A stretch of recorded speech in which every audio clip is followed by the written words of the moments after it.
The Day the World Ended at the Little Bighorn. Preface. Sticks and Stones. The story goes that an Italian explorer landed on an island in the Caribbean and thought he had found India, and called the dark-skinned people he saw Los Indios. Whatever the details or the veracity of the story, the consequence is that all the native peoples of North America, Central America, and South America are known to most of the world as Indians. Throw in political correctness, and there continues to be confusion over what to call whom and at what time. There are, of course, several less complimentary names that were coined and are still around, but the most persistent generic labels, which we all seem to slap on one another, is Indian, American Indian, and Native American. Labels used less frequently, by the way, by those of us who are shoved into them. We prefer to be identified by our specific tribes or nations. Of those, there are nearly 500 ethnically identifiable in the United States. However, in the interest of avoiding confusion within the pages of this work, I have chosen to use the word Indian mostly in those instances when there is a necessary reference to more than a specific tribe or native nation. I cannot help myself. Perhaps it's the English-speaking portion of my brain, and there are instances when I will use the word native for the same reason. I will avoid using the labels American Indian or Native American, except in those cases where they are part of historical documents or statements. Native American seems to be the most popular label these days. However, as several people have pointed out to me over the years, anyone born of American parents within the borders of the United States of America or its territories is a Native American. I quite agree. Furthermore, within the context of historical time frames, much of the content of this work focuses on the Lakota people before we were granted citizenship by the United States Congress in 1924. Therefore, it seems silly to refer to the Lakota or any other Native group as Native American before they were Americans. There are no references herein to the people of India, who are, of course, the real Indians. My apologies to them for being dragged into this confusion over labels. But then, neither they or anyone from North, South, or Central America started this confusion. We are simply forced to live with it, and sometimes answer for it. Introduction. Where are you from? We all have heard that question more than we probably realize. More often than not, we respond with the name of the place we reside or where we were born or raised. That is, of course, the most obvious and seemingly logical answer. Yet there is one place where we are all from, no matter our race or ethnicity or social status. We are all from the past. Who and what we are is shaped and influenced not only by the blood of our parents, grandparents, and ancestors, but also by their values, traditions, customs, and attitudes, and by the events they witnessed and experienced. How we view the world today, as well as our individual, racial, and social circumstances, depends on what happened to our ancestors, on what they did or did not do, on what they suffered or perpetrated. Therefore, in order to understand ourselves, we must endeavor to understand who and what our ancestors were. We must understand our past. Like many people, and perhaps more than some, I, as a Lakota, struggle to answer one of many questions. Why? Why did our history, especially in the past 200 years, happen the way it did? The answers obviously lie in the past and in the people who were part of it and know of it.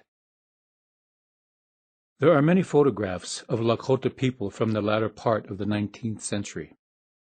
Whether or not we are directly descended from anyone in those photographs, we should realize they were more than individuals isolated in a moment. They had substance to them that the photographs can only hint at. They had experiences, values, ideas, character, and much more.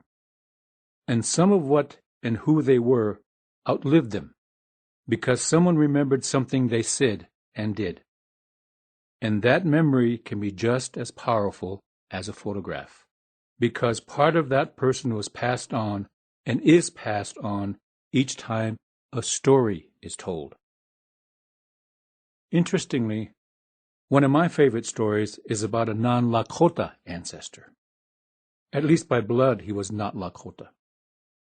My paternal grandfather's father was a Frenchman. His name was Joseph. He married a young Oglala Lakota woman, my great-grandmother Elizabeth. They had a home and made a life for themselves on the Pine Ridge Reservation.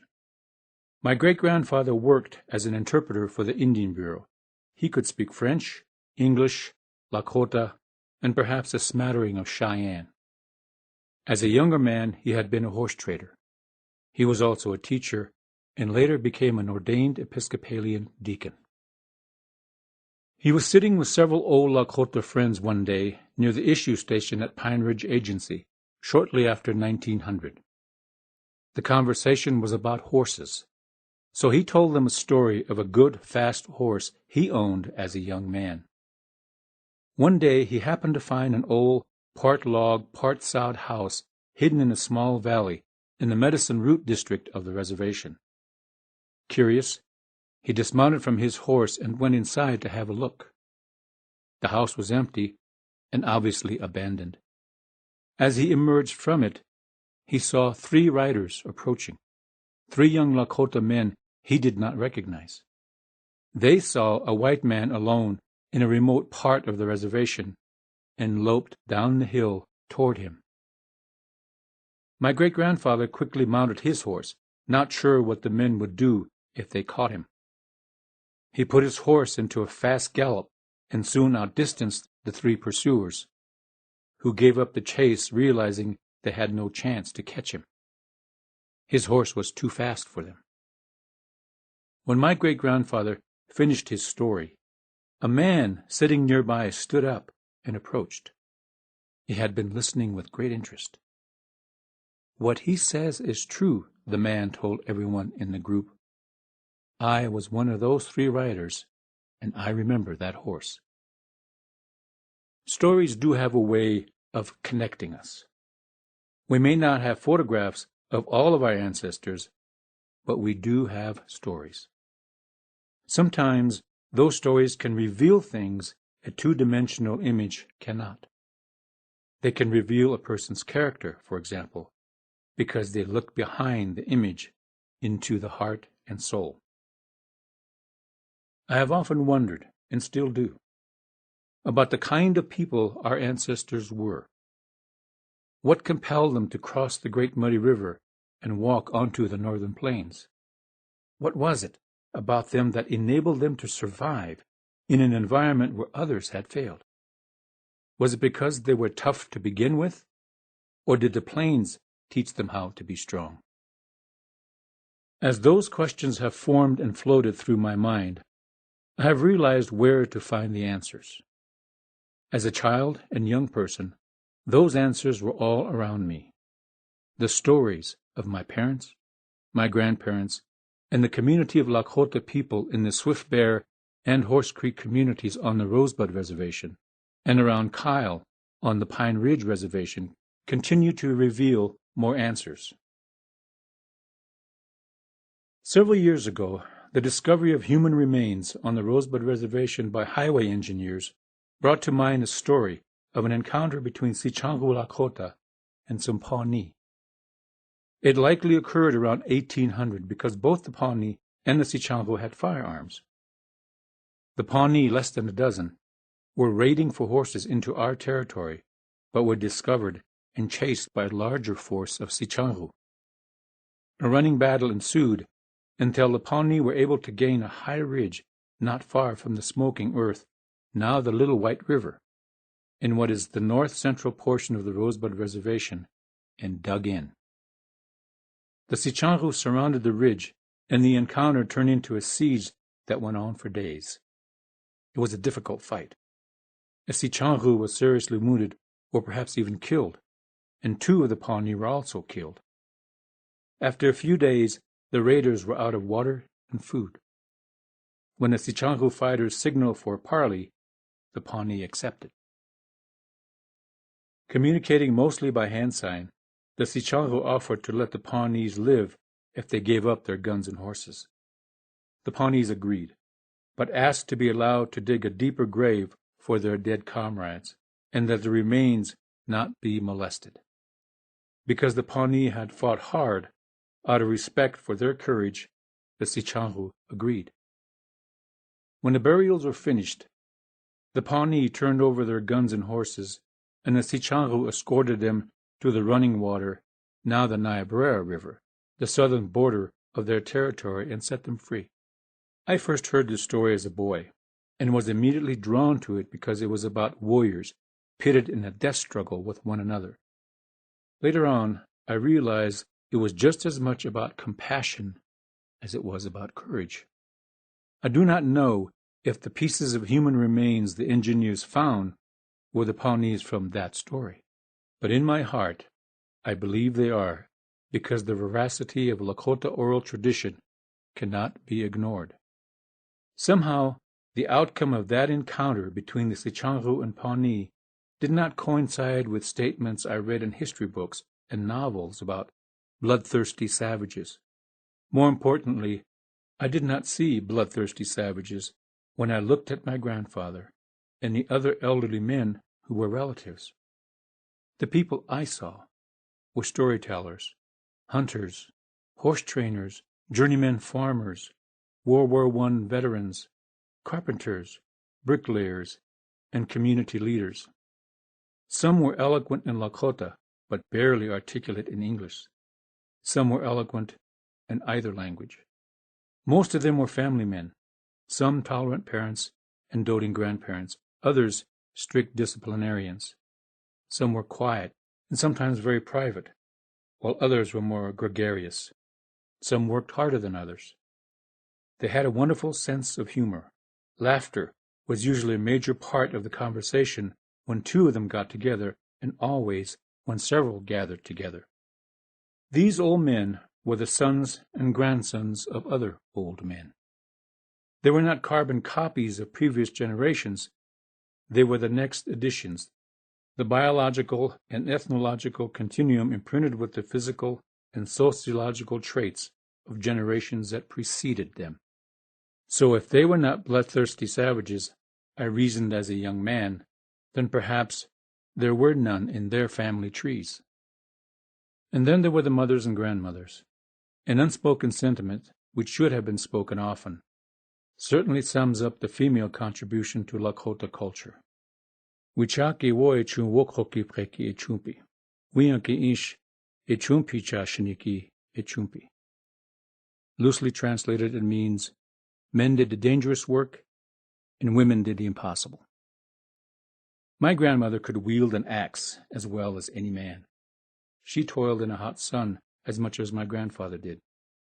Lakota women of her generation knew how to work hard, and they did.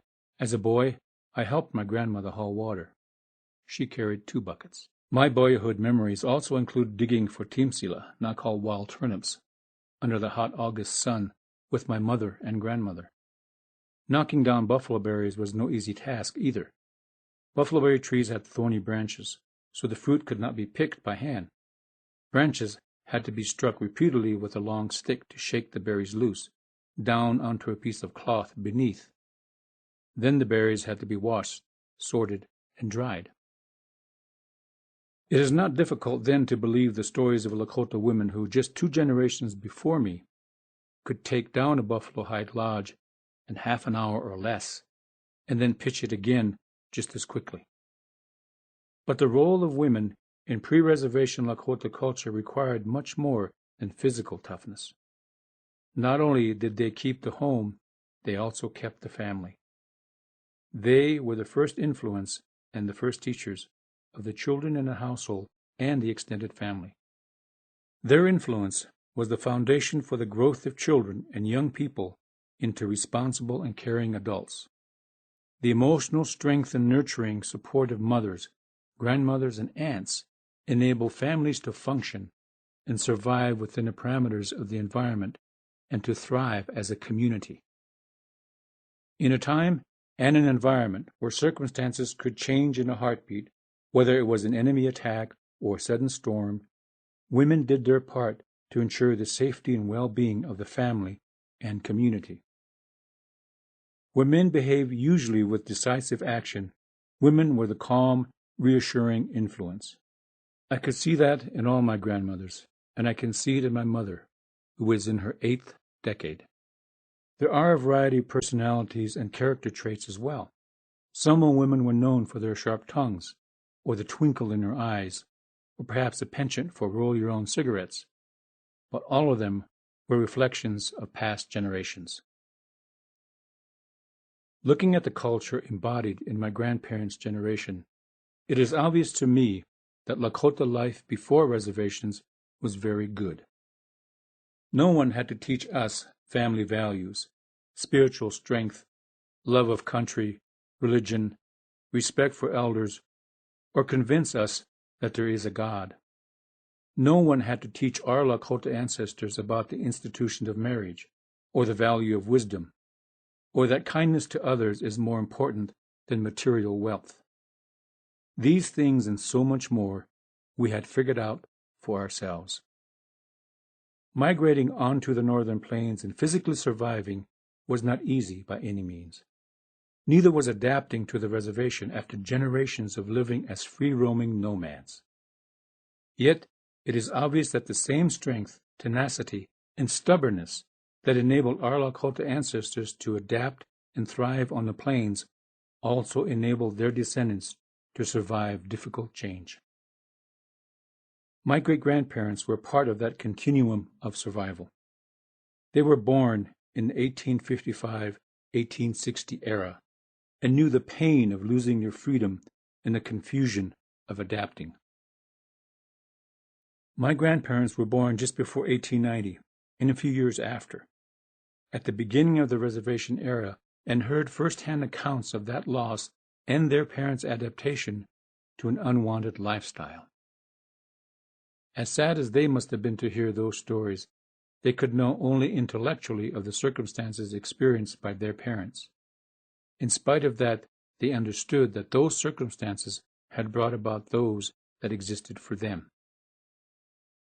The stories from one generation to the next link us together, and each generation took its inspiration from the previous one, standing on its strength and stubbornness.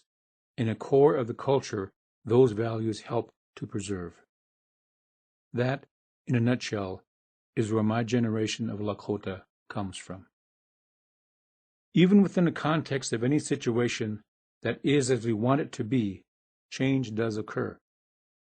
The photographs of Lakota people, taken in the late 19th century and early 20th century, were of people in the midst of change. The world as they knew it had ended. They did not embrace the change, but they did meet it head on.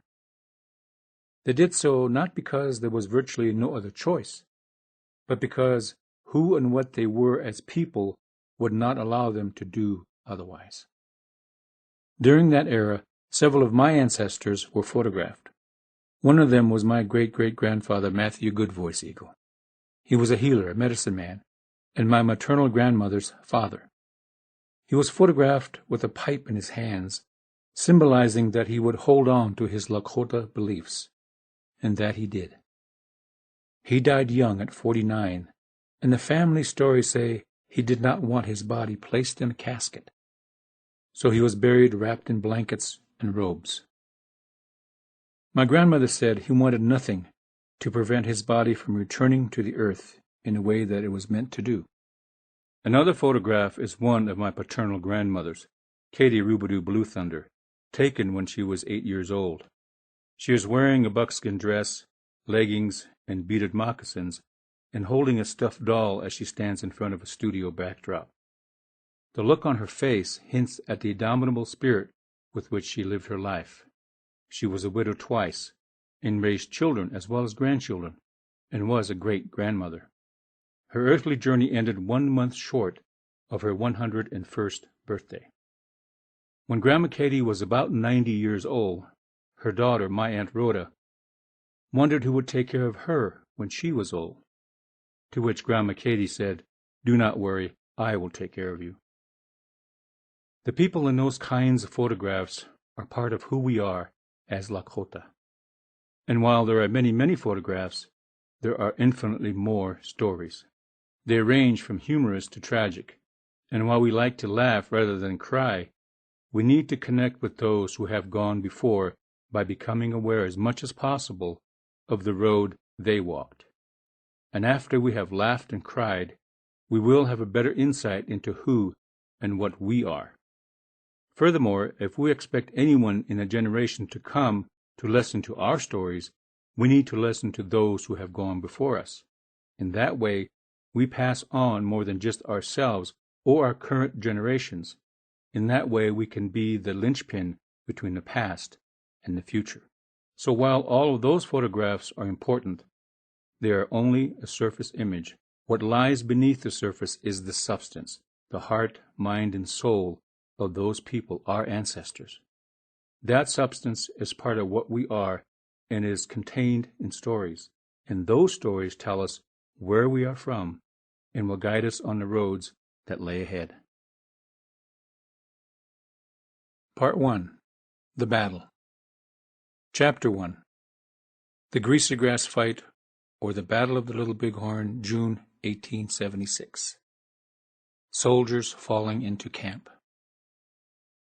In formation, they charged across a broad and open floodplain just west of the river called the Little Bighorn.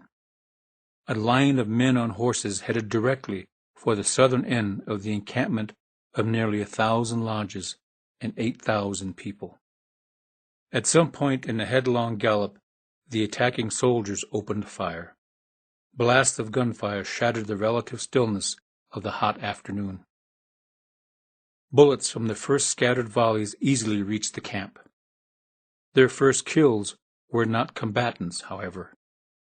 2 women and a girl were the first casualties of the Battle of the Little Bighorn. They happened to be the wives and a daughter of a capable and respected battle leader among the Hunkpapa Lakota. Their deaths would motivate him to fight like a wounded bear, and he would have a decisive role in the second engagement that was yet to come. On the Lakota calendar, this pivotal day was toward the end of the month called Wipazukewashtewi, or the month when berries are good. On the calendar used by the attackers, it was June 25, 1876. The soldiers did not achieve total surprise, however, as had been their intent. A lone Lakota traveling east crossed a ridge southeast of the river and saw the dust column raised by the hundreds of moving horses. He raced back to the camp with a warning, reaching it moments before the advancing cavalry fired the first shots. Spurred by the warning and the firing, the people in the encampment reacted swiftly. Fighting men grabbed their weapons and caught their horses, or any horse that was close, while their women and children and elderly fled north and west away from the gunfire. The defenders hurried toward the south end, where the Hunkpapa Lakota had pitched their lodges. Some were on foot, and many others were mounted, but they all hurried toward the gunfire. Initially, less than 100 emerged from the brush and trees to meet the broad front of soldiers moving toward the encampment, but more and more arrived until their numbers at least equaled the attackers, somewhere between 120 and 175. Those with firearms opened fire immediately. Inexplicably, it seemed to the Lakota fighters, the soldiers stopped and dismounted. The horses of 2 soldiers, however, became uncontrollable and carried their riders on a mad dash through the outer line of defenders and then to the outer edges of the encampment.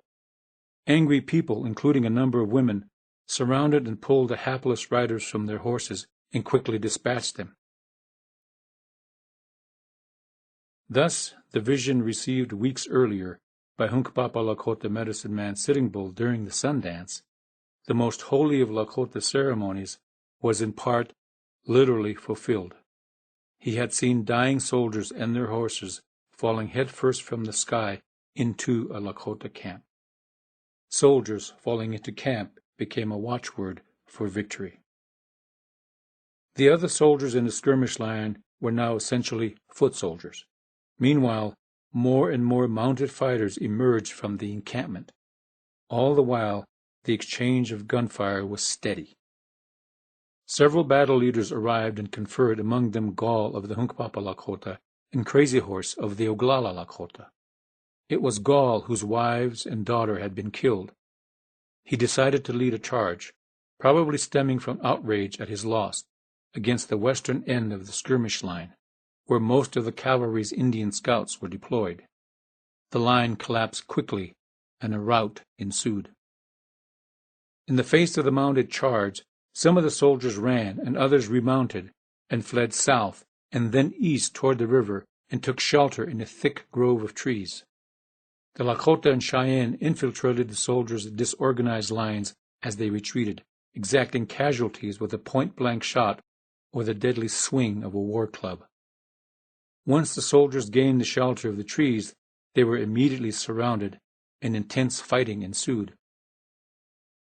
Using brush fires and arrows, in addition to concentrated gunfire, the Lakota drove the soldiers out of the trees, forcing them to flee east and across the river. In that action, the soldiers suffered more casualties. The Lakota and Cheyenne were in their element as mounted fighters in close combat, and by now their numbers had increased to 200 or 300. There was no respite for the soldiers, as they were relentlessly pursued up the opposite slope. Gaining a grassy ridge a few hundred yards above the river, they were able to establish a defensible position and put up hasty barricades of equipment. A few of the soldiers managed to dig rifle pits. The attackers had now become defenders. Messengers reached the battle leaders among the Lakota, as now more fighting men had joined the fray, and many were surrounding the beleaguered soldiers, preparing to overrun them. A new threat had come from the north. Scores of Lakota and Cheyenne fighters left the ridge.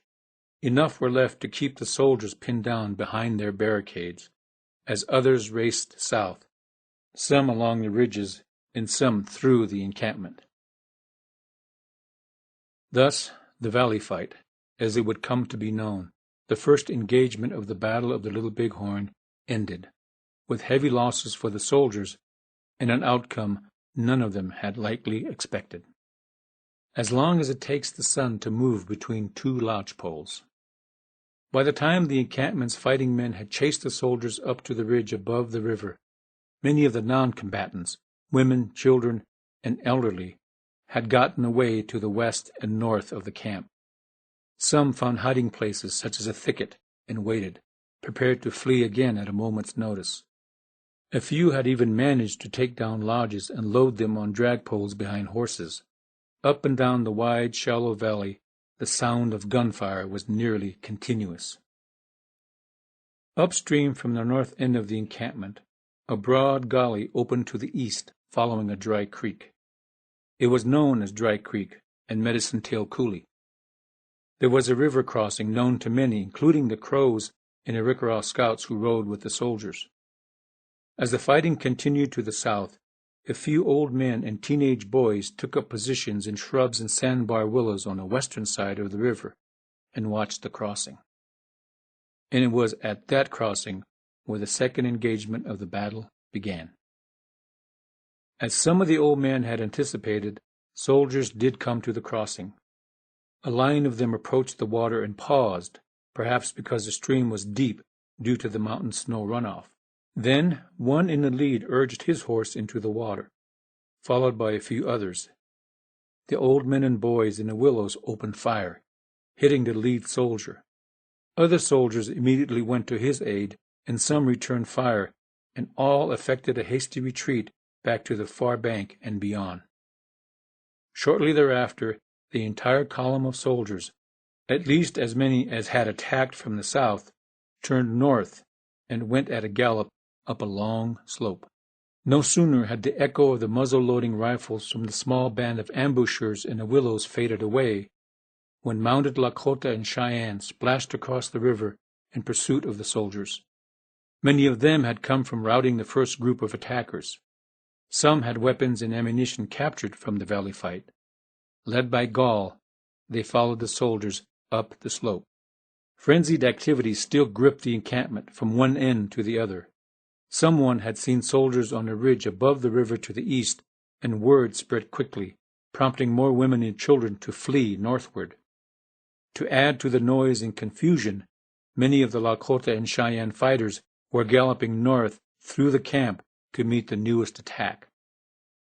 Even as Gall led the pursuit of the second group of soldiers, Crazy Horse was in the camp gathering warriors to him, and then led them north toward an old crossing further downstream, joined by Two Moons and a contingent of his Cheyenne fighters. They intended to provide a buffer between the soldiers and the fleeing women and children at the very least, and drive the soldiers further away if possible. As Crazy Horse and Two Moons pushed north, Gall and his warriors separated into 3 columns, one to the right flank of the running soldiers, one to the left, and another behind.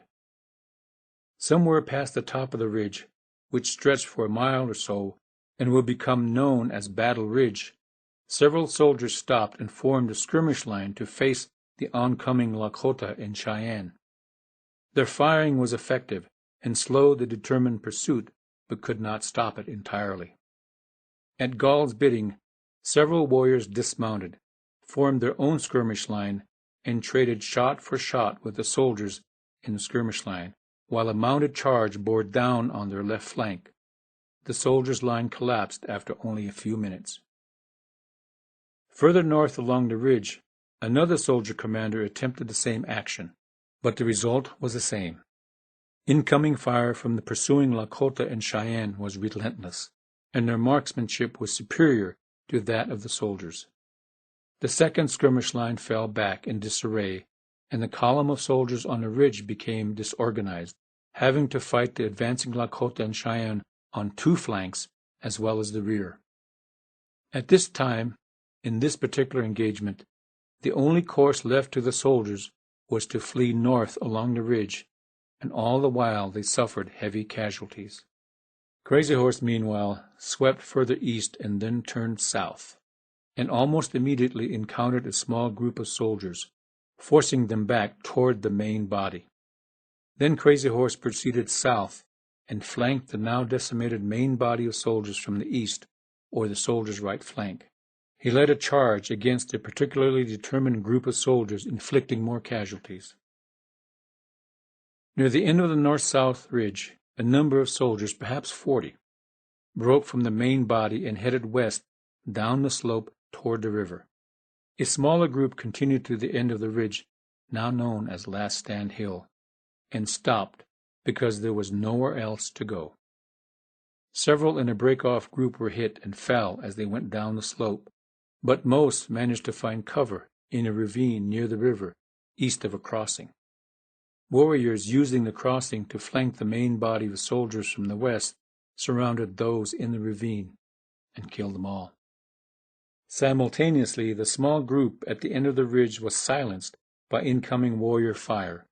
There is some debate, however, about whether the soldiers on Last Stand Hill or those in the ravine were the last to die. But the end for both groups probably came less than a minute apart. From their first clash with this second column of soldiers as they were pursued up the first slope, the gunfire from both sides was continuous, although the gunfire from the soldiers became less consistent as the battle progressed.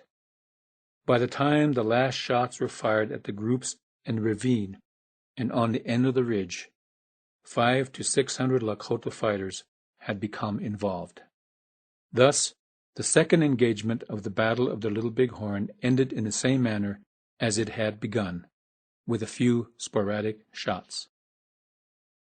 Many years later, a Lakota veteran of the battle was asked by a white interviewer how long the second engagement had lasted. "As long as it takes for the sun to move between 2 lodge poles, was his reply. Long, slender poles formed the conical support frame for the hide covering of the lodge, and in the average lodge they are spaced about 3 to 4 feet apart at the base. As the earth rotates and causes the sun to move across the sky, a linear shadow cast by the sun would take about 30 to 40 minutes to cross the space between two lodge poles. Soldiers on a Hill. Sitting Bull's vision had indeed come to pass. Soldiers had attacked a Lakota encampment and were utterly defeated. On the grass and brush-covered slopes east of the river, the bodies of soldiers and horses dotted the landscape. Every soldier in the column had been killed. The victorious fighters began claiming the spoils of battle soon after the last angry shot had been fired. People still in the encampment heard shouts of victory punctuated by erratic gunfire and crossed the river to join the celebration. Among the Salabins were Cheyenne women. One or two of them recognized the braided insignia on the soldiers' uniforms, the same insignia worn by the soldiers who had attacked the Cheyenne leader Blackkettle's camp at dawn on the Washita River in 1868, and killed women and children and captured many as well. Further, some of the Cheyenne women had relatives at Sand Creek in 1864, where soldiers horribly mutilated women and children after they had killed them. Such indelible memories fueled anger and revenge, and many, but not all, of the dead soldiers on the ridge and slopes above the Little Bighorn were mutilated. As the victors celebrated, treated the wounded, and gathered up their dead, which were less than 40 overall, warning shots and the shrill call of eagle-bone whistles came from the south. The soldiers left on a hill to the south apparently were attempting to attack again. Flushed with victory and brimming with confidence, many warriors responded. Nearly 2 miles south of Battle Ridge, they encountered a mounted column along the sharp broken hills above the river. A determined charge and sharp exchange of gunfire stopped the attack and drove the soldiers back to their position on the ridge. The warriors watching the soldiers on the hill reported that yet a third column of soldiers had come from the southeast. But even with the new arrivals, the soldiers were still outnumbered by the Lakota and Cheyenne fighters. Other attempts to attack were easily beaten back. It was late afternoon, though the sun was still high. Lakota and Cheyenne warriors dispersed around the soldiers' position, working their way through what little cover there was in the form of sagebrush and the occasional depression and mounds. The soldiers seemed to have plenty of ammunition. In any case, except for a few half-hearted attempts to drive the warriors back, they kept to their position. The warrior leaders conferred, and scouts were sent out to learn if other soldiers were in the vicinity of the Little Bighorn Valley. As the afternoon wore on, the confrontation became flurries of shot-for-shot exchanges, followed by intervals of eerie silence. Only now and then did the wails of wounded soldiers drift from the ridge, however. By now, the long ridge to the north was deserted, except for turkey buzzards around the dead soldiers. People from the encampment had departed, carrying their wounded and the spoils of victory. In the camp there was excitement as the situation on the ridge across the river settled into a standoff. A few people could not help but celebrate outright, but many did not, because many men had been wounded, and some had been killed. But an overall feeling of strength was unmistakable because they had prevailed over their enemy.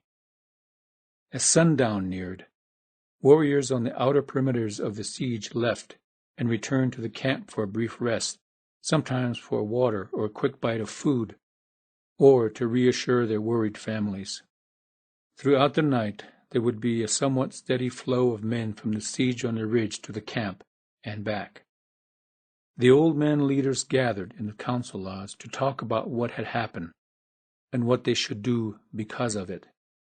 Many of the battle leaders went to listen or sent someone to listen for them. As night fell, scouts began to return. One by one, they reported no other soldier columns had been seen. On the ridge above the river, the heat of the day finally began to dissipate, and cries of the soldier wounded and telltale noises of movement could be heard. Sometime during the night, a few soldiers sneaked down through the gullies to the river, carrying canteens and other containers for water. Sporadic exchanges of gunfire occurred, but all of the water haulers were able to return to the barricade. Thereafter, the night passed without any further intense or prolonged fighting. After sunrise, the Lakota and Cheyenne fighters, with a good view of the soldiers' position, could see that they built a ring of breastworks, made mainly of boxes, saddles, packs, and dead horses. Gunfire disrupted the morning stillness, and the battle was joined once again, and continued into mid-morning. A group of young warriors had been gathering to the east of the barricade. A few of them charged close enough to throw stones.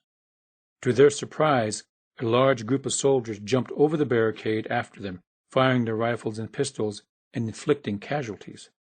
The warriors fell back, hoping to draw the soldiers further out into the open. But the soldiers seemed to realize their predicament and retreated back to their position. Small groups of warriors here and there charged the barricade throughout the morning and until about the middle of the day, and each time were met with determined resistance. But the Lakota and Cheyenne were just as determined to wipe out the soldiers. Sometime in the early afternoon, the warrior leaders passed the word that scouts returning from the north reported yet another soldier column, a large one coming south. The plan was to strike the camp and take the women and children to safety into the shining mountains to the south. News of more soldiers coming underscored the sentiment that prevailed in the council lodge among the older leaders. Many felt it would be best to withdraw and leave the valley and let the soldiers on the hill live to tell a story of their defeat at the hands of the Lakota and Cheyenne. Camp criers, heralds, carried the decision through the camp, and a flurry of activity ensued once again. By late afternoon, the entire encampment of 1,000 households and thousands of horses were ready to move. Perhaps 100 or so fighters were left to harass the soldiers and deter any possible pursuit. It seemed, however, the soldiers were in no condition to do anything but defend themselves behind their breastworks. Thus ended the Greasy Grass fight, also known as the Battle of the Little Bighorn.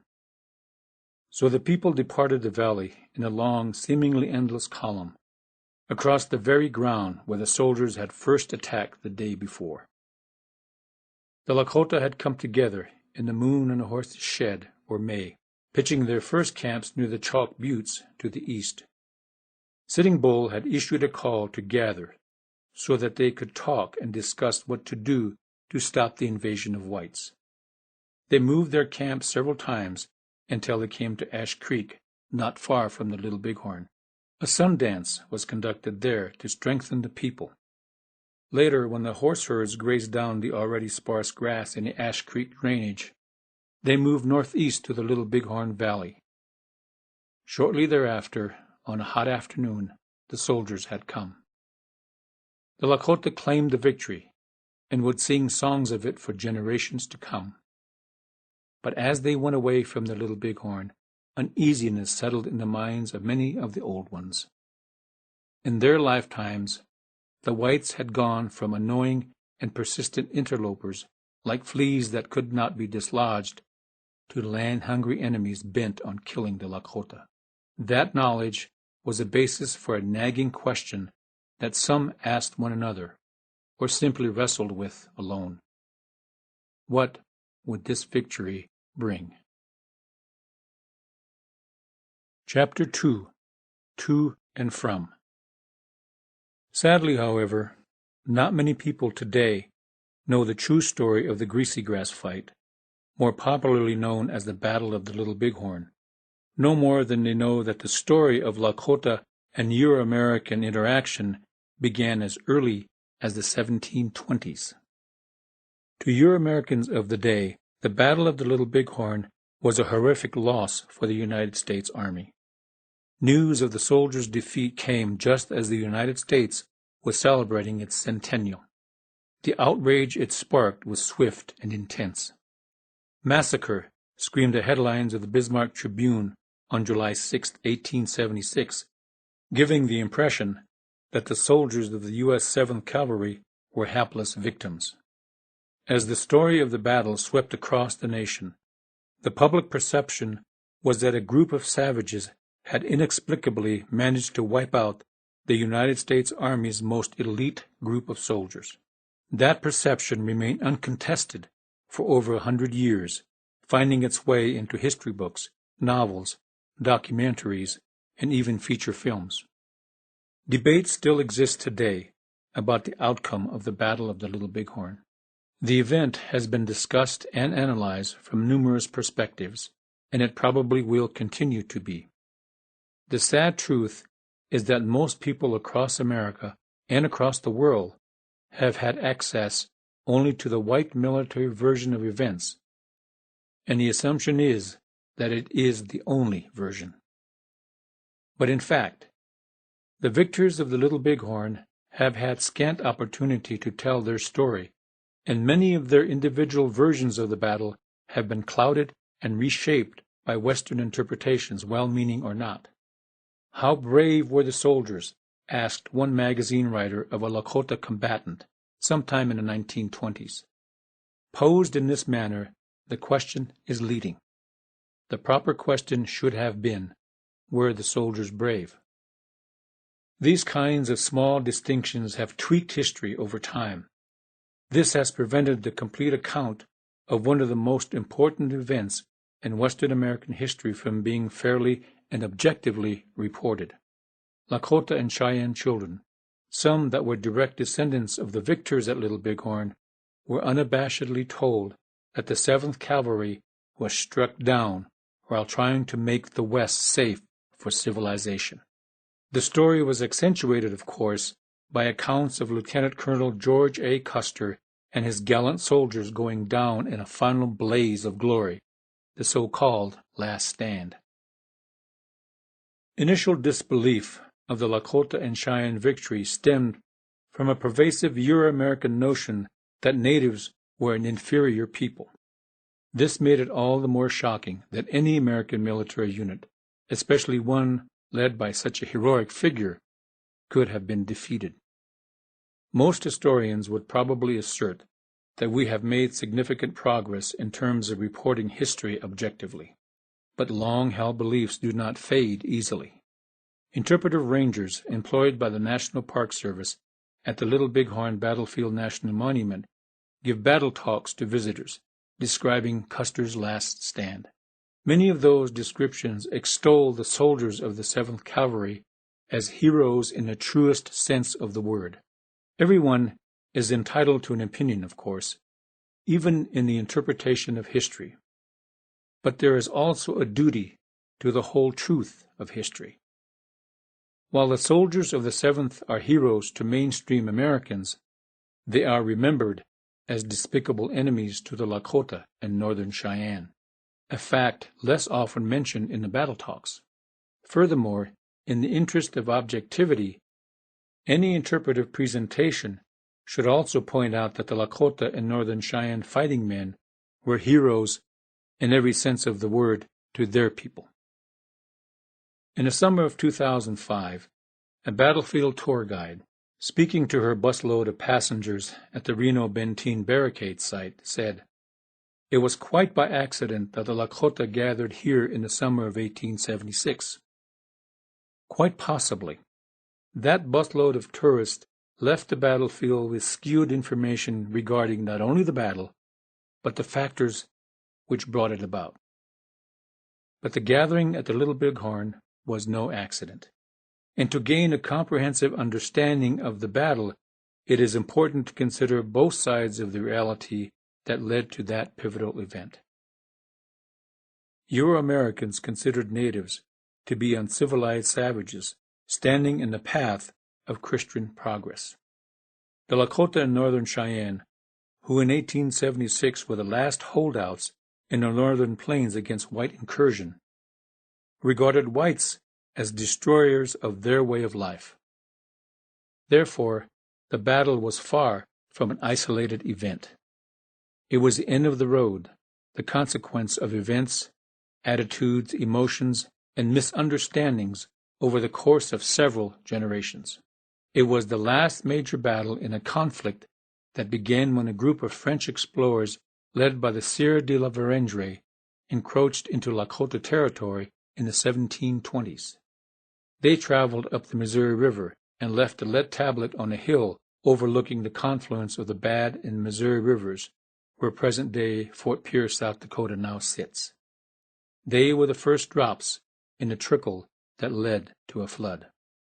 By all accounts, the de la Vérendrye group was a belligerent lot, a revealing characteristic, because attitude, much more than guns and bullets, was a devastating factor in the conflict. It continues to be. After attitude, the second most effective factor was numbers. The definitive population of native tribes and nations before the arrival of Europeans is difficult to ascertain. Estimates range from 3 to 10 million people. The Lakota, Dakota, and Nakota alliance reached up to 25,000 people in the mid-1800s, with the Lakota comprising the vast majority, close to 20,000. In contrast, at the height of the conflicts during those times, the Lakota faced a Euro-American nation with a population of nearly 25 million. Until that fateful summer of 1876, the threat of change had been hanging like a storm cloud over the eastern horizon of Lakota territory for several generations before it broke across. When it did, the upheaval it brought was like nothing experienced before, primarily because a nation that thought of itself as the epitome of mankind had suffered the ignominious defeat at the Little Bighorn. All in all, the Euro-American consensus was that this outcome was a fluke.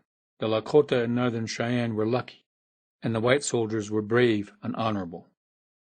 Hardly mentioned, if ever, was the honor and skill of the native fighters. They were formidable.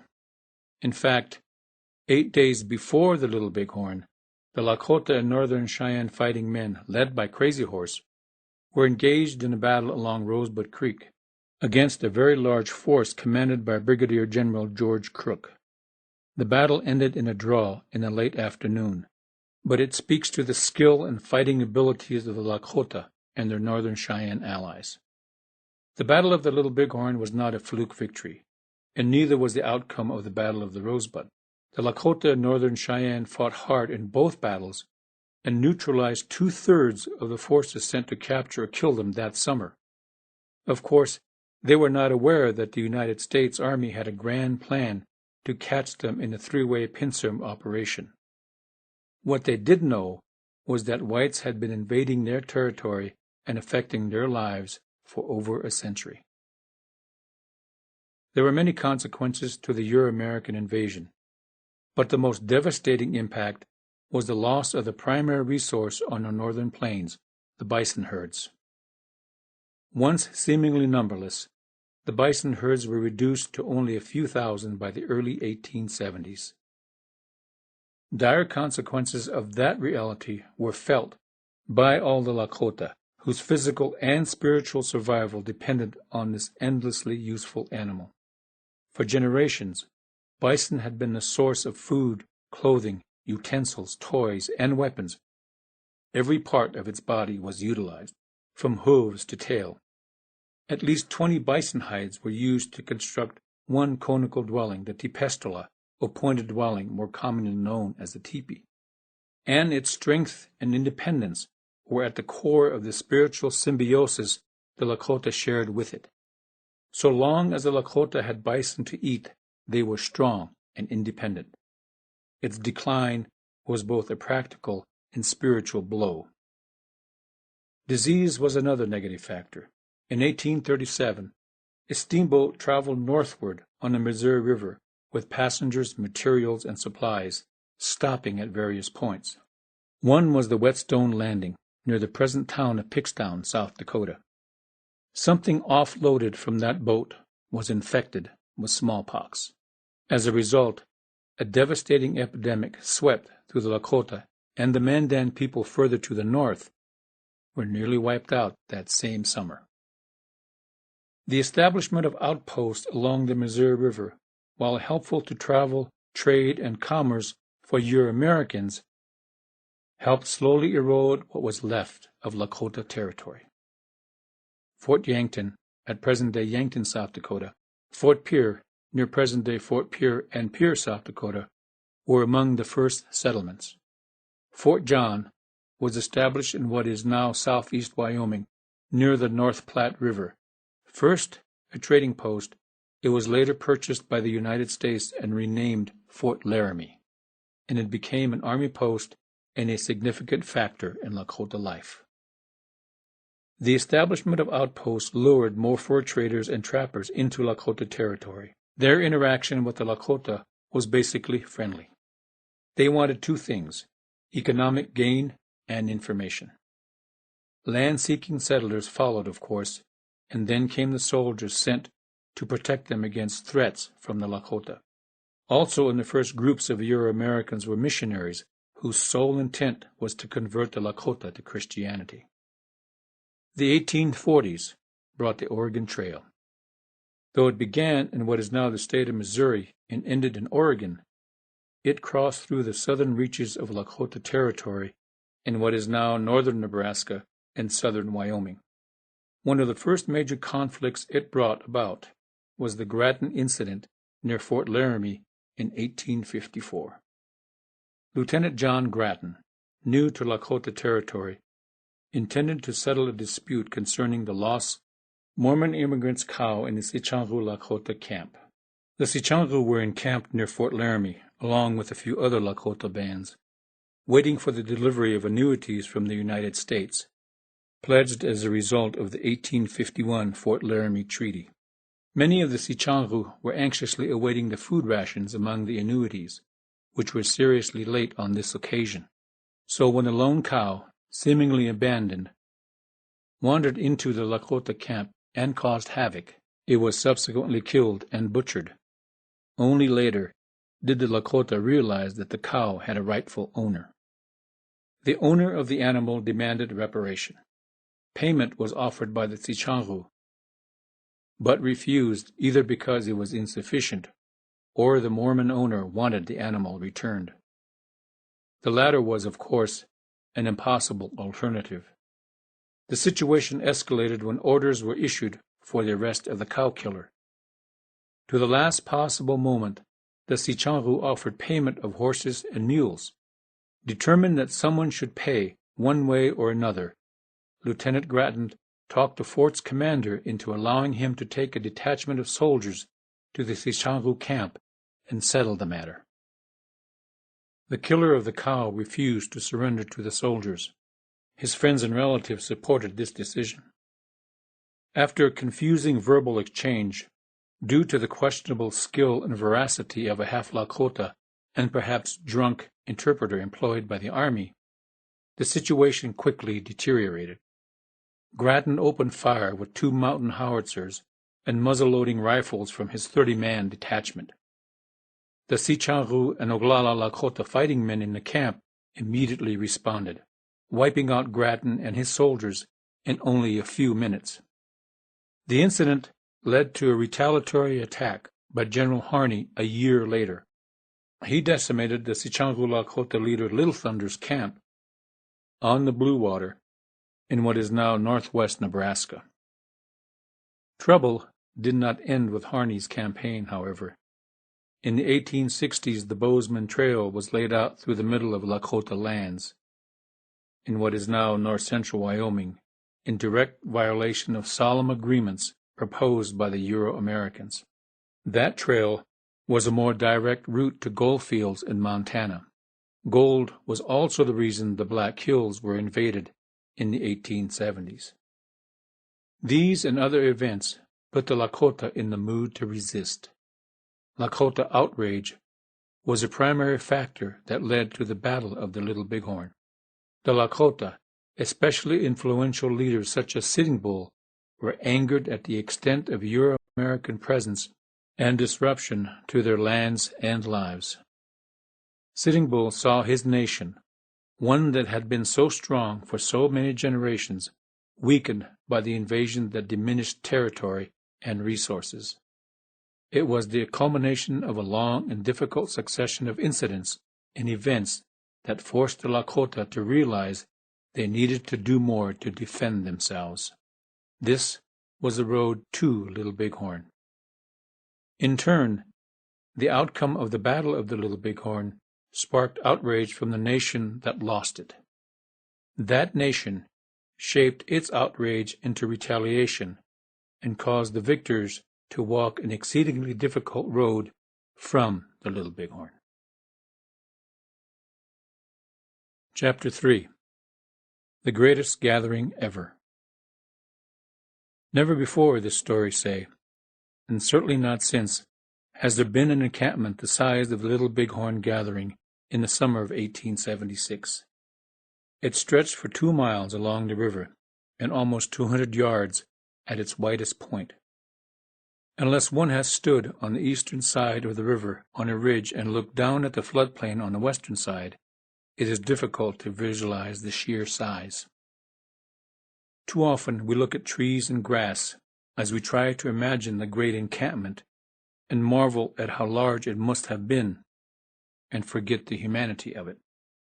However, for those of us who are Lakota and Shahila, Northern Cheyenne, the size of the encampment is not as important as the people who were in it. Those people are our ancestors, our great-grandparents, great-great-grandparents, and great-great-great-grandparents.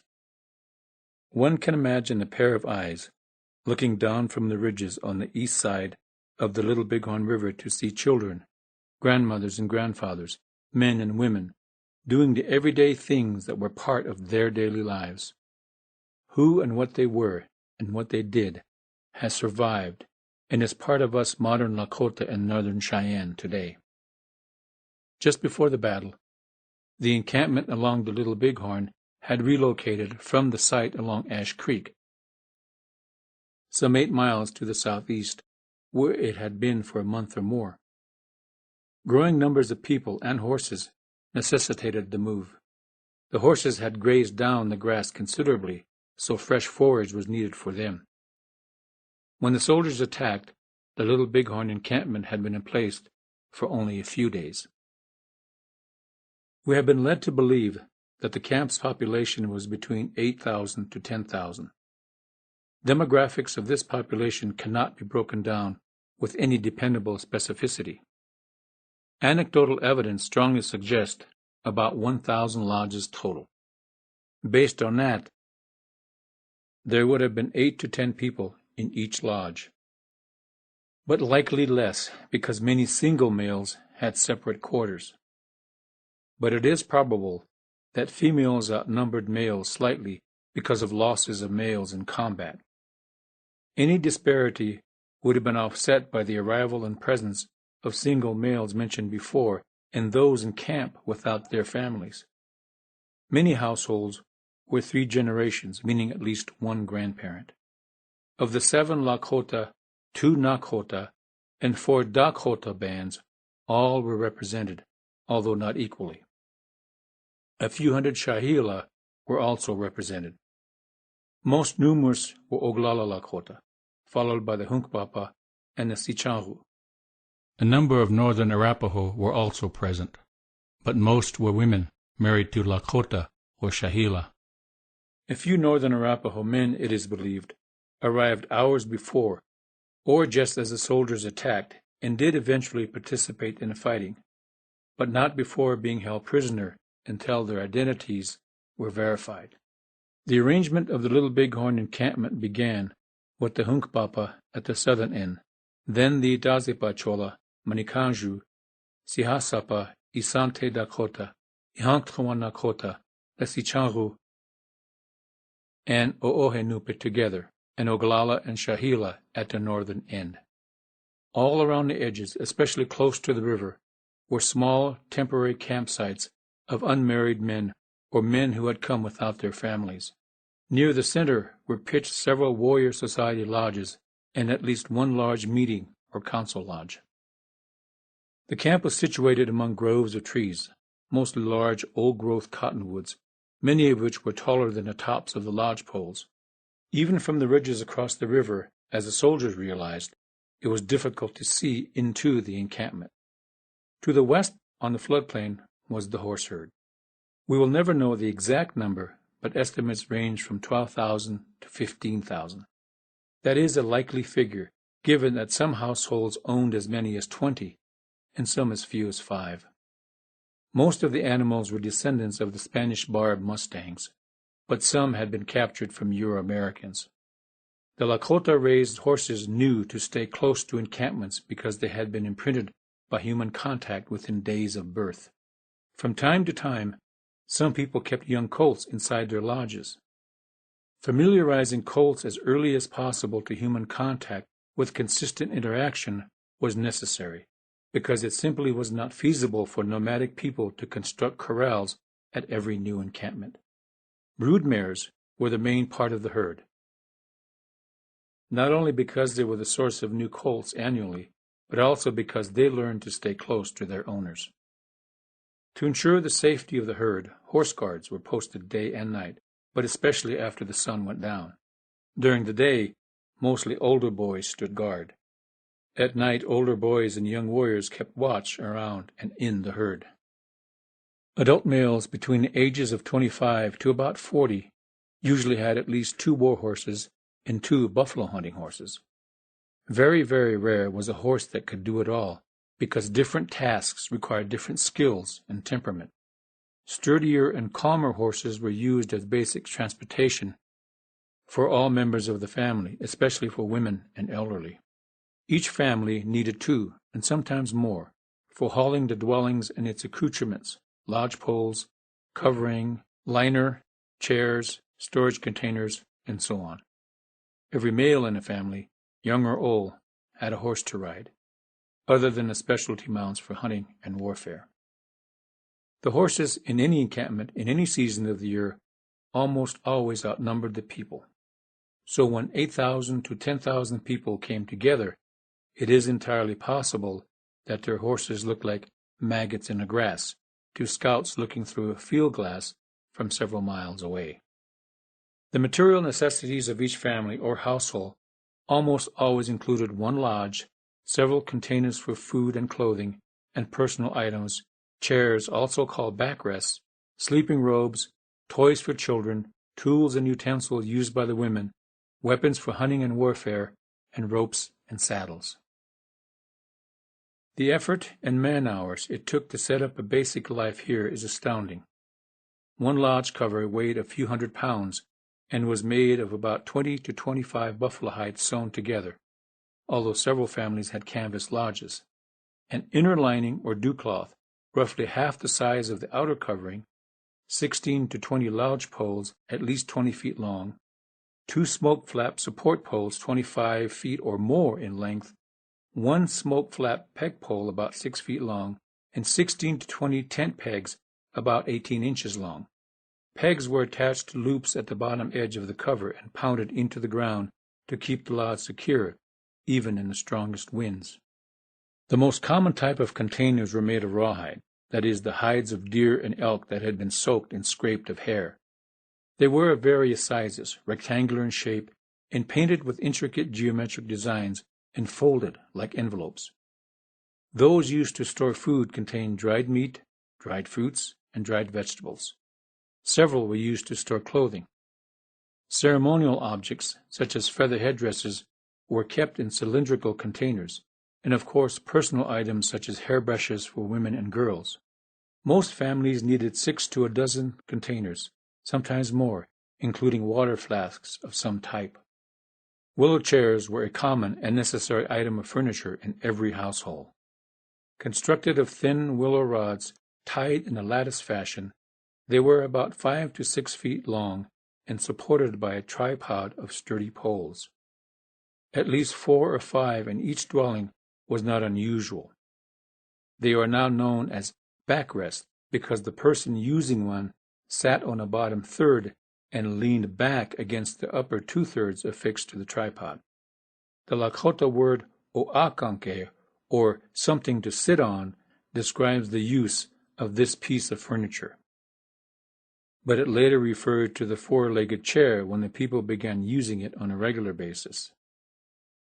Numerous robes from deer, elk, and buffalo were also used, some for floor covering, but most for bed covering, though by 1876 many families owned and used wool blankets, provided in the treaty annuity payments by the United States government.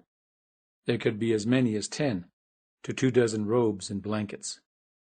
Households with children had toys, dolls made from soft hides and stuffed with grass for girls, miniature bows and arrows for boys, and several types of hand toys to teach hand-eye coordination and alleviate the tedium of long winter nights. And there were various animals made from the vertebrae bones of deer, elk, and bison. Toys had their containers, of course. Just as important as toys were the various tools used by men and women. Men's tools were the kind necessary for weapons construction and repair, such as arrow straighteners. Women had a wider variety of tools, including sewing awls, hide scrapers, and by 1876, steel needles and knives with metal blades. Cooking utensils included large and small cast-iron pots, metal cups and dishes, butcher knives, and still a few wooden spoons. Many households, especially with elderly present, preferred buffalo horn spoons and cups. Because every adult male was a hunter, and most males were fighting men, weapons for hunting and warfare were part of every household. Every man had at least one bow for hunting and one for combat, and many had several of each. Hunting and war arrows were different in design, so there were at least 2 quivers of arrows, often more. Likewise, buffalo hunting lances were different than war lances, though by this time in history, men who had rifles rarely used lances of any kind except for ceremonies. Buffalo hide shields, war clubs of various materials and designs, and riding quirts were also necessary items. There were, of course, various types of firearms. Fortunate was the man who had a rifle of some kind and a pistol as well. Women used saddles more often than men, so it was not unusual for each household to have a saddle for every adult female. Saddles were made of buffalo bones and rawhide, though various types captured from the military or white civilians were not uncommon. Other horse accoutrements were braided hair ropes, reins, rawhide hobbles, braided soft leather halters, and a scattering of iron bit bridles. Obviously, some households had more possessions than others, but by and large, each had several hundred pounds and sometimes as much as a ton of items. It was largely the responsibility of the women to organize and to pack and unpack. The biggest chore was to dismantle the lodge. That meant taking off the outer covering and inner lining, folding them into transportable bundles, and taking down the lodge poles. This was not easy work by any means, but teams of women working together were able to take down or strike a lodge in less than half an hour, and they were able to put it up at a new location in about the same time. To put the physical and material aspects of the Little Bighorn encampment in a broader perspective, consider the numbers. A minimum 1,000 lodge coverings and nearly as many inner linings. 16,000 to 20,000 lodge poles. 16,000 to 20,000 ground pegs. 5,000 to 6,000 buffalo, elk, and deer hides. 5,000 to 7,000 containers of various types. 3,000 to 5,000 chairs or backrests. 1,000 at least cast iron kettles. 2,000 to 3,000 water flasks. 25,000 pounds or 12.5 tons of dried meat, 25 pounds per household. 10,000 to 15,000 pounds or 5 to 7.5 tons of dried fruits and vegetables, thousands of toys, hundreds of saddles, thousands of ropes and other horse accoutrements, and thousands of weapons. This list does not include approximately 2,000 pounds or 1 ton of fresh meat per day that was needed and consumed, or at least 4,000 gallons of fresh water consumed each day. As far as the horses were concerned, if each adult consumed 20 pounds of forage per day, the entire herd was capable of consuming a staggering 100 to 150 tons of hay per day. Obviously, an encampment of 8,000 to 10,000 people and 10,000 to 15,000 horses was an enormous drain on the surrounding ecosystem. The older leaders like Sitting Bull were well aware of this fact and knew that such a large group of people could not stay together indefinitely.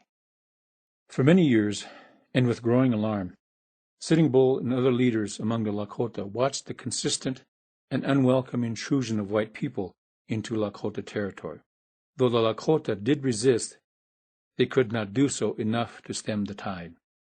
Then, in late 1875, the Grant administration, at the urging of Generals William Sherman and Philip Sheridan, issued an ultimatum that all Indians should report to reservations by January 31st, 1876, or risk being considered hostile. The United States government was giving itself a reason and legal authority in its own eyes to force Indians onto reservations. They knew that leaders like Sitting Bull and Crazy Horse would ignore the ultimatum, even if they could understand it, and they were by far the most influential Lakota leaders. Early in 1876, Sitting Bull sent out his own message. He wanted a gathering of the people and their leaders. He wanted to talk with them about the fact that more and more whites were moving into Lakota lands. And gather they did. The first groups came together around late April and early May near the Chalk Buttes in what is now southeastern Montana. There were a few hundred at first, but the numbers gradually grew. By the time they arrived near Ash Creek, about 150 miles west of the Chalk Buttes, there were a few thousand. The encampment grew steadily thereafter. By the time Sitting Bull conducted his sun dance, there were over 6,000 people present. By the time Crazy Horse left the Ash Creek camp on June 17th to attack Crook on the Rosebud, the number was closer to 8,000, if not more. The Sundance was held earlier in the season than usual, late June to early August. Sitting Bull's concerns warranted the slight break in tradition. No one took any exception worth noting, especially after Sitting Bull reported a vision that foretold victory. During the ceremony he had gone into a trance and saw soldiers and their horses falling from the sky head first into a Lakota encampment with their ears cut off. Soldiers falling into camp became the watchword for victory because Sitting Bull was a powerful medicine man. He told the people that they have no ears, meaning the white soldiers would not listen. Therefore, it would be necessary to teach them a lesson. A warning came with the vision, however. If victory over the soldiers was assured, Sitting Bull was certain. But the victors were not to claim any spoils from the victory. In the aftermath of the Battle of the Little Bighorn, many warriors and non-combatants did not heed the warning and stripped the soldiers of clothing and weapons. Since Sitting Bull had called for the gathering, he made the most of the opportunity to speak with his contemporaries, men of influence as well as those from prominent families. He made sure that the topic of the day always related to the problem of white incursion. Since many of the people had left the agencies or the reservations to attend the gathering, Sitting Bull worked hard to convince them that a concerted effort to fight off the white people was their best hope. Meanwhile, life at the encampment went on. Wise old leaders debated the ever-growing specter of white encroachment, but children played. Young men courted their heart's desire. Babies were born, and the elderly died. Warriors were inducted into societies, and men traded horses. Boys and young men raced their horses. Some fell off and scraped elbows and bruised egos. Old men sat in gray and white-haired enclaves and traded stories, and old women visited with relatives. Marriages were arranged, as hearts were filled to bursting or broken. Medicine men healed the sick and prayed for departed souls. Scouts rode off to the four directions to watch for enemies. Hunters searched the prairies and stalked in the mountains to bring home fresh meat. Some of the people remembered an autumn and winter 11 years earlier, when they had come together with many of their Shahila and Arapaho friends and relatives. That had been along the Shell or North Platte River, far to the south, and in the shadow of Elk Mountain. They had fought the soldiers at Platte River Station. That encampment, many agreed, was large, but not so nearly as large as the gathering at Ash Creek and the Little Bighorn. So at Ash Creek, and again at the Little Bighorn, the grandmothers and grandfathers beseeched their children and grandchildren to remember. Given the changes occurring, many feared that such a gathering might never happen again.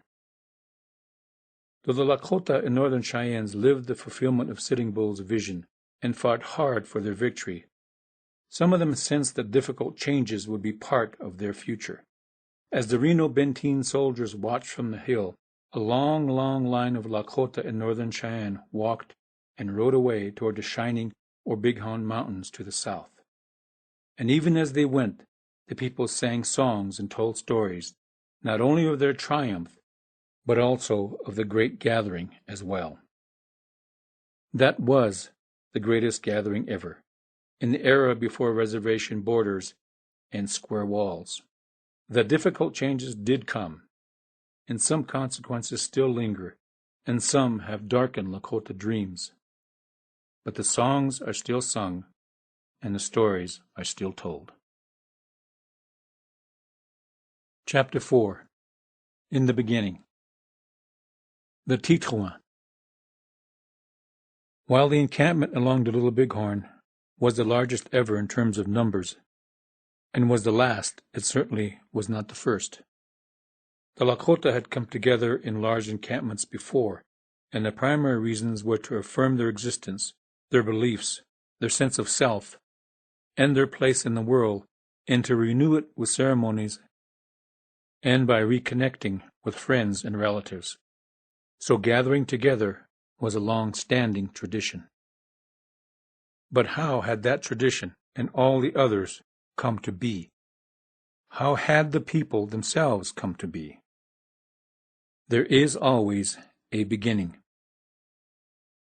No one knows exactly when our Lakota ancestors crossed the Missouri River, or the Great Muddy, as they called it, perhaps as late as 1680. But it was the time before horses, so they crossed on foot, probably in the winter, when the river was frozen solid. Whenever they did, the vast, endless prairies and bison, too numerous to count on those western hinterlands, were much to their liking. The horse had yet to arrive, but it soon would. The first group showed the way for those that followed. Their encampments were small, probably no more than 10 to 20 families, and each was no more than half a day's travel away from at least 2 or 3 others, often less. As the seasons and the years passed, they moved over the land and came to know it well. In the era before horses, the teepees were much smaller. Its appearance was much the same as its post-horse version, a conical-shaped hide covering supported by straight poles. Its floor space was no more than 10 to 12 feet across and taller than a man, about 8 feet high at its center. Because of the small space, families were small in number, no more than 4 or 5. Much of the pre-reservation Lakota society as we knew it was in place long before they moved onto the prairies. They were able to survive and flourish because they had well-defined roles for both males and females. Tasks were divided logically to meet the needs for surviving as a nomadic hunting society. At the time, women were better suited for some tasks that men were not, and vice versa. Women were the caretakers of home and family, and the first teachers and nurturers of children. Chores such as cooking, gathering firewood, child care, sewing, high tanning, and so on were their responsibility. Most importantly, as nurturers of the family unit, they had a profound impact on all of the children in the household and the extended family, even from birth, because midwives attended the birth of every child when possible. Overall, women shaped the basic values and attitudes of all children, male and female. There was no greater responsibility than that. As a matter of fact, there was an ancient premise that young men learned the skills to be hunters and warriors from their fathers and grandfathers, but they learned compassion and courage from their mothers and grandmothers. Men, on the other hand, were better suited for the roles of providers and protectors. Those responsibilities, especially as the hunter, took men away from home. Beneath the broad societal roles of hunter and warrior, men did necessarily fulfill other roles. Like women, they were teachers, teaching hunting, fighting, and survival skills to boys and young men. There were also husbands, fathers, and grandfathers, and some attained positions of military and civilian leadership. Some became medicine men. These gender roles evolved over time, and this social structure helped the Lakota to adapt to life on the northern plains and to succeed there where others had failed. The Lakota were already an old nation with an established lifestyle when they migrated to the northern plains. They were nomadic hunters. On the plains, they discovered there was no choice but to move with the rhythm of the seasons and a great animal that would become a critical physical resource, the buffalo or bison. Buffalo were not unknown to the Lakota. Like wolves and grizzly bears, buffalo were widespread across the continent, a seemingly inexhaustible source of food and shelter. But there was also a spiritual connection. The 7 sacred ceremonies at the core of Lakota spiritual beliefs and religious practices were brought to them by the white buffalo calf maiden, hundreds and perhaps thousands of years before. Those ceremonies are Hambalecheapi, or crying for a vision, the vision quest; Inikarapi, or making a new life, commonly called the sweat lodge ceremony; Narigluhapi, Naglushkapi, or keeping and releasing the spirit; Ishna Aloapi, or over her alone they sing, a puberty rite for young women; Hunka, or making of peace, or sometimes called making a relative; Trapa Wankeapi, or tossing the ball, the second ceremony for women; and Wiwang Wachipi, or watching the sun and dancing, the sun dance. Further, a creation or recreation story describes how the buffalo once lived beneath the earth. When she looked out upon the earth, the Lakota were suffering immensely from starvation, so she came up out of the ground and became many. The Lakota hunted and ate of her flesh. Interestingly, the Lakota referred to themselves as P'tet'ha'oyate, or the Buffalo Nation, or her nation, since the designation for the female is used. T'hatanka is the word for the male buffalo, and P'te means the female. The buffalo as a vital resource was widely known, of course, to other native people, including the Kiowa and Cheyenne, who are believed to have already been living on the plains west of the Missouri. The Kiowa were a small group and relented to the pressure of more aggressive people and eventually moved south to end up in what is now Kansas. As for the Cheyenne, they initially resisted, but in time became friends and allies with the Lakota. Remaining among the rivers and rolling lands east of the Missouri were the other people of the nation, the Dakota and Nakota.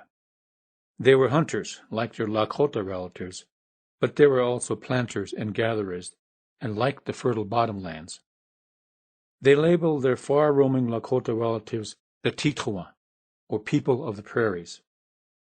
Though the Great River divided them geographically, the three groups would remain staunch allies. Of course, when the harsh northern plains winters froze the Missouri, many people crossed it to visit relatives on both sides. The other alliance the entire nation had was with the dog, or shunka. It was both companion and beast of burden. In the beginning of this relationship, somewhere in the midst of time, the dog emerged as a domesticated version of the coyote and the wolf. The coyote showed more of a knack for adjusting to a new lifestyle, and his disposition was preferable in crossbreeding. But it was the wolf's size and strength that the Lakota needed to carry their belongings. Though the Lakota were able to move freely across the prairies, the distances they covered in a day were only as far as dogs could walk, pulling heavy loads atop drag poles. That would eventually change. The horse came, and he was such a new being that a word had to be made to describe him. He was called Shunkawakan, or sacred dog.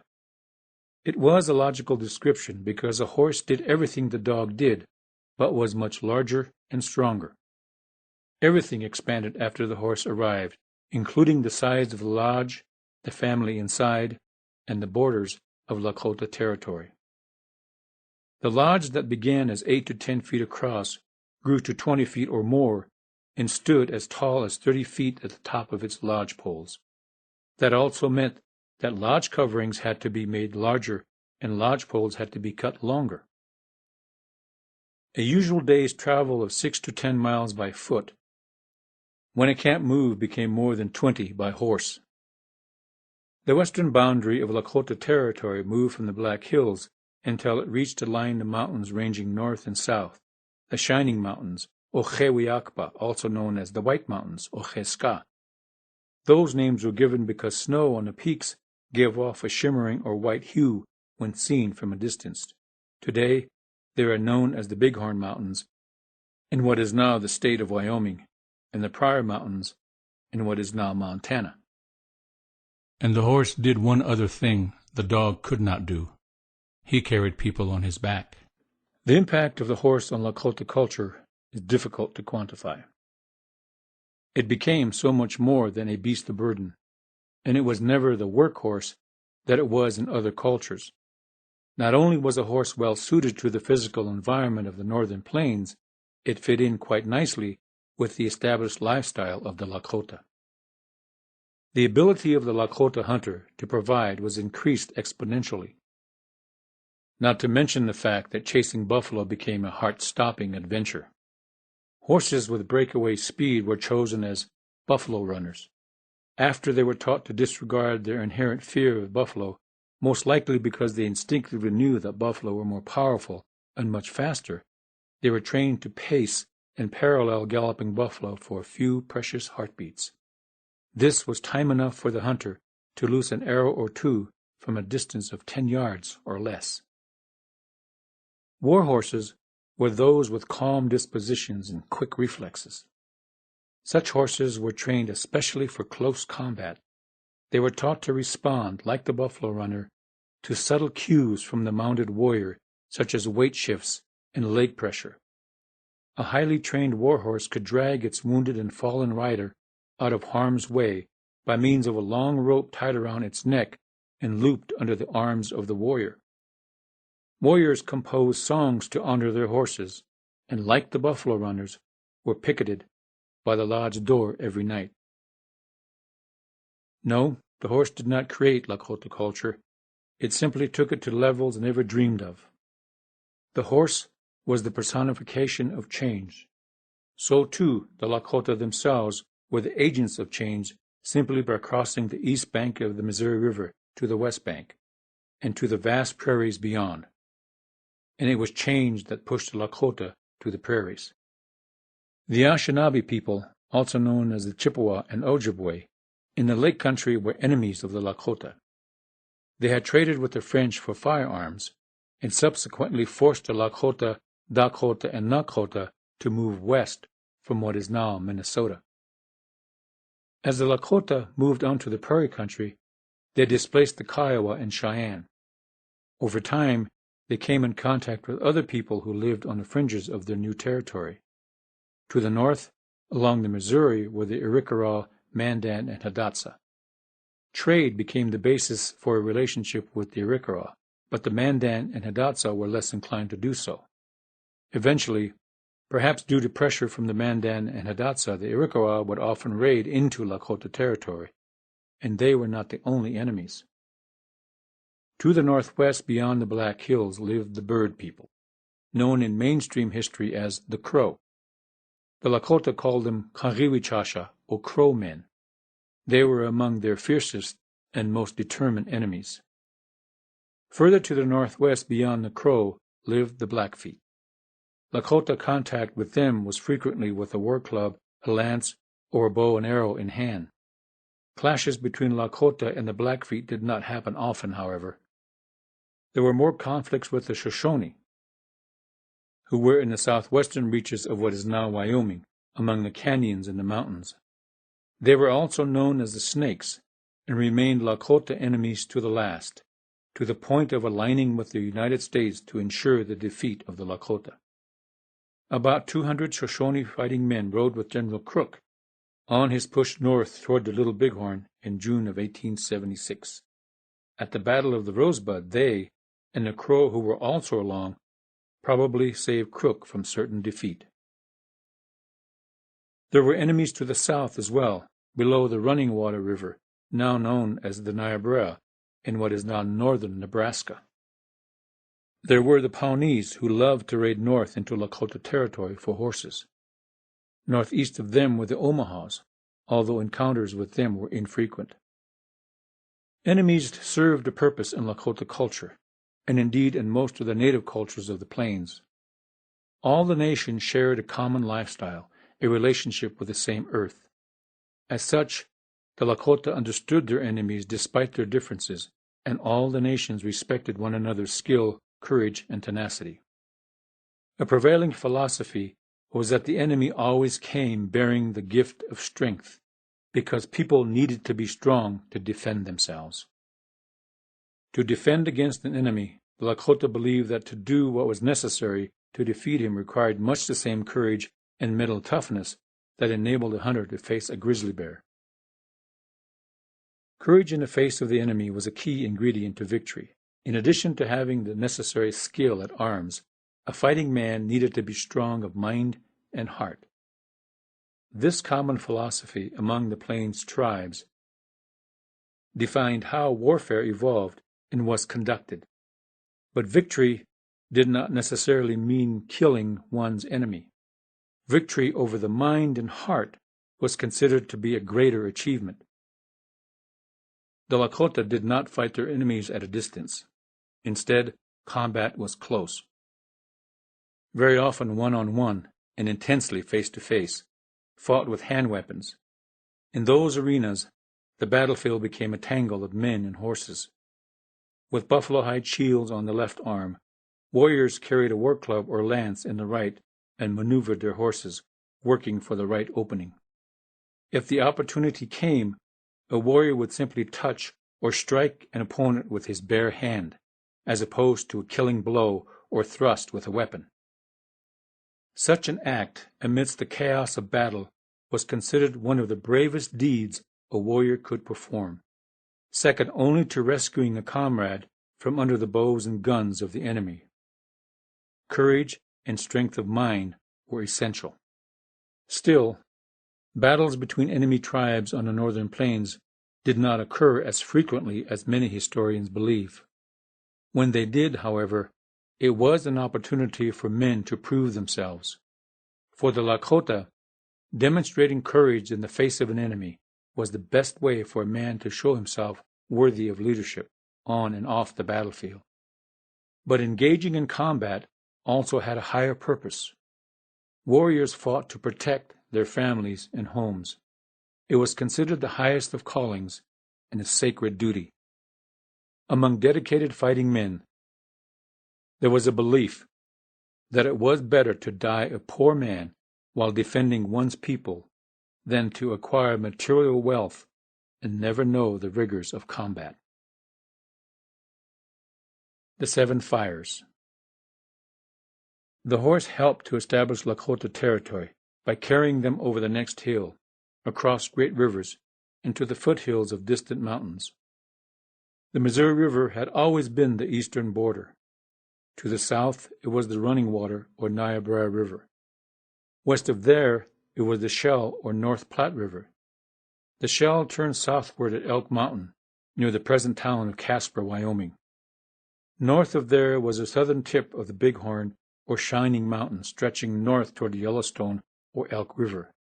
For a short time, the northwestern corner of the territory was the Powder River region, in what is now north-central Wyoming.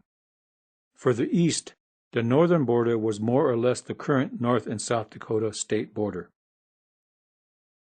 By now, 7 subgroups were loosely established, 3 large and 4 smaller, and they chose favorite areas as home, staying within those loose boundaries but moving freely within them. The largest of the sub-bands was the Oglala, a name that means to scatter or to scatter themselves, and scatter they did, over a large area from the Shell or North Platte River north to the Tongue River, and what is now central and northern Wyoming. Their western border was the Bighorn Mountains. Second largest was the Sichanrou, which means burnt thigh. The French translation, which is often used, is brûlé. They established themselves in an area that is the south-central third of what is now the state of South Dakota, a more or less triangular area bordered on the east by the Missouri River, on the south by the Niobrara River, and on the north where the Bad River flows into the Missouri. Next were the Hunkpapa, which means to camp at the end. During the large summer gatherings, they established the tradition of positioning themselves at the southern end of the camp opening, formed like the letter C. Their territory was the northern tier west of the Missouri River, below the Cedar and later the Cannonball River. The Manikanju were called those who plant by the water, and they were immediately south of the Hunkpapa, north and south of what is now known as the Morrow River. Both the Hunkpapa and Manikanju bands were in an area that is now north-central South Dakota and south-central North Dakota.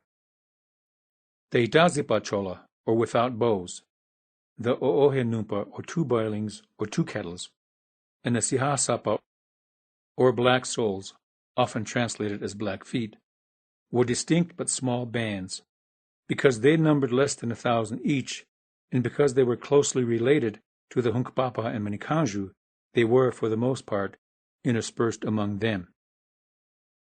These subgroups are also referred to as Ocheti Shakoe, or the 7 fires, or the 7 council fires. They were 1/3 of the entire nation, but their total population far outnumbered the Dakota and Nakota. They also controlled a larger territory, so the Titrois scattered themselves over the vast prairie lands and guarded the exterior boundaries they had established. They were strong, but not imperialistic. They were respectful of the physical realities of their world, and on it they thrived. Their movement over the land and their connection to it is a story as old as mankind, and the Lakota thrived because they understood one basic reality, that it was easier and wiser to adapt to the land, rather than to attempt to alter the land significantly to fit their needs. It was a philosophy that would eventually clash with another. But until that time they lived, moved, danced, and watched the sun rise and set as a free people. The gathering at the Little Bighorn occurred because the people always came together to talk about critical issues. At this particular time in Lakota history, the issue of white incursion was as serious as it could be, and it was the primary reason the people gathered. Ironically, it was the last time they would, as a free nomadic people. Nonetheless, the historical context within which it occurred does not overshadow what the gathering really was: an expression of cultural identity, a demonstration, and an enduring symbol of all that the Lakota were up to that pivotal summer. The identity and character of a culture that was refined and tempered by the northern plains was never more evident than that summer along the Little Bighorn, and never more connected to its beginnings. Grandmother, you who listen and hear all, you from whom all good things come, it is your embrace we feel when we return to you. From Fool Squirrel's Prayer Acknowledging the Earth. Chapter 5. Grandmother. To the Lakota, the earth was alive because it was a source of life. As such, it was more than a symbol for mother. She was the mother of everything that lived and moved. She was the epitome of generosity because she provided for all of her children. When the Lakota prayed, the earth was called Grandmother. At the Little Bighorn, Grandmother was also an ally. There were a variety of reasons why Sitting Bull chose the area of the Little Bighorn as the eventual gathering place for that summer of 1876. Over the years, the Lakota had met there to do the Sundance, so there was that special connection. But given the encroachment of whites and the establishment of the Red Cloud and Spotted Tail agencies, or reservations, in what is now northwest Nebraska, Sitting Bull felt that the Little Bighorn region was a reasonably safe place, beyond the easy reach of soldiers. He was, of course, unaware of the United States Army's specific plan to pursue and capture the Lakota in the three-way pincer. His goal was to bring the people together in order to talk to the influential leaders among the various bands. He wanted to talk about how best to defend themselves and their lands against further white encroachment. In a very real way, and not totally unexpected by Sitting Bull and other elders, the land itself rose up in that defense. The earth embraced the Lakota. The gathering began to the east in the area of the Chalk Buttes, small at first, with only a few hundred, but it grew. As the days and weeks passed, more and more people came, many of them breaking away from the Red Cloud and Spotted Tail agencies. A few hundred became a few thousand by the time they pitched their lodges near Ash Creek, a few miles from the Little Bighorn River and its wide valley. The people who came responded to Sitting Bull's message. They wanted to hear his views on the changes forced on them by the invasion of white people. More importantly, they wanted to hear how he planned to mitigate the problem. They never dreamed, of course, that they would be witnesses to a pivotal time in the history of the Lakota people. They could not foresee that they would fight two battles in the span of 8 days, major battles that would affect their descendants for generations to come. And the outcome of those battles, especially the last, would be dictated significantly by the land itself. In late June of 1876, near the end of the month when berries are good, or Wipa-Zukhe-Washtewi, the great throng of thousands moved their encampment. From Broken Hills near Ash Creek, they hauled their lodges northeast for several miles and settled in on the floodplain on the western side of the Little Bighorn or Greasy Grass River. There was good grass for the horses. The floodplain stretched essentially north and south for miles until the meandering stream connected with the Bighorn River at the present town of Hardin, Montana. Lush, tall grass filled the bottomland, made to order for the horse herd, numbering in the thousands. On the eastern side of the river, the land rose suddenly and formed a line of ridges that undulate sharply as they follow the river for several miles. Long slopes, deep gullies, and steep sides make the ridges formidable obstacles to easy movement, except for the likes of deer and antelope. Within the protective canopy of young and old cottonwood groves, the people pitched their lodges, about 1,000. In length, the encampment stretched over 2 miles. Its northern end lay just beyond Medicine Tail Coulee, a broad gully that opened onto the river from the eastern side. The primary reason for moving camp from Ash Creek was grass for the horses. In less than a month, the grass in that area had been grazed down considerably. If that had not happened so quickly, the camp probably would not have had to move when it did. Very possibly, the horses influenced the way the 7th Cavalry had to approach the attack on the Little Bighorn encampment. The battle certainly would have been tactically different if the encampment was still situated along Ash Creek. The Little Bighorn location forced Major Reno to charge north across 2 miles of open ground. This was not easy to do with horses exhausted from a nearly 2-day forced march. The open floodplain south of the new encampment offered scant cover. When Reno halted his charge and formed his men into a long east-west skirmish line, he lost any hope of success. In the open without cover, Reno's troopers were susceptible to any counterattack by the Lakota and Northern Cheyenne fighters. They had an unobstructed view of the dismounted soldiers.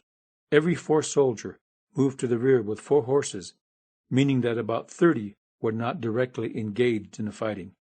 Their main responsibility at that moment was to hold and keep control of horses. Gall, the Hunkpapa Lakota war leader, led an attack aimed at the western end of the skirmish line, breaking it immediately with a furious charge. The soldiers fled east to where groves of trees offered cover along the river. Most of Reno's soldiers were able to gain protective cover inside those groves, but that position also reduced their field of fire. Incoming fire was intense as the soldiers were quickly surrounded. What seemed like a safe position at first for the soldiers only gave the Lakota and Northern Cheyenne a focused field of fire. Confused and unorganized, the soldiers finally broke from cover and retreated across the river. Here again, the terrain turned against them. Crossing the river was the epitome of an exercise in futility. Reno's command was totally at the mercy of the warriors. One warrior later compared that specific action to shooting ducks on the water. The river crossing offered no cover, of course, and the soldiers could do little to effectively counter incoming fire. All they could do was retreat. Once across the river, their only choice was to climb the steep, uneven slopes in a desperate attempt to find a defensive position. Progress up the slope was slow. Soldiers and horses fell. Some 300 yards later, in the middle of a swale on a ridge, Reno and his men were finally able to regroup and establish a defensive position. But while the swale offered some cover, which they augmented by putting up barricades of saddles, dead horses, crates, and digging shallow pits, the land once again aided the Lakota and Northern Cheyenne. As the soldiers dug in, the warriors dismounted and spread out around them, taking advantage of the cover the hills and gullies offered. Now the soldiers were contained. A few attempts were made to break out of the barricades, but each was beaten back. There, for all intents and purposes, ended the valley fight. Reno's troopers would be reinforced by Captain Benteen, returning from his foray to the south. The soldiers did improve their barricades and built rifle pits, but they were no longer a threat to the people in the large encampment across the river below. Their defensive barricaded position is now known as Reno-Benteen Hill. They would endure a long, hot night tending to their wounded. With the new day, June 26th, came foot and mounted assaults against their position. Though they defended themselves well, by and large they were contained. If scouts had not reported more soldiers to the north, the Reno-Benteen position would have been completely surrounded and sealed off as the days wore on. Once their food and water was depleted, the hot sun and the dry land would have likely sealed their fate. While Reno was being chased to the trees, then out of the trees, then across the river, Custer was moving his 5 companies north behind the ridges. Though the ridges hid the movement of his column, neither could he see the encampment he suspected was in the river's valley west below the ridgelines. Even after he reached a high point to have a brief look, he did not gain an accurate visual or tactical assessment of the situation below him. The groves of cottonwood obscured the camp, allowing a glimpse of only a few of the 1,000 or so lodges, suggesting that the encampment was much smaller than it really was.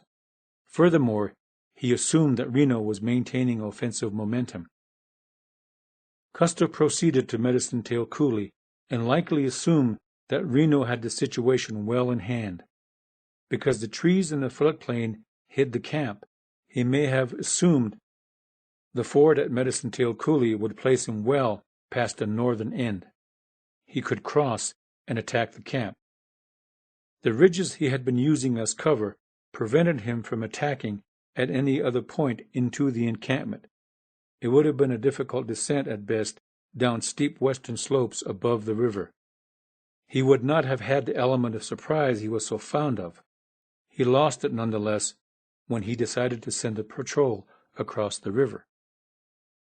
With the 5 companies waiting in column formation, the patrol attempted to cross the river, still flowing heavily with late spring snow melt runoff. Defensive fire from a hidden position stopped the patrol and forced it to turn back to the east bank. Shortly thereafter, warriors led by the Hunkpapa war leader Gall crossed at or near the Medicine Tail Ford. Custer's companies by then were already urging their tired horses up a long slope. It eventually reached the top of a plateau. That plateau connected to a north-south ridge. Custer's tired horses and the long ridge enabled Gall to close the gap easily and flank the soldiers on either side. Historians theorize that from Medicine Tail Coulee looking west, Custer may have spotted hundreds of women and children fleeing the encampment in a northwesterly direction. He knew, of course, that non-combatants usually sought shelter away from the battle. It is possible that he intended to pursue and capture the fleeing women and children, as he had done at the Washita in 1868. However, he could not have known precisely the kind of terrain he would have had to traverse before he could reach them. The long upslope from Medicine Tail Coulee was the first obstacle. The second was Gall and his fighting men in hot pursuit. Whatever his intentions might have been, Custer had to move his troops up a long ridge. Gall's arrival probably turned Custer's offensive pursuit into a defensive action. Without substantial rest, after a 36-hour forced march, Custer had no choice but to gallop away from Gall's pursuing warriors. The long upward slope took its toll on the larger cavalry horses, and it enabled Gall, whose men were riding much fresher horses accustomed to the terrain, to gain the advantage. Once on the ridge, the soldiers formed dismounted skirmish lines twice to attempt to slow or stop the advancing warriors. But in each case, the incoming fire was too intense, and the lines broke. It would be the only organized defense the soldiers would muster. The soldiers stayed on the ridge as they fled from the pursuit, honoring the age-old military precept of keep to the high ground.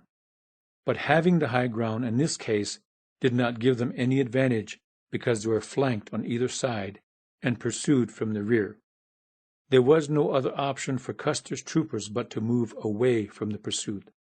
The only hope the soldiers might have had was a turn of luck, but it never materialized.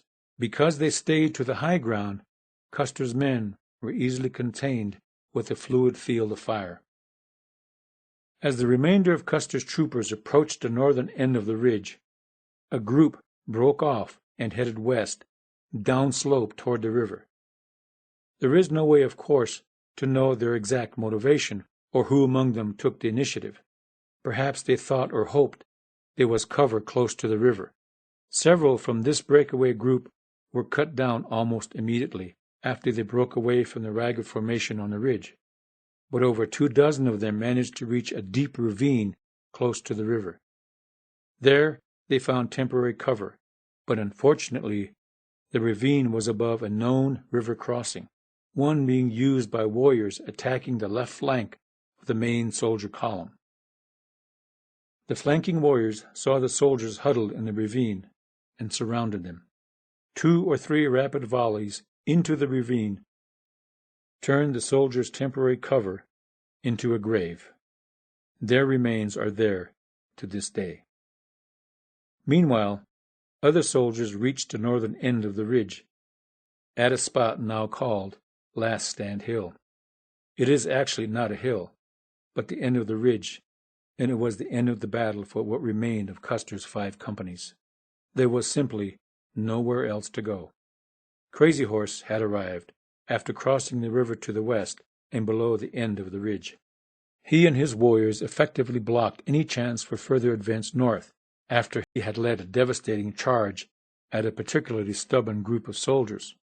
Meanwhile, more and more warriors were arriving on the scene. Gall had ordered some of his warriors, those he knew to be expert marksmen, to dismount in order to take careful aim and make good use of the limited supply of bullets they had. Using every cover the slopes offered, be it a gopher mound, a thick bristly soapweed, or a shallow ravine, Gall's sharpshooters sniped from up to 100 yards away.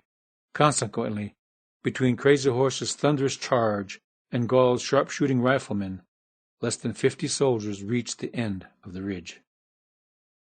The Battle of the Little Bighorn began when Major Marcus Reno and his command of about 120 men crossed the Little Bighorn just south of its confluence with Ash Creek and turned north. Nearly 6 miles north and on the opposite side of the river, the second engagement ended at Last Stand Hill. This is the length of the battlefield. Its breadth is narrow, only about a mile at its widest point. This was the distance from the westernmost end of Reno's skirmish line to the barricade atop Reno-Benteen Hill.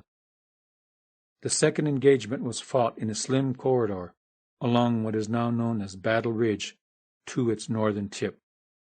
The land along the Little Bighorn, where the battle was fought 130 years ago, has changed little. Houses now stand where the Lakota and Northern Cheyenne were encamped. The river itself has changed its course somewhat since then, but it still meanders below the tall guardian cottonwood trees. Little Bighorn Battlefield National Monument sees 300,000 visitors each and every year. Most are Euro-Americans, and their reactions to the story of the battle vary widely. Some walk away with nothing more than a shrug and a digital camera filled with hurried snapshots. Some are openly sympathetic to the victors. But there are those who feel and express outrage that the 7th Cavalry was so decisively defeated. On the other hand, an overwhelming number of Native people who do visit the battlefield, especially Lakota and Cheyenne, feel some degree of pride. People will continue to visit the site in the years and generations to come. Whether connected directly or not so directly to the event, most visitors will talk about the battle and all the various factors that are part of its story. And now and then, someone will say that the land itself is part of the story. It can be an emotional experience. Some will feel something emanate from the land itself. Perhaps what we seem to sense is that no one knows the complete story of that long-ago battle except the land. And Grandmother will outlive us all. Chapter 6. Leading the Way. The Little Bighorn River has changed its course over the past 130 years, but it is much the same as it was on June 25, 1876. Ridges, gullies, slopes, and the flat floodplain are much the same also. Sagebrush still wafts their sweet odor, and the sun still beams hot on the summer day, and the wind still blows. It is easy to perceive those connections to that battle so long ago, easy to consider how the physical and environmental factors could have been and were part of that event. However, there are other contributive factors that are not as evident to any visitor to the site today. One of them is leadership. Perhaps the most common question posed by visitors to the Little Bighorn battlefield, albeit somewhat rhetorically, is, how could this have happened? Meaning, how could the 7th Cavalry have been so badly defeated? There are, of course, many reasons why. Leadership among the Lakota and Northern Cheyenne is an often overlooked factor. In order to understand and appreciate this attribute, more so than the 7th Cavalry facing superior numbers, or that the victors were just plain lucky, It is essential to understand the role leadership had in Lakota culture. Leadership existed in pre-reservation Lakota society in several ways, but it more or less began and ended with one group, a council of elders. Membership on the council was not by election. All elderly men of good reputation were eligible to sit as members. The men who made up the council in any group or community had the combined knowledge of hundreds of years of life experience at the very least, and many of them had been military or civilian leaders. This vast resource was brought to bear each time any issue was brought before them. But the council had no authority to issue orders or directives that had to be followed. After the council discussed each issue at length, it offered advice on how to deal with them. Rarely did the people in the community, including military and civilian leaders, disregard the advice. The council, then, was the contemplative body. The elderly men on it, by the strength of their years of experience, had become the thinkers and philosophers. The level immediately below them was a group whose responsibility was to actively lead, either in the various warrior societies or on the field of battle. If they lived long enough, they would eventually sit on the council. Just as the members of the council were not elected, no leader was ever elected.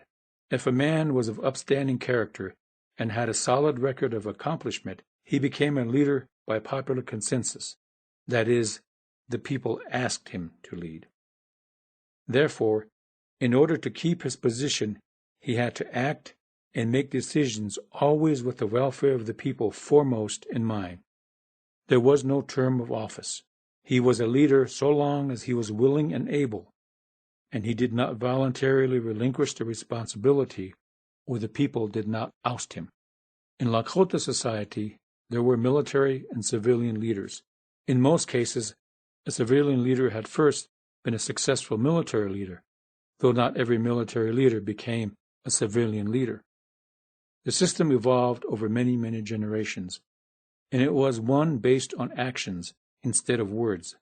The following story is a classic example of action-oriented leadership.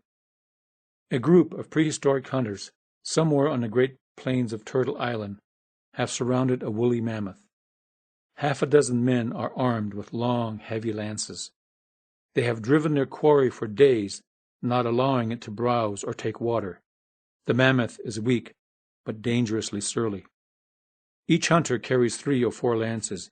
Each is tipped with razor-sharp fluted stone points. Thrust into a vulnerable area, such a weapon can cause severe bleeding. But the lances are primarily thrusting, not throwing weapons.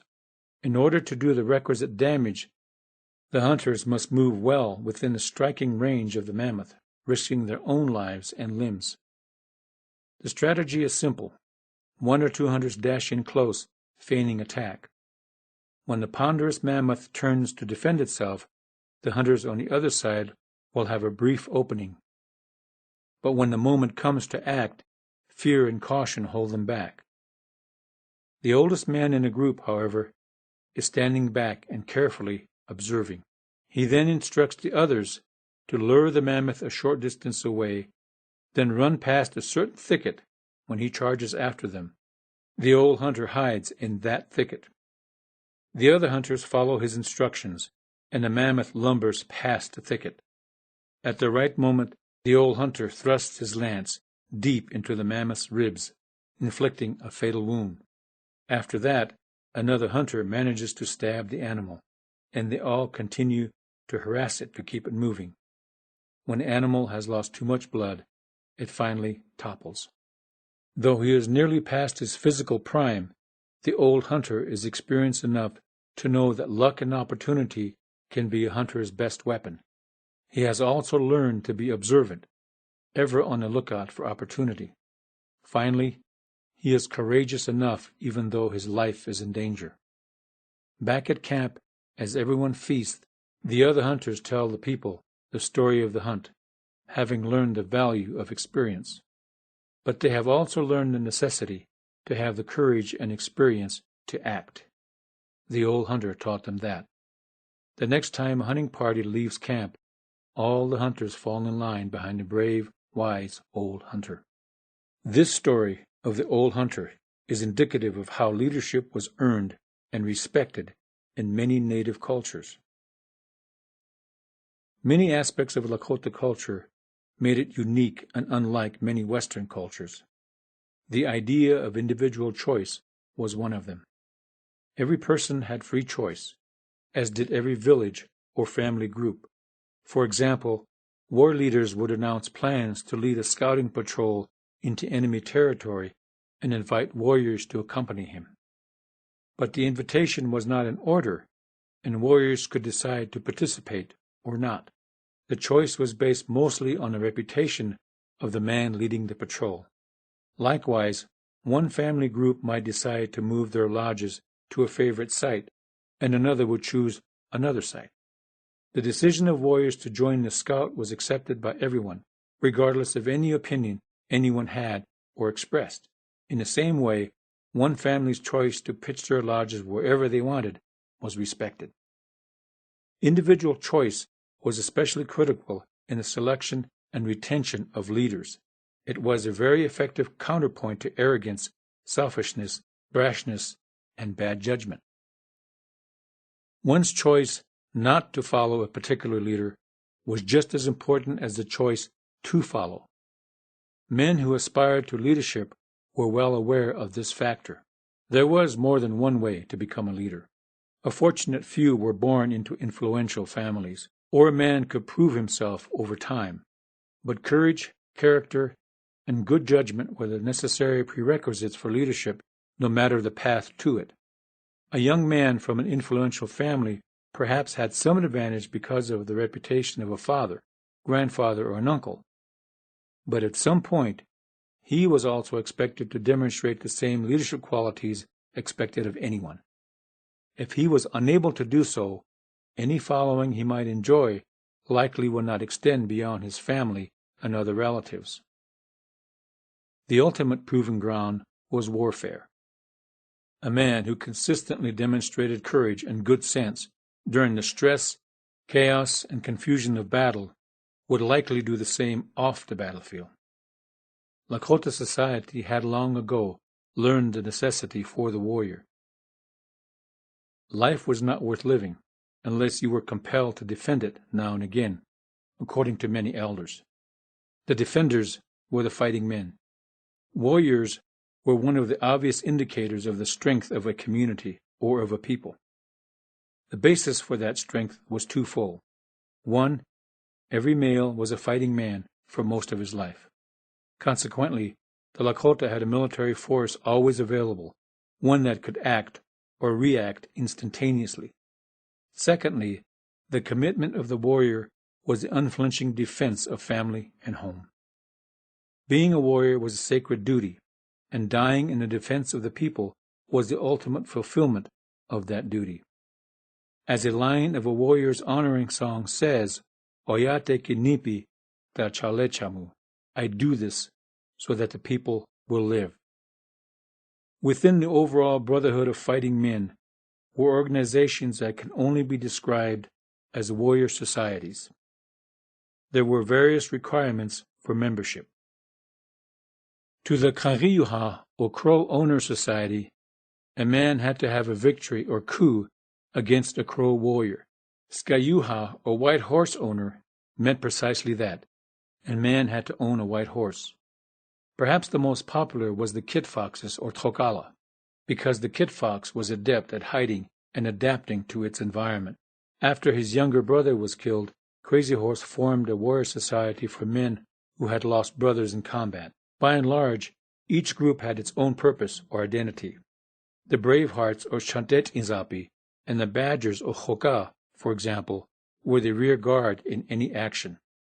Each society had its own rules of conduct and officers, usually long-standing members with strong battle records. The head man was called Nacha, and he belonged to the Nacha Okolakichia, or the Headman Society. The various warrior societies and the Headman Societies were autonomous within the community at large, but they did not exist for self-fulfillment or self-perpetuation. They existed to serve and benefit the people. Because of that, they were invaluable in the preparation of leaders. But when all was said and done, or no matter how many warrior societies a man belonged to, character, steadiness under pressure, and courage when it was necessary were the standards by which the people chose their leaders. Furthermore, it was not enough simply to achieve a position. A man had to understand and fulfill the responsibilities that came with it. Since legislative authority was not the means to motivate others to undertake a task and pursue an objective, leaders had only one option. They had to demonstrate leadership. Many men who compiled enviable combat records and became military leaders had no desire for leadership as a civilian. The tenure of a military leader was not an extended one, usually coinciding with his physical ability to take to the field and endure the rigors of the trail and of combat. Gall, the Hunkpapa Lakota, was such an example.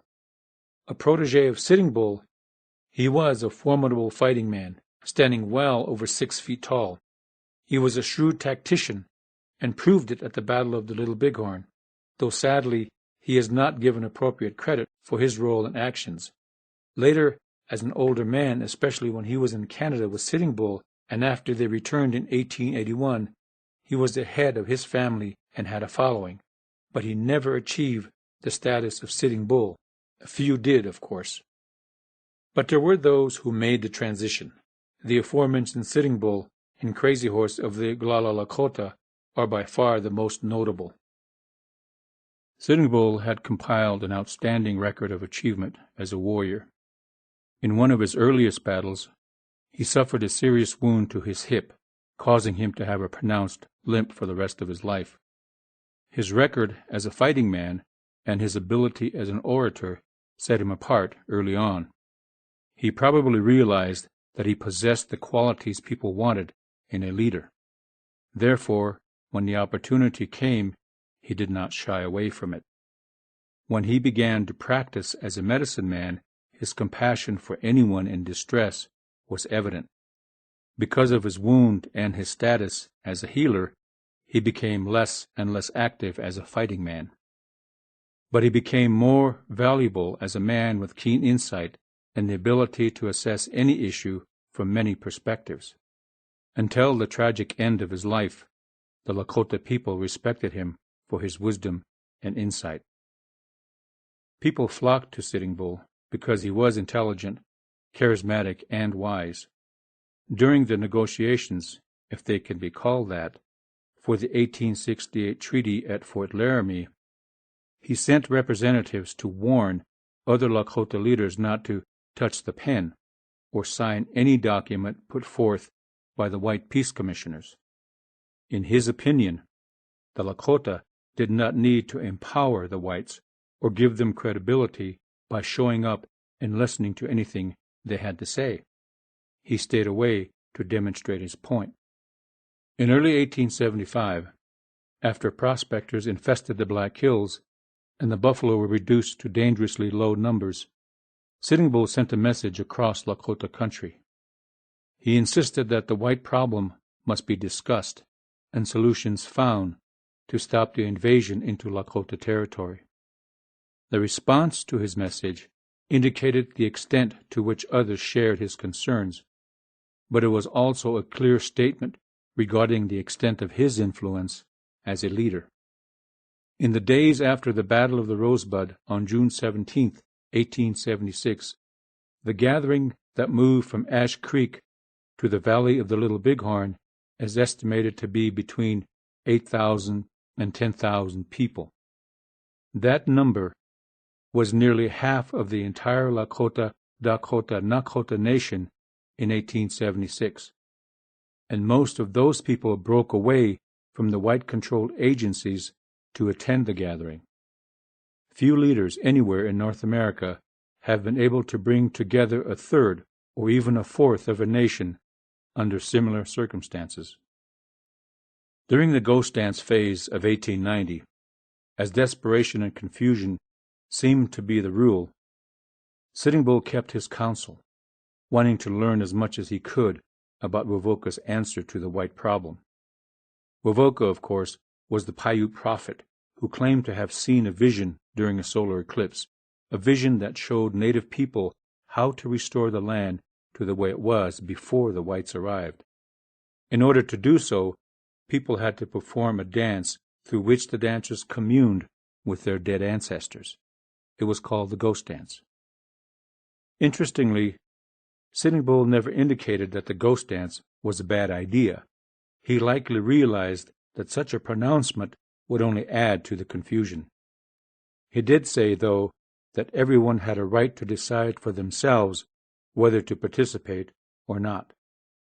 In the meantime, he had sent a younger medicine man, Kicking Bird, to the southwest to learn about the dance from Wovoka. Kicking Bird became a believer, and he returned to inform Sitting Bull as to what he had heard and seen. But his involvement as a ghost dance leader added a deadly dimension to the entire ghost dance movement. Kicking Bird's innovation of bulletproof ghost shirts made the U.S. government even more nervous. There was already government fear of widespread military uprising, especially if Sitting Bull were to openly endorse the movement, because they knew of his abilities as a leader.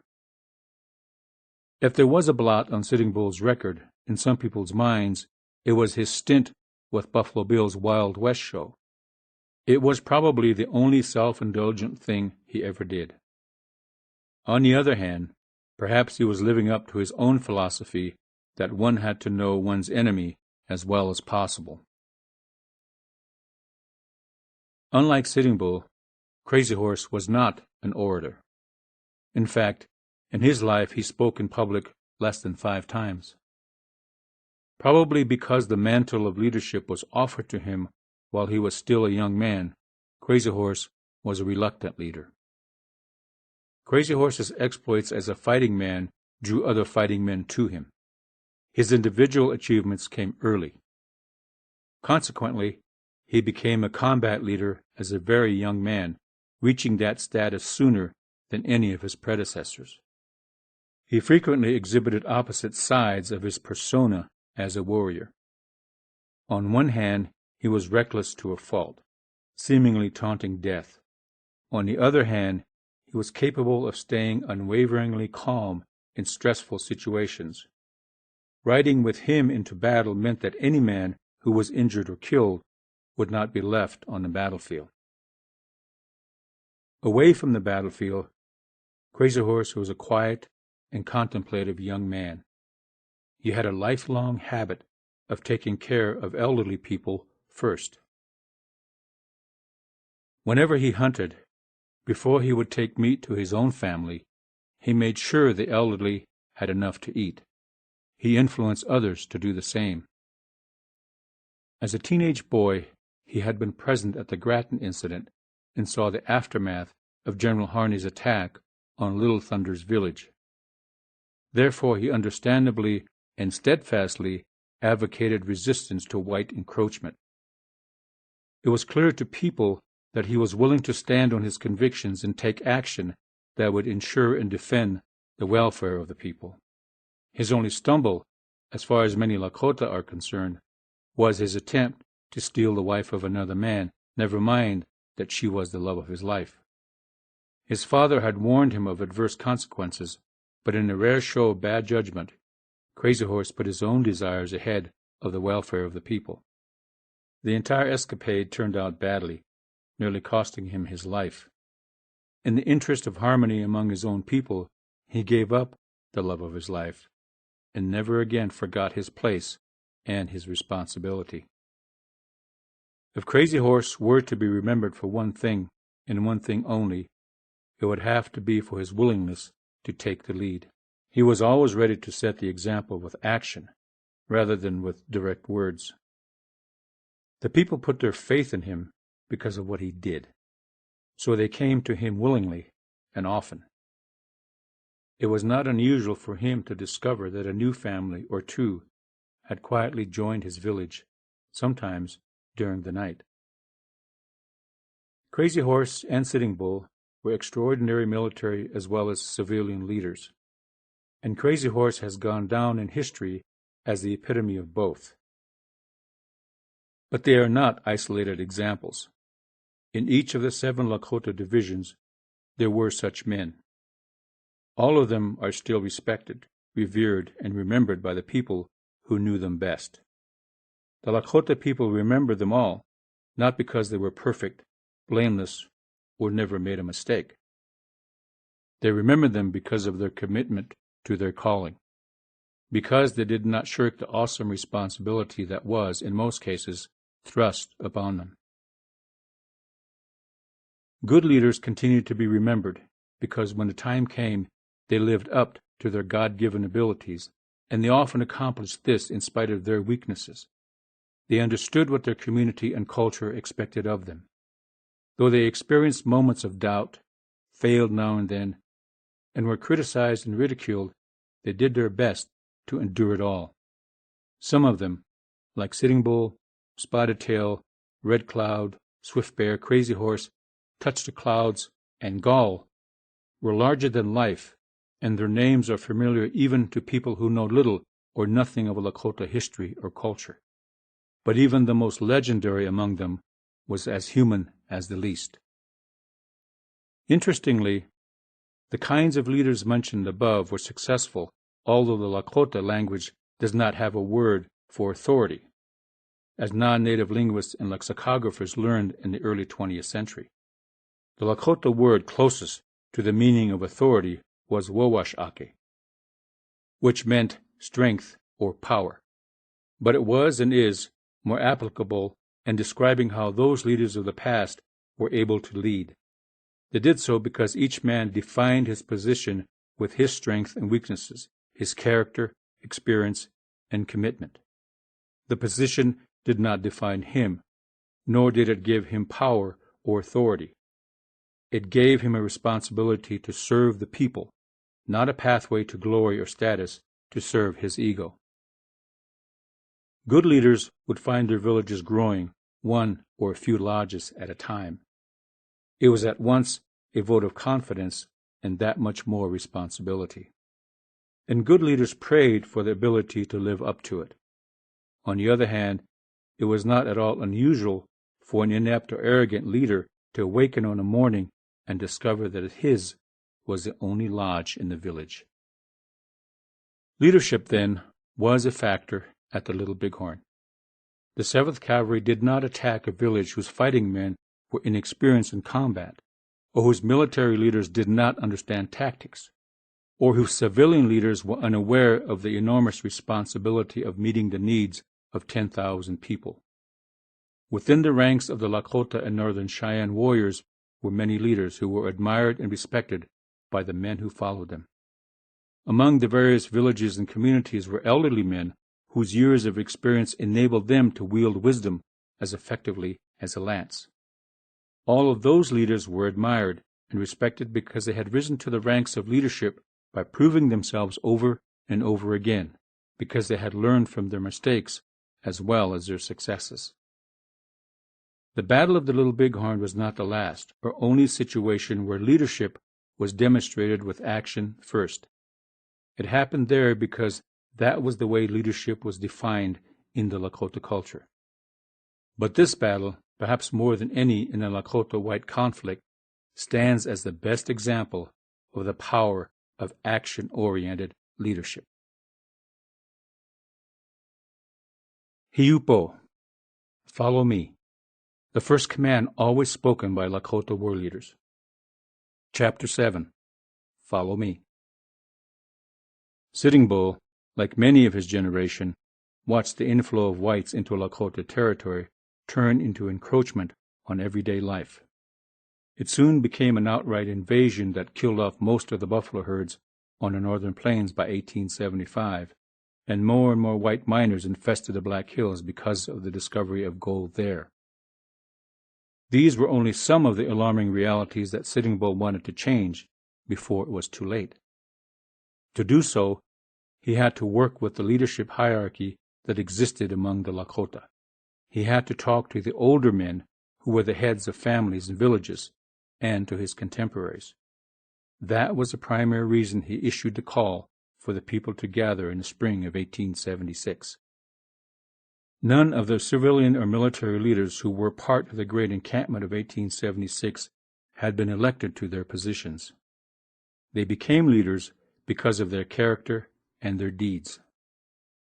Some did not want to be leaders, but people followed them because of their good sense and good judgment. A few, like Crazy Horse of the Oglala Lakota, were leaders both on and off the battlefield. Touch the Clouds of the Mnikaju Lakota was another. While Sitting Bull and other elder statesmen were busy convening councils to talk about stopping the white invasion, warrior leaders like Crazy Horse sent scouts in all directions, eyes and ears that would see any enemy that might threaten the people in a great gathering. But the war leaders did not meet night after night, day after day, as the elders did. Crazy Horse, the most esteemed of all war leaders, could have called for a gathering among the war leaders. Yet it was not necessary to make plans or train fighting men for a specific mission, because all the war leaders were hardened combat veterans, having fought against many enemies, including the Long Knives. Furthermore, they knew that the skills and abilities of the fighting men allowed them to adapt to any situation they might encounter. For all of those reasons, the United States 7th Cavalry could not have picked a more pivotal moment to attack the encampment. In the encampment were about 1,200 fighting men, most of them seasoned by combat and rested from their encounter with Crook at Rosebud Creek only 8 days earlier, an encounter they felt was a victory.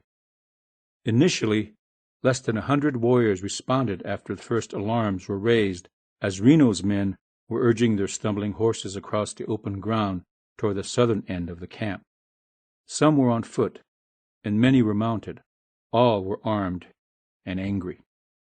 Some of the first leaders to arrive on the scene were Gall and Black Moon of the Hunkpapa Lakota, and Crazy Horse and Big Road of the Oglala Lakota. By then, the soldiers had dismounted and formed an east-west skirmish line, firing from standing, kneeling, and prone positions. Unknown to the other leaders, Gall was carrying a burden much heavier than the responsibilities of leading men into combat. Gall was Crazy Horse's contemporary and a favorite of Sitting Bull. He was a tall, robust, and handsome man. His role in the second engagement of the Battle of the Little Bighorn, yet to come at this moment in the chronology of the battle, was the primary reason for the utter defeat of Custer's 5 companies. Gall's extremely critical role has long been overshadowed by the larger-than-life presence of Crazy Horse in Sitting Bull. But it is Gall, just as much as Crazy Horse, who should be credited for the overall victory at Little Bighorn. Gall had 2 wives, and they and some of their children were at home when Reno's troopers opened fire with their .54 caliber rifles. Many of the bullets carried far into the Hunkpapa encampment at the southern end. Both of Gall's wives and one of his daughters were killed. He had been elsewhere when he heard the firing and the alarms. Hurrying home to gather his weapons, he discovered the bodies of his family. After he carried the 3 bodies into his home, Gall joined the warriors who were hurrying to meet and mitigate the threat. He told no one of his heart-wrenching loss until later that evening. With Crazy Horse and the other leaders, he assessed the soldiers' skirmish line. They could all see that at the western end of the line were most of the 7th's Indian scouts. Gall and the others knew that if that end of the line were collapsed, the entire formation will be vulnerable. Gall more or less volunteered to lead a charge, and did so with a vengeance. He was seen in the midst of the action as scores of mounted warriors routed the soldiers. Later, when word came that soldiers had been seen on the ridges above the camp, he broke away from the Reno-Benteen siege and raced down to the valley. Crossing the meandering river more than once, he gathered warriors to him and led them to the Medicine Tail Ford.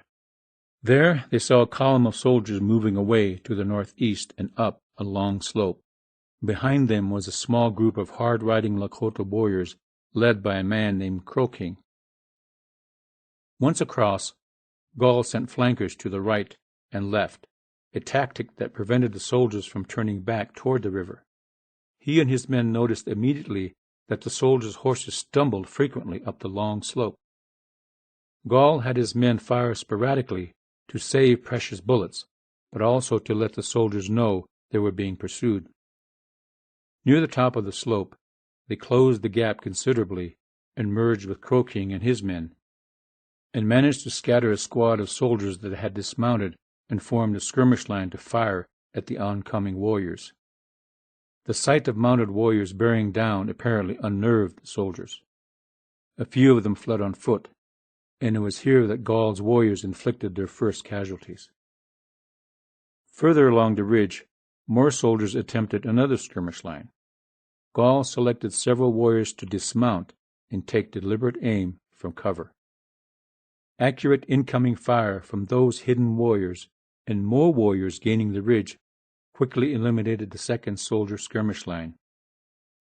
It was clear to see now that the soldiers were disorganized, unable to return fire consistently and not taking steady aim when they did. Gall saw the effect of the steady marksmanship of his dismounted warriors and urged others to do the same, especially several he knew to be expert riflemen. The effect was almost immediate. Soldiers fell in a relentless rhythm. They ran and fell, ran and fell. The Northern Cheyenne had chosen an area just north and across the Medicine Tail Crossing. From their lodges, they had a good view of the wide coulee across the river that stretched to the east. Because they were over 2 miles from the southern end, they did not hear the soldiers open fire at the Hunkpapa end of the camp. The alarm flowed quickly from south to north, however. By the time the news reached the Cheyenne lodges, Reno's attack had already bogged down, and he was running for the river. 2 Moons, the ranking civilian and military leader among the Northern Cheyenne, heard the news and urged Cheyenne warriors to go to the aid of their Lakota friends. With a knot of warriors behind him, 2 Moons rode south to join the fight. Several Cheyenne had been catching their war horses and returned to the camp to make preparations, unaware that 2 Moons and several warriors had ridden off. Before preparations were completed, someone spotted soldiers across the river at the ford. A man named Bobtail Horse was one of the warriors. He called out to his comrades, urging them to meet the threat. Only a few fighting men were left in the Cheyenne camp. Nevertheless, they rode out together, 1 or 2 singing their death songs. Near the crossing they came upon several Lakota boys and old men hiding in the brush, armed and ready to fight. As a few soldiers reached the river's edge and began to cross, the Cheyenne Lakota contingent opened fire, forcing the soldiers to retreat. Soon thereafter, the entire column of soldiers started up a long slope east of the crossing. A moment later, a small group of Lakota, Crow King's men, crossed and chased after the departing Long Knives. Not long after that, dozens more Lakota warriors splashed across at the ford and began to pursue the soldiers as well. Bobtail Horse and the other Cheyenne with him crossed and joined the pursuit. Crazy Horse had received word of a new threat to the other end of the camp at about the same moment as Gall. He disengaged from the siege of the Reno-Benteen position, crossed the river, and hurried through the melee and confusion of the encampment, calling out to warriors as he went, urging them to go north. At his own lodge in the Oglala camp, just below the Cheyennes, he took a fresh war horse from his wife. In the Cheyenne camp, he received word that soldiers were being chased up the hill across the river. Realizing that he had nearly 100 men with him, Crazy Horse headed for an old crossing further downstream. He was joined by 2 Moons and several of his Northern Cheyenne warriors. At a point northwest of where the Little Bighorn Battlefield National Memorial Visitor Center now stands, he crossed the river and circled east. As they reached the broken hills and gullies, they met a surprised group of soldiers, perhaps 20, who beat a hasty retreat back to the south. From a rise, they heard the gunfire. The soldiers were on a long ridge and moving northward, some of them on foot. Loose horses were everywhere. As they rode closer to the action, it was clear the soldiers were fighting a running battle and losing. One group, however, seemed to be holding their own, staying together and returning shot for shot at the advancing warriors. Crazy Horse circled further to the east and then turned south and charged that troublesome group of soldiers. With his warriors behind him, they were able to inflict casualties and scatter the stubborn knot of soldiers. In leading this particular charge, Crazy Horse demonstrated the utter selflessness for which he was known. In apparent disregard for his own safety, he raced his horse at the soldiers, firing as he rode. Many of the warriors with him were awed by his actions, briefly watching the spectacular display of courage before they joined him. Crazy Horse's act of tremendous courage, combined with Gall's steady leadership, contributed to the defeat of Custer and his entire command of 227 men. But on this day, other lesser-known battle leaders also lent a hand to the victory. The Hunkpapa Lakota Crow King and a few of his warriors had been the first to reach Medicine Tail Coulee, and were the first to pursue Custer's 5 companies up the long slope. Black Moon, another Hunkpapa Lakota, was prominent in the valley fight, as were Good Weasel and Good Road, both Oglala Lakota. All these men, as well as others who led in the battle, had seen combat many times before. They were not new to the unfettered violence, noise, chaos, and confusion. They were no strangers to death, always ready to give their last full measure of devotion in order that the people would live. Some were more reckless in battle, as Crazy Horse often was, others more steady and deliberate, like Gall. But whatever their individual tendencies, they were all leaders. Lakota war leaders did not stay out of harm's way and direct others. They were in the thick of it, leading the way. They will be remembered, certainly because of their victory at Little Bighorn, but also because of who and what they were. The stories of their exploits and their humanity will endure because they were real people, heroes to their relatives and their people. And those stories were told immediately and spread quickly among the Lakota people. A few short weeks after the Battle of the Little Bighorn, the news of the Lakota and Northern Cheyenne victory was delivered to the people who had stayed at the Red Cloud and Spotted Tail agencies, brought by those who had been at the Little Bighorn. Several families among the Sichango Lakota at Spotted Tail decided that a victory celebration was in order, so they danced at the end of that summer to celebrate and honor the men who had fought for the people. The Sichango Lakota still danced at the end of each summer to celebrate that victory. Still, in the end, the victory at Little Bighorn did not bring back the buffalo, or chase the miners out of the sacred Black Hills, or turn back the relentless encroachment of white people into Lakota lands. But the manner of the Lakota Cheyenne victory showed what they were made of. The fighting men, and a few women who fought as well, rose to their breeding as warriors. The leaders among them inspired courage and advised warriors with the steadiness and wisdom of experience. But most of all, they simply took the lead. They rode at the front. And through the long night of June 25th, the older leaders demonstrated another aspect of leadership, that sometimes it is necessary to make tough and unpopular decisions. Through the night, they debated over what to do about the soldiers barricaded on a hill above the river, the Reno-Benteen contingent. Younger men, flushed with victory, wanted to overrun and kill them all, no matter the cost. The old men knew that the cost in lives would be high if the younger men had their way. Nonetheless, some of the older men were in favor of the idea of killing all the soldiers. But in the night word came, brought by scouts returning from the north beyond the Bighorn River. More soldiers were approaching. The news immediately raised concerns over the safety of the encampment. Every man, young or old, wanted his family to be safe. Nevertheless, as the sun rose on the 26th of June, the fighting on the hill erupted. Mounted charges were met with vigorous fire. Warriors tried slipping in close, but were pinned down. So the old men, out of concern for their women and children as well as the fighting men, decided to spare the soldiers on the hill. The warriors withdrew, leaving a few to keep the soldiers pinned down. Meanwhile, in the valley below, the women took down their lodges and packed their households. By late afternoon, the camp was moving in a long column formation, with warriors riding on the outskirts as a first line of defense.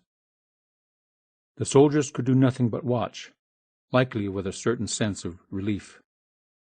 Although the primary reason the camp was moving away was concern for the safety of the women and children, the soldiers were nonetheless the beneficiaries of the compassion of the old men leaders. Across Lakota country, there are families descended from the people who were at the Little Bighorn in June of 1876. The same is true of the Northern Cheyenne. Those families knew who their ancestors were and what they did in the battle. Some are descendants of the men who were killed or later died of their wounds. There is no absence of pride in those families, or sadness. And they tell the stories of their ancestors to each new generation of their family. In the real sense, therefore, those warriors who fought at the Little Bighorn have gained immortality. They live on in those stories as each new generation learns who they were and what they did and how they lived. Say the name Little Bighorn, and one of the immediate reactions is to think of a battle.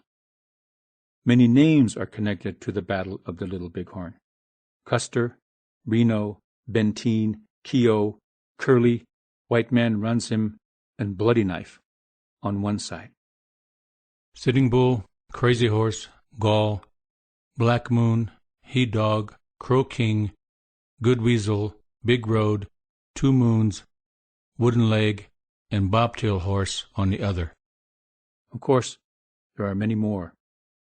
All of them were compelled to act because they were following orders or because they felt a sense of duty. They made a commitment, sometimes reluctantly and sometimes freely, to put themselves in harm's way. On one side were nearly 650. On the other, somewhere between 1,200 and 1,500. Victory favored the defenders, as we all know. How that victory came to be will be debated endlessly. Was it because of weaponry, or superior numbers, or just plain luck? The Little Bighorn River still flows, and the ridges still guard the floodplain, and the sun rises and sets, and the winds still flow over the land where a battle was fought. Those are the tangible aspects of memory, as are weaponry and superior numbers. Less tangible is luck, good or bad. Even less so are the hearts and minds, the souls, and the character of the people who fought there. If the intangible is examined, some interesting insights will unfold, and perhaps some unexpected lessons will be learned. One of those lessons might be the depth of commitment and the level of inspiration in the deceptively simple phrase, "Follow me." A warrior I have been. I have had a hard time. Sitting Bull, Hunkpapa Lakota. Chapter 8. Zuyawichashaki, the Warriors. Lakota males were bred to fulfill two broad societal roles simultaneously: the hunter-warrior or the provider-protector. These duties were not performed, however, to the exclusion or diminishment of other roles and responsibilities. Furthermore, contrary to long-held beliefs, the Lakota male did not live for war. The word warrior has long been associated with native North American males, especially of the Plains tribes. Other labels commonly used are tribesmen, braves, or the ever-popular hostile. Being a warrior was a necessary and critical societal role, and it was the predominant one. For many tribes like the Lakota, military service was not an obligation fulfilled with a tour of a few years, nor was it regarded as a job or a career. Rather, military service was a lifelong calling, fulfilled in conjunction with all the other responsibilities expected of males. The other critical responsibility was as the hunter. As hunters, men provided a living for their families and communities.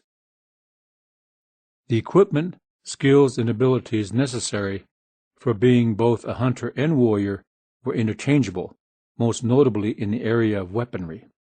Although some weapons were similar in appearance, there was a definite distinction in usage because the design and configuration of a hunting weapon differed from one used for war. For example, except when it was absolutely necessary, a bow used for hunting was not used in battle, and the same for arrows. Or in the case of lances, the lance used to hunt buffalo was often twice as long as a war lance, which was rarely longer than the height of its owner. On the other hand, some weapons were meant only for hunting, such as the throwing stick, also called a rabbit stick, used to bring down small game, and the sling for throwing stones, also at small game. Likewise, war clubs were used only in combat. Firearms became the preferred weapons, especially for warfare, when they came onto the scene. But there was more to the hunter-warrior than his weapons. He was trained to be at home in the natural environment, in any terrain, and in any weather, in all seasons of the year. From about the age of 5, boys were taught the skills necessary to be hunters and warriors, such as tracking, handcrafting tools and weapons, close combat, proficiency with weapons, and horsemanship. They were mentored one-on-one by older males, fathers, uncles, grandfathers, family friends, until about the age of 16 or 17. They were taken on hunts and military expeditions to observe, experience full-fledged hunters and fighting men in the field. By their late teens, Lakota males were ready to fulfill their roles and take their places as hunters and warriors. The gender role philosophy of Lakota culture and its practical application enabled the availability of a ready fighting force. A man never stopped being a warrior, although that role shifted around the age of 50. Then a man no longer had the physical capabilities of younger men. So while younger men took to the field on raids and scouting missions, older men stayed in camp as the first line of defense for the women, children, and elderly. Furthermore, every fighting man was taught that his commitment as the warrior ended only with death, whether it came on the field of battle or with old age. Dying in the defense of family and home, however, was the highest of honors and the strongest legacy to leave behind. It was this kind of fighting man that the 7th Cavalry faced in the valley of the Little Bighorn. The Six-Legged Warrior. One of the biggest factors for the Lakota victory at the Battle of the Little Bighorn was the horse. It was often said that a Lakota male had 6 legs, 2 of his own, and the 4 belonging to his horse. This, of course, speaks to the way the horse so readily became part of the nomadic hunting lifestyle of the Plains peoples. All native societies eventually acquired the horse, but their basic culture and lifestyle did not change. Rather, the nomadic peoples of the Plains became even more nomadic. The horse did not motivate the people to move over the land. It did, however, greatly increase their mobility. Just as importantly, it gave the Lakota fighting man another dimension as a warrior. He became a mounted warrior. Initially, the horse displaced the dog as beast of burden. He was much, much larger and stronger, and therefore the loads he carried were larger. Shunka Wakhan was the label applied by the Lakota to this new and wonderful creature, Shunka being the word for dog. The label has been translated as sacred dog and holy dog, which are essentially appropriate descriptors, but for Wakan, there is no word in English that is a suitable counterpart. Lakota linguists do not agree on the best translation to English. Holy and sacred are close, but Wakan can also mean powerful, beyond, or greater than. For example, if a man or woman did something beyond the norm or extraordinary, it would be described as a powerful act that would be Wakan Woichu. Therefore, the Lakota label for the horse accurately described it in two ways. First, it was obviously far greater than a dog, and secondly, its contribution to Lakota society was beyond measure. With the horse, the Lakota expanded their population and their territories and fielded some of the best light cavalry the world has ever known. The war horses the Lakota fighting men rode into battle were picked for their temperament, endurance, and agility. They were schooled for years to respond to the rider's cues of weight shift, leg pressure, and voice. And like the warrior himself, the horse that had experienced combat was a thoroughly valuable asset. Many Lakota warriors had more than one, and sometimes had one or two more in the process of being trained. At dawn on the 25th of June, scouts of the 7th Cavalry were training their field glasses to the west from a high knoll called the Crow's Nest. They saw no dwellings, only something on the floodplain west of the Little Bighorn River that resembled maggots in the grass. They saw horses, thousands of them. Grazing peacefully on that fateful morning were the horses that formed one of the single largest herds to occupy one area, horses that belonged to the 1,000 or so families that were part of the Little Bighorn encampment of Lakota and Northern Cheyenne. Many were traveler horses that pulled drag poles to transport household belongings, and people who could no longer ride. Many of these were big American horses taken on raids. There were everyday riding horses owned by each family, those belonging to boys and young men, the hunter-warriors in training, and more than a few war horses. On the average, each family owned 10 to 15 horses. These were the maggots in the grass, a herd of likely between 12 to 15,000 head. Without a doubt, the scouts knew that the horses in the valley of the Little Bighorn meant the presence of many, many people. They also knew that inside the encampment, what they could not see were the six-legged warriors, the fighting men, and their war horses. Customarily, the best and most valuable war horses were picketed at the owner's lodge door, a safeguard against theft from enemy raiders. The six-legged warrior was the single most important factor in the defeat of the soldiers at the Little Bighorn. Boys, as well as many girls, were put on a horse at the age of 4 or 5. By the time they were 12, they were more than adequate riders, and by the age of 16, they had reached the level of expert. At that point, riding a horse was second nature. The basics of riding were rather like breathing or blinking. They were done without conscious thought. The fighting man and his horse had an emotional bond that was an intangible and fearsome weapon. When an expert rider is paired with an extremely well-trained horse, the result is a formidable instrument of warfare. Major Reno's soldiers learned that firsthand. Relentless charges by Lakota horsemen broke the soldiers' skirmish line and turned Reno's attack into a Lakota rout. The second engagement of the battle began with the pursuit of Custer's 5 companies up the slope away from Medicine Tail Coulee or Dry Creek. Gall led his men across the river and charged after the fleeing soldiers. That engagement ended at Last Stand Hill after a relentless chase. Part of the reason for this outcome was the 7th Cavalry's worn-out horses and the fresher mounts of the Lakota and Northern Cheyenne, but the larger reason was the skill and daring of the six-legged warriors. In a heartbeat.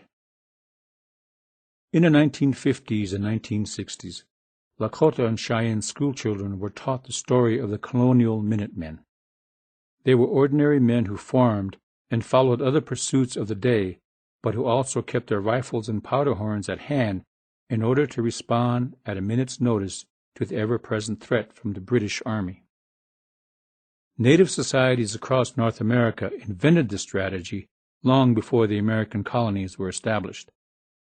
Non-Indian teachers who extol the courage of the Minutemen probably did not realize that the Lakota children in their classrooms learning about the American Revolution were 2 and 3 generations removed from ancestors who employed this tactic in their fight for freedom. Every day, except in extremely inclement weather, in every encampment, large or small, during any season of the year, near the lodge doors were reassuring reminders of the strength of the community. On a tripod of willows to the left or right of the door were attached the weapons and accoutrements of the warrior or warriors who lived in the lodge. If the tripod was bare, it meant that the warrior was away. Weapons and accoutrements arranged in such a manner were practical as well as symbolic. When the fighting man was at home in the encampment, he knew where his weapons were and could grab them in an instant if necessary. Such a display also meant that the fighting men of the community were ready to rise up to the defense of the people in a heartbeat. Nothing succeeds like success. The soldiers who attacked the encampment on the Little Bighorn were unaware that 8 days earlier, several hundred Lakota fighting men and their Northern Cheyenne allies had stopped General Crook's northern advance 50 miles to the south. As a matter of fact, they had carried the fight to Crook at Rosebud Creek, just north of the present town of Sheridan, Wyoming.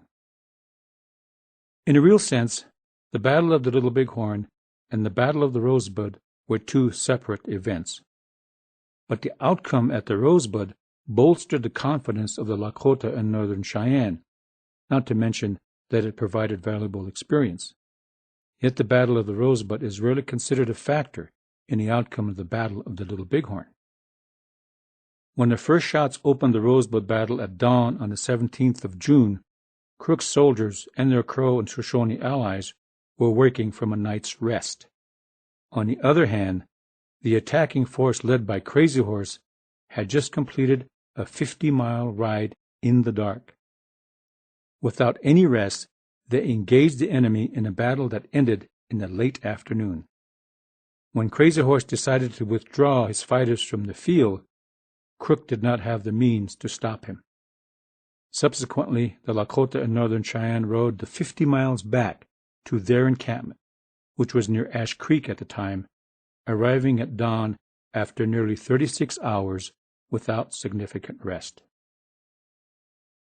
Crazy Horse and his battlefield leaders and fighting men had engaged a numerically superior force that had more guns and ammunition. For all intents and purposes, the battle was probably a draw. But because Crook could do no more than lick his wounds and withdraw to the south, the Lakota considered it a victory. What they did not know was that they had effectively dismantled the U.S. Army's grand plan to catch them in a trap. Crook had been 1/3 of that plan. 8 days later, they spoiled the trap entirely after Lieutenant Colonel George Custer ordered the 7th to attack, prematurely, as it turns out.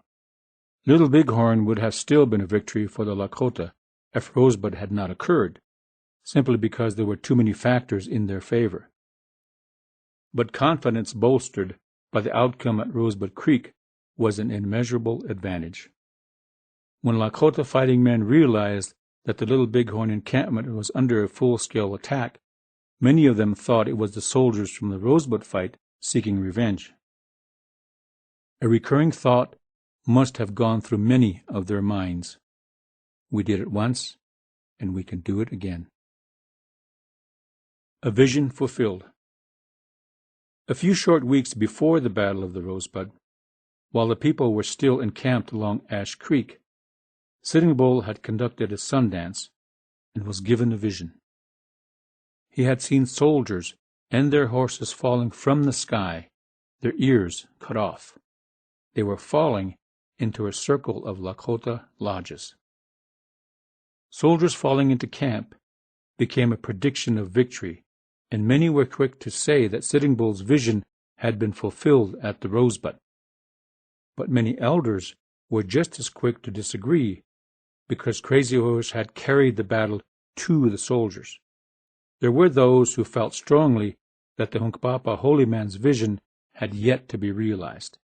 And in the first moments when gunfire blasted the stillness of a lazy afternoon on the 25th of June, many people were filled with apprehension when it became apparent that an attack was underway.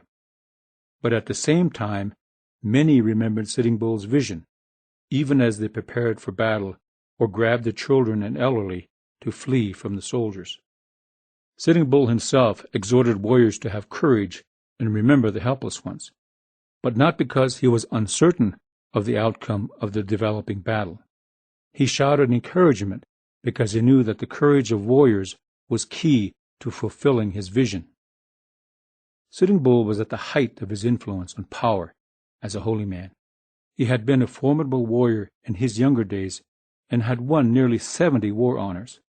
For that record of achievement, he had the respect of every fighting man in the encampment. To them, his vision was a guarantee of victory.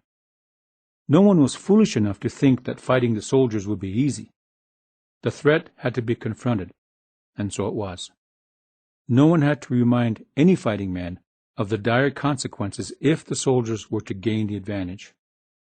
Overall, it was common knowledge that soldiers killed and mutilated women and children, but they were also the symbol and the instrument of white invasion into Lakota lands and life. Everything that every fighting man held near and dear was in that encampment, and every man was willing to lay down his life to defend it. Early in the first attack, the Valley Fight, Sitting Bull's vision literally came true. Before Major Reno dismounted his men and formed a skirmish line, at least 2, perhaps 3, soldiers were carried into the encampment by their mounts. The horses, probably frightened and confused by the chaos and gunfire, could not be controlled. Inside the camp, the soldiers were caught and pulled down and killed. After the last engagement of the day ended and warriors heard of the incident, many were not surprised. That incident was an affirmation of the power of Sitting Bull's vision. Some say that the Lakota fighting man had his finest day at the Little Bighorn, but such an opinion is often expressed without full knowledge of the conflicts faced by the Lakota. Many of the Little Bighorn warriors who were at least 35 years of age had seen considerable fighting. There had been at least 5 major battles against the United States Army during the 1860s, not to mention the fighting along the Bozeman Trail against white civilians. Furthermore, many had fought against the Crow and the Shoshone, long-standing and staunch enemies. Most of those who fought at Little Bighorn would likely agree that the 3 engagements over 2 days of fighting were some of the hardest fighting they had experienced. But not all agree it was their finest day, based partially on their opinion of their opponents. To some fighting men, soldiers were not honorable enemies. To defeat them was necessary, to be sure. If any man felt that the victory here was a fine achievement, that feeling was primarily because the warriors had successfully defended the people. After that, after all was said and done, was what a Lakota warrior was committed to doing. The Lakota fighters who rose to meet the enemy that day on the Little Bighorn, the greasy grass to them, were ordinary men. They were husbands, fathers, sons, grandsons, and grandfathers. They would still be heroes to we Lakota of today, even if they had lost the battle. They are heroes because they defended their own. By doing so, they did what men in any culture or society have done throughout the ages. They were not supermen, but pound for pound, they were better trained and more highly skilled as fighters than the soldiers they faced that day. The Lakota word for warrior is Zuyawichasha, or literally meaning war man, but also translated as man who goes to war. Zuya meaning war, and Wichasha meaning man. Each generation, many Lakota families passed down the story of ancestors who fought at the Little Bighorn. Though they did not live for war, neither did they turn away from it. Therefore, their legacy as warriors will live on, as reminders, as examples, and as inspiration. Those fighting men, those real warriors, will always be heroes.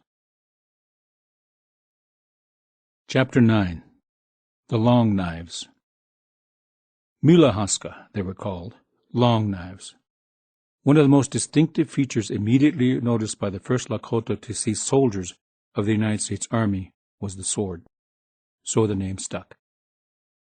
The word akichita is now used for soldier.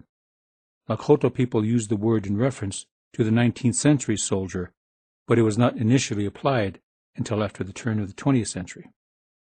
Among pre-reservation Lakota warrior societies, the akichita were the men charged with keeping order when camps relocated or during buffalo hunts. After Lakota young men joined the U.S. Army and served during World War I, akichita became soldier. It was the Lakota word that came closer to describing what soldiers did. Today, when young Lakota people join any branch of the United States military, their families say akichita ophapi, or they have joined the soldiers. But in 1876, the soldiers were milahaska. Most Lakota felt the only good thing about them was their weapons, and the worst thing was that they simply would not go away. They were rightfully perceived to be instruments of the Great Father and of the peace talkers. The President of the United States was given the title of Great Father by the Peace Commissioners or Peace Talkers, the representatives of the United States government sent to negotiate with native tribes. In this hierarchy, the soldiers were the people sent to enforce the will of the Great Father and his peace talkers, or inflict punishment if the Lakota and other tribes had done something wrong. The Lakota and Northern Cheyenne faced in battle some 1,600 soldiers that summer of 1876, not to mention the 300 Crow and Shoshone who rode with General Crook and 50 scouts with Custer. They fought Crook's force of 1,300 to a standstill on June 17th, and manhandled Custer's 650 men on the 25th. As far as the Lakota were concerned, two factors were always a constant with the soldiers. One, they fought to kill and killed indiscriminately, and two, they were always well armed with plenty of ammunition and often had wagon guns, a field cannon or howitzer. On that hot June day, the soldiers' intentions and orders were to ride into the encampment where the women and children were. This is not hard to believe, considering Custer and his regiment's attitude towards non-combatants. In fact, General Philip Sheridan once described Custer, the commander of the 7th, as a man who wept with his wife at sentimental drama, but who could ride whooping with his troops over an Indian village full of women and children. So when Custer arrived at the ford at Medicine Tail Coulee, hundreds of women and children were in full flight, strung out on the floodplain to the northwest across the river. They would have been easy to spot from Medicine Tail Coulee. Custer did proceed north from the coulee, perhaps with the intention of circling back to the west to cut off and capture the fleeing women and children.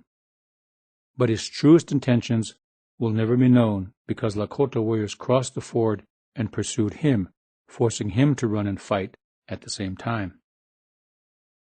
At about the same time that Custer and his 5 companies were being pursued up and away from Medicine Tail Coulee, Major Reno, second in command of the 7th Cavalry, and the remnants of his companies were digging in on a ridge overlooking the river, 3 miles to the south. Captain Benteen, one of the 7th senior company commanders, was returning from his reconnaissance to the south and was about to join Reno. Neither Major Reno or Captain Benteen were favorites of Custer. On that ridge, about 375 soldiers, including those with the pack train, became tactically ineffective. Like Custer and his 5 companies, they would be reduced to basic survival mode. The 7th Cavalry was formed by the U.S. Army in 1866 and headquartered at Fort Riley in Kansas. Most of the senior officers, such as Reno and Benteen, were with the regiment almost from the beginning. The regiment's main duty seemed to be harassing tribes on the southern plains. An incident in late November of 1868 on the Washita River in what is now Kansas, known as the Battle of the Washita, set the tone for the 7th Cavalry's purpose. The regiment attacked Black Kettle's Southern Cheyenne village at dawn, while most of the men were away. In addition to combatants, they killed women and children and took captives. A stellar achievement in the eyes of the Army, perhaps, but regarded as a cowardly act by most of the Southern Plains tribes.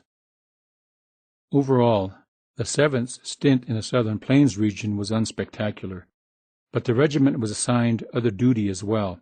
From 1871 to 1873, and again from 1874 to 1876, several of the 7th's companies were sent to the Reconstruction South to do what was called constabulary duties. Throughout the 7th's early years, it was plagued with desertions, sometimes as high as 50%.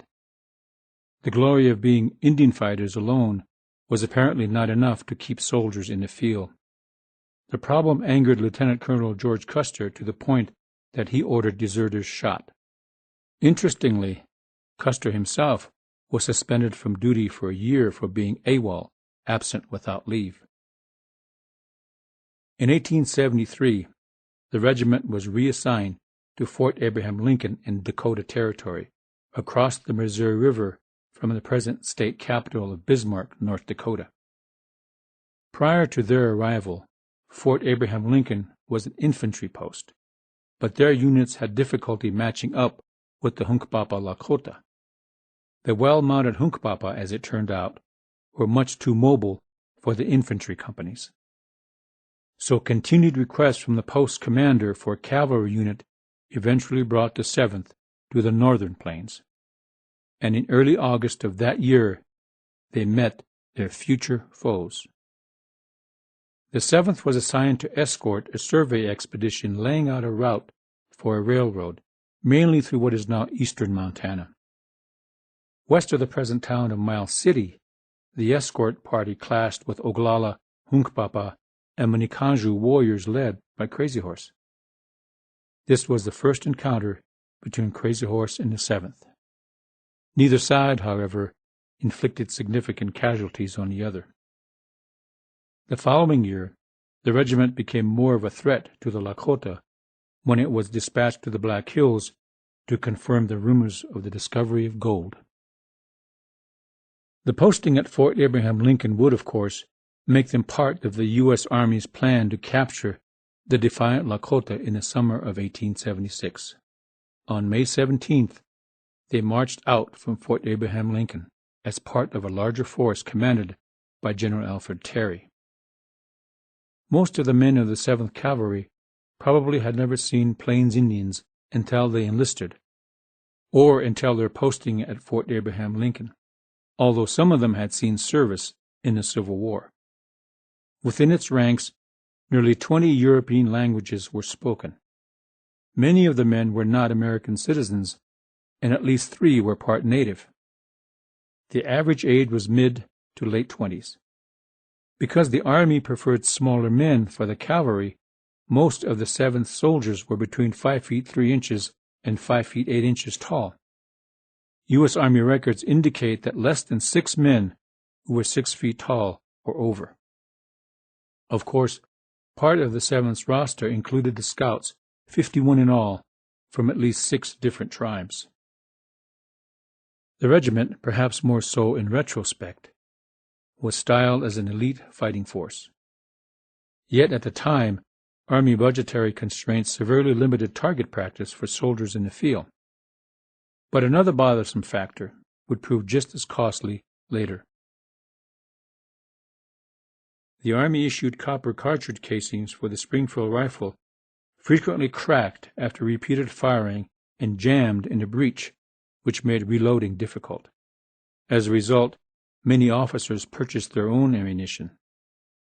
This was apparently only one of the liabilities the 7th carried into the field in the summer of 1876.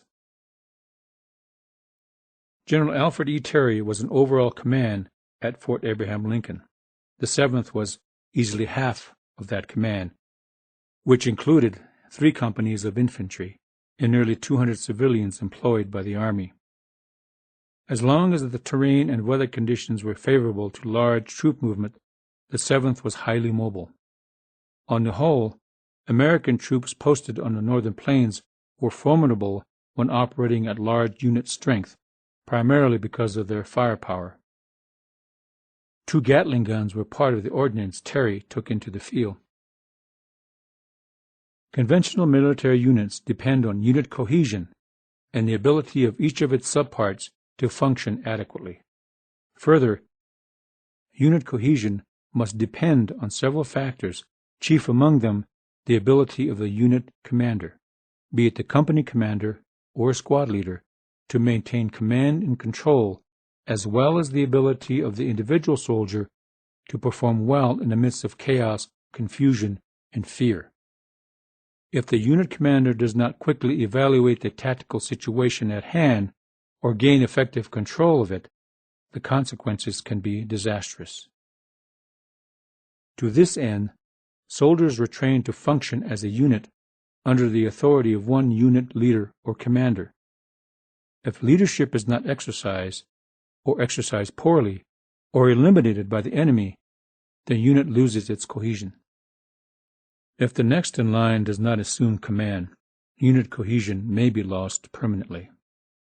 The final opportunity to prevent total disorganization then rests on each individual soldier, and how the soldier performs depends on the training he has received, as well as the depth of his character and courage. Despite their often heinous behavior, there were some soldiers at the Little Bighorn who were not only tenacious fighters, but also courageous. During the night of June 25th, 15 soldiers from the Reno-Benteen contingent risked their lives by going down to the river after water for their wounded comrades. They had to work their way through brush and rough terrain, and the Lakota and Northern Cheyenne, who were waiting in the dark. The members of the water detail fought their way to the river and back. Rightly, they were decorated for their bravery. It should be noted, however, that the 3 engagements over 2 days at the Little Bighorn was probably the first time that the 7th Cavalry fought a native military force on an equal basis. At the Washita in Kansas in 1868, Custer's attacking force was 800 men strong against Black Kettle's village of 300, not all of them warriors. Although Custer was able to divide his forces for a potent 4-pronged attack and take control of the village in only a few minutes, he still had a fight on his hands.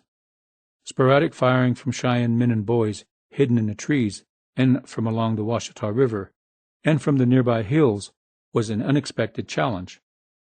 And after sundown, Cheyenne warriors returned, perhaps as many as 1,000 or more, and surrounded what remained of the village.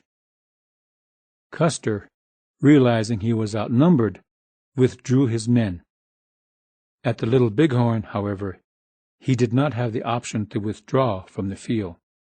He had no choice but to fight the kind of cavalry engagement in which the Lakota and Northern Cheyenne excelled. 300 soldiers of the 7th Cavalry found their final resting place at the Little Bighorn. The spin doctors of the day wrote sensational news accounts and fueled the fires of revenge because the elite 7th Cavalry had been massacred by savages. But the truth is, pound for pound, man for man, the soldiers who rode into the valley of the Little Bighorn were not equal to the Lakota and Northern Cheyenne as fighters. they did not have the years of training and individual skills at combat arms. Furthermore, their duty was determined by the generals and policymakers who sent them on the mission to capture and kill Indians. Their fate was sealed when their commander divided his tired, exhausted force into 4 columns, and because Custer believed that the Lakota would break and run at the sight of soldiers. In spite of being outnumbered, the 7th Cavalry had considerable firepower. Perhaps they actually believed that righteousness was on their side as well, and thereby expected to be victorious. Many of them were probably surprised, therefore, at the level of ferocity and skill with which the Lakota and Northern Cheyenne warriors fought. No doubt, the soldiers tried to perform the duty they were sent out to do, but they failed. Ironically, their failure was commemorated and a monument was raised to them. The real irony is that the Long Knives did not die defending their nation against invaders, because they were the invaders. Chapter 10. Weaponry. Bows and arrows. Around 1840, the Lakota had fairly consistent access to iron in the form of metal pots, the flat hoops from wooden barrels, and wagon wheel rims. Some of that material was acquired in trade or after white people had discarded them.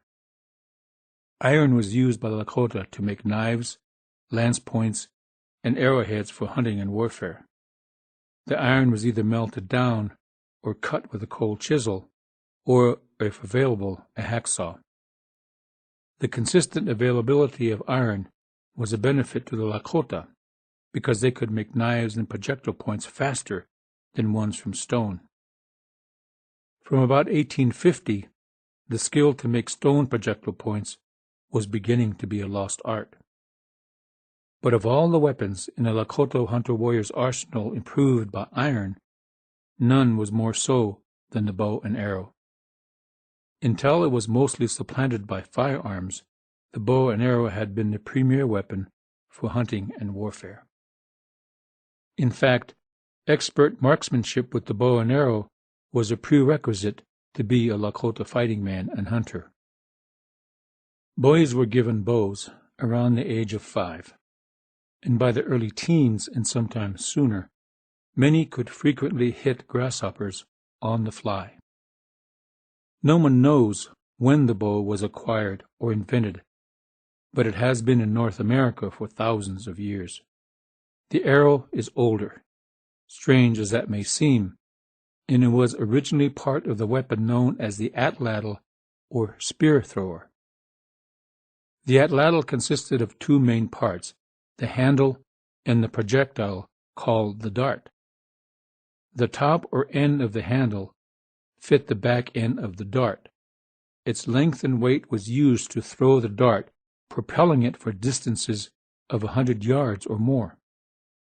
The dart was essentially a long, slender arrow shaft, about 4 feet or more, and fletched on the back end to give it stability in flight. So when the bow came along, the design of the dart was retained, but the shaft was shortened to about 2 feet and became the arrow. The exact arrow length varied from culture to culture and tribe to tribe, depending on factors such as specific use, materials, and the size of the bow. Old stories among the Lakota say the moon gave them the bow, and one has only to look at the thinnest sliver of the new waxing moon to understand why. That configuration is the design for the Lakota bow, thickest in the middle, front to back, and side to side, and tapered to the end of each limb or wing. Paired with the arrow, it was the preferred weapon of hunters and warriors for generations. On the northern plains of North America, the bow and arrow served the Lakota well. Hunters were able to bring down buffalo, bear, elk, deer, and antelope, as well as smaller game. Survival depended on this type of skill and ability because food and raw materials required for day-to-day survival were procured by the hunter. How much he procured, or if he was able to at all, was determined in large part by his marksmanship. And hitting the target was no easy feat. The most vulnerable area on most large animals is only about 18 inches in diameter, and the hunter could be as far away as 50 yards. If he missed that target, his family would not have food and the raw materials for clothing. The fact that the Lakota thrived on the northern plains under these circumstances, and particularly before the acquisition of firearms, is testament to the astounding skill of the hunter. In one remarkable example, an Army officer stationed at Fort Laramie in the 1850s wrote of an experience with two young Lakota boys. He described how he planted his pencil upright at the top of an anthill and invited the two youths to shoot at it with bows and arrows. He was astonished when one of them broke the pencil in half from a distance of slightly more than 10 paces. The officer clearly did not realize that the bow was the premier weapon for the Lakota, and that the boys had been trained to use it since about the age of 4. The boy who broke that pencil was well on his way to reaching a high level of skill, and he may well have been at the Little Bighorn some 20 years later. At that point in his life, shooting a bow was just second nature. Most Lakota archers, by their early teens, could launch 10 to 15 arrows in the space of a minute. That rate of firing only increased with age. Therefore, in the hands of a skilled archer, the bow was deadly. Whether with gun or bow, experienced shooters know that in order to become proficient, it is necessary to master the basic techniques of aiming. A rifle and a bow are different, and the techniques of shooting them are different, but the act of aiming requires the same steadiness. The shooter also needs a good eye to judge distance and good concentration to focus on a target. Some shooters have an innate ability, while others have to develop their skill with years of practice. Even though more and more Lakota acquired firearms of some kind, the bow and arrow never became obsolete. At the very least, it was carried as a backup, and many men preferred them for hunting because they were virtually silent. Furthermore, while powder, lead balls, percussion caps, and bullets were often difficult to obtain, the raw materials to manufacture bows and arrows were easily available. But because the arrows were handcrafted, a time-consuming process, they were very valuable. Arrowheads especially were, in fact, regularly recovered from the battlefield. Some of Major Reno's men experienced firsthand the effectiveness of the bow and arrow. After Reno's initial attack stalled and he was routed and chased into a grove of trees near the river, the bow and arrow, albeit briefly, came into play. Lakota archers shot arrows into the trees from behind cover, using a rainbow trajectory so that they could shoot from cover.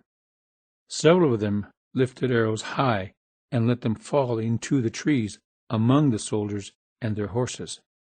An arrow hissing down from the sky from an unseen shooter can be very unnerving, especially if it finds a target. This added to the chaos and confusion.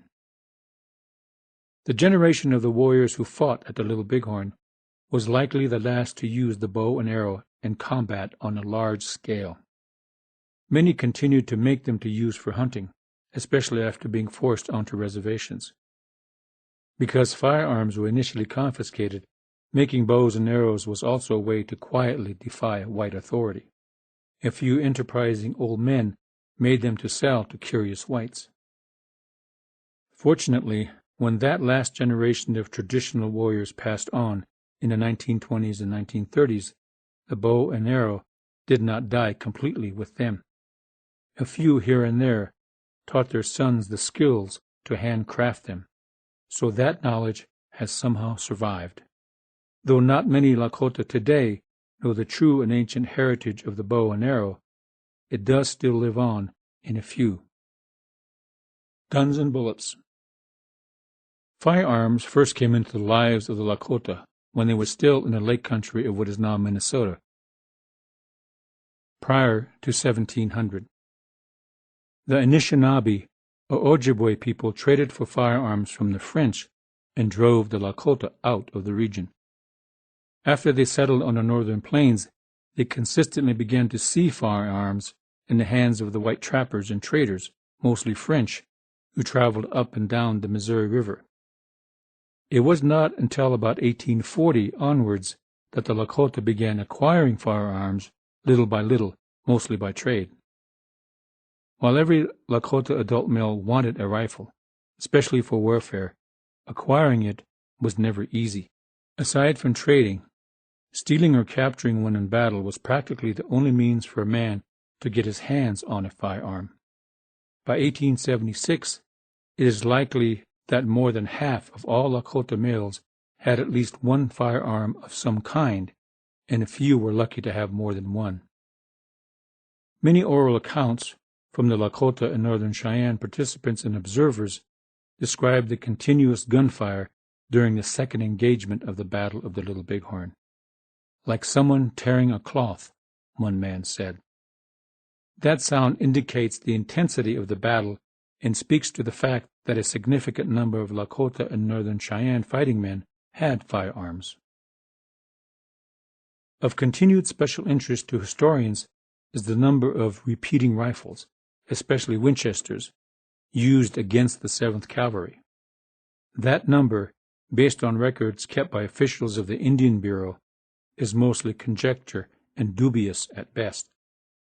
Due to altering here and there to appease the anger of those in the Army and the government searching for a more logical reason behind the decisive defeat of the 7th, the Indian Bureau's figures are skewed. Some advantage in firepower, taking into consideration all of the various kinds of firearms used by warriors, may have been possible simply because of the numerical superiority in this case.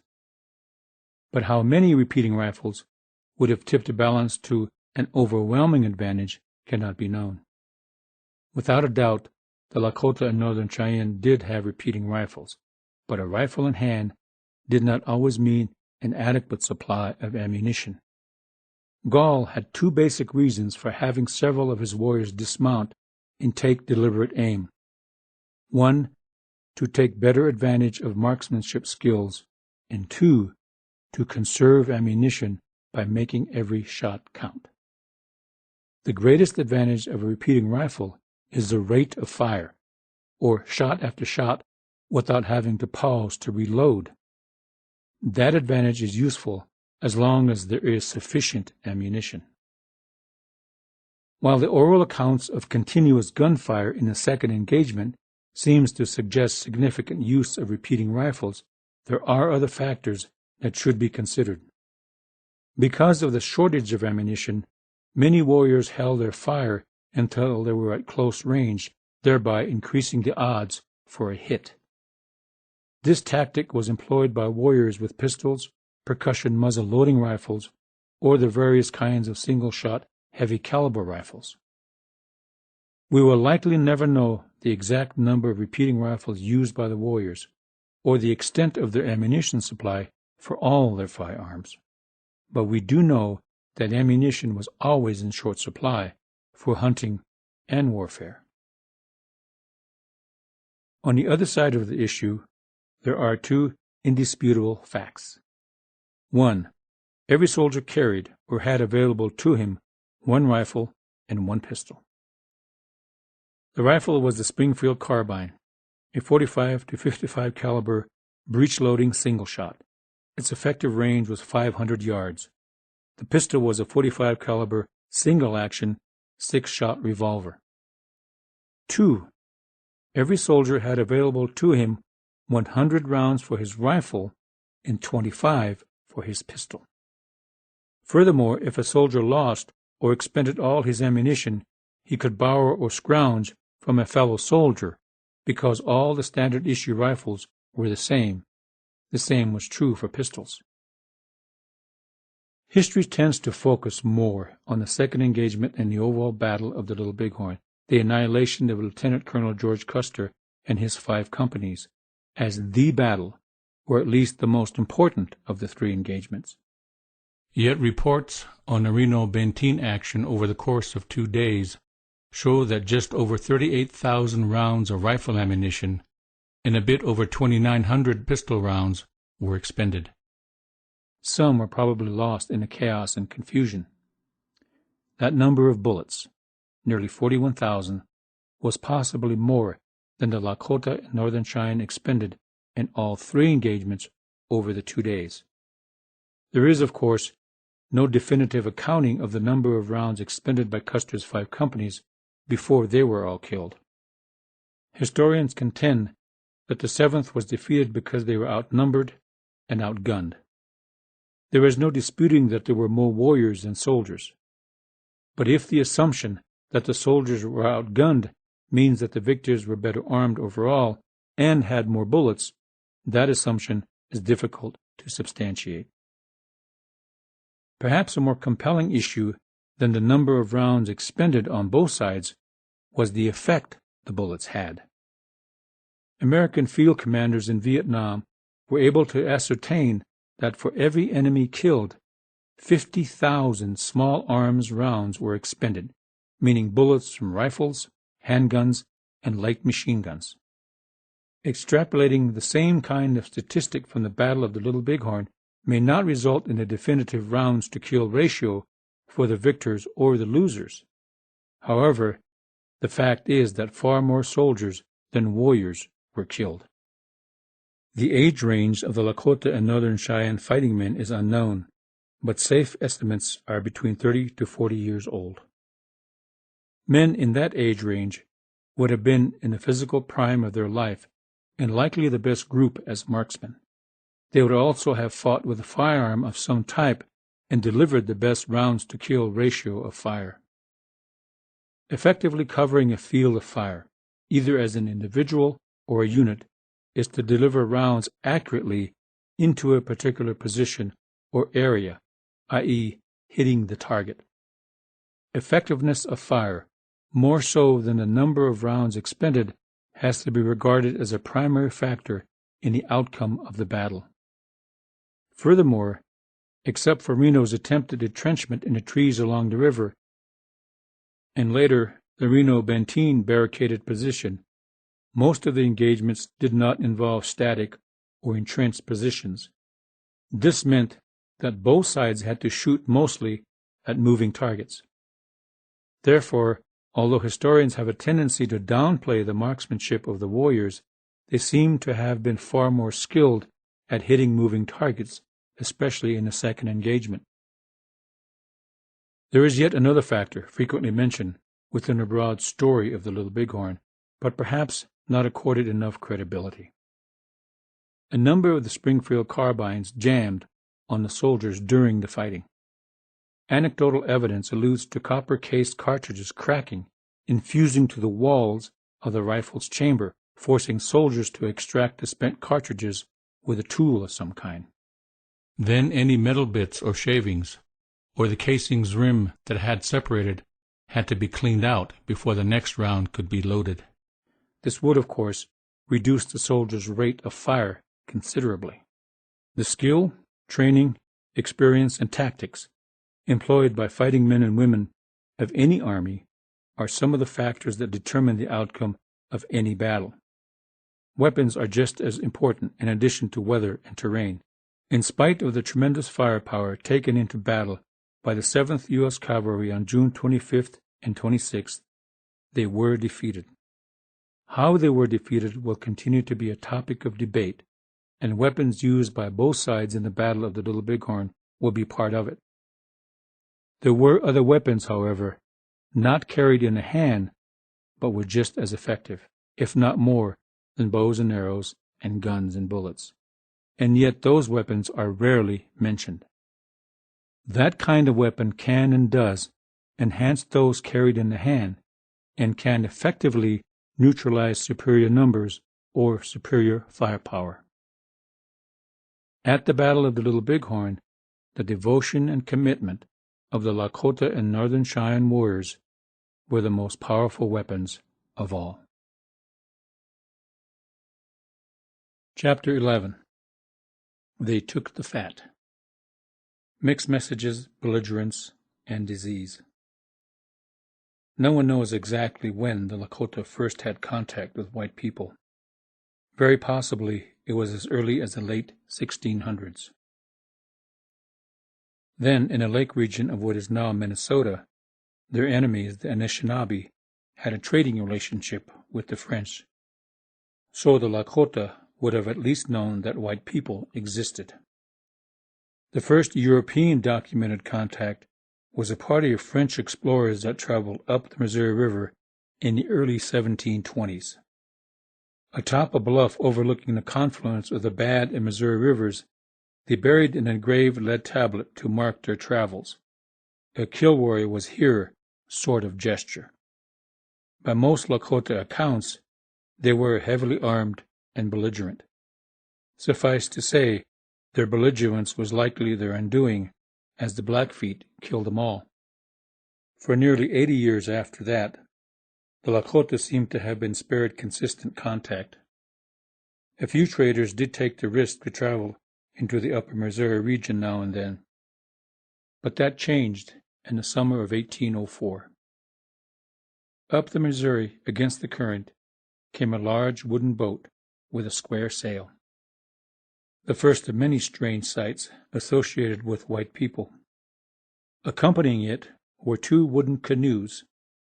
It was the largest group of white men the Sicangu Lakota had ever seen. One of them had black skin, and with them was a large black dog. In annals of Euro-American history, this was, of course, the Lewis and Clark expedition. The white men camped on an island in the river south of the mouth of the Bad River and stayed a few days. They offered gifts and did strange ceremonies while dressed in their finest. There was no clear communication because the Sicangu could not understand the whites' spoken language or the hand sign that one of them used. And no one among the whites could understand or speak Lakota. The encounter could have turned out badly, but cooler heads prevailed. At one point, after the Sicangu were allowed to inspect the largest boat, a misunderstanding precipitated a tense standoff. The whites cocked their rifles and pointed them at the warriors lined up on the shore. One of the older, more experienced warriors convinced the others to move off, and bloodshed was averted. It is interesting to note that of this encounter, Captain William Clark wrote sometime later in his journal, "These are the vilest miscreants of the savage race, and must ever remain the pirates of the Missouri until such measures are pursued by our government as will make them feel a dependence for its will for their supply of merchandise." That dependence threatened by Clark was finally manifested 70 years later when white hunters killed nearly all of the buffalo on the northern plains. But if, during their sojourn among the Sicangu Lakota, Lewis and Clark would have been able to communicate accurately the message they carried with them from President Jefferson, their expedition might well have ended at the Bad River confluence. That message was that the United States now owned the land, and the tribes had a great father in Washington, and this new great father wanted his red children to make peace with their neighbors and trade only with Americans. After a good laugh, the warrior leaders might well have turned their men loose against the explorers. The expedition went further north and then west. As we now know, owing to the fact that they were saved from starvation and given horses and directions by several tribes, they successfully completed their mission. Because of that success, other whites followed. Boats much larger than the Lewis and Clark Q boat became a familiar sight up and down the Missouri in the years that followed. Steamboats brought people and trade goods. In the late 1830s, one such vessel brought something more. On its northwest journey, it stopped off at Whetstone Landing, near the present town of Pickstown, South Dakota, and offloaded supplies and a few passengers, and a deadly disease as well. It proceeded north to Mandan and Hidatsa territory. Smallpox came with the supplies, or perhaps the people. During that summer, nearly 1,000 Lakota died as the disease spread like a prairie fire. Trying to run from the disease, the people abandoned their villages, burning some with dead bodies still inside the dwellings. For years afterward, many village sites stood abandoned and marked by only skeletal lodge poles until they finally fell. Later, the Lakota learned that the people who lived in earth lodges along the upper Missouri also suffered greatly from the same scourge. Less than 100 of 2,000 Mandans survived, and their allies, the Hidatsa, were ravaged as well. There was no weapon carried by the whites that was ever feared as much as the diseases they brought with them. Rolling wood. In the early 1840s, first the Sichangu and then the Oglala noticed a consistent movement of white people through the southern fringes of their territory. In what is now northwestern Nebraska, the Sichangu saw long lines of wagons pulled by mules and oxen. They were heading west, following the Shell or North Platte River corridor. That corridor cut across what is now southeastern Wyoming through Oglala territory. Eventually, the wagons turned south past Elk Mountain, overlooking present-day Casper, Wyoming, and moved further west into Shoshone country. As was the case with every new idea or object brought by the whites, the Lakota had to find a name or description. The wagon was Champagamiampi, or wood that is rolled. Curiosity drew daring young men to look closer. Although the first face-to-face encounters were often uneasy, there were no outright conflicts.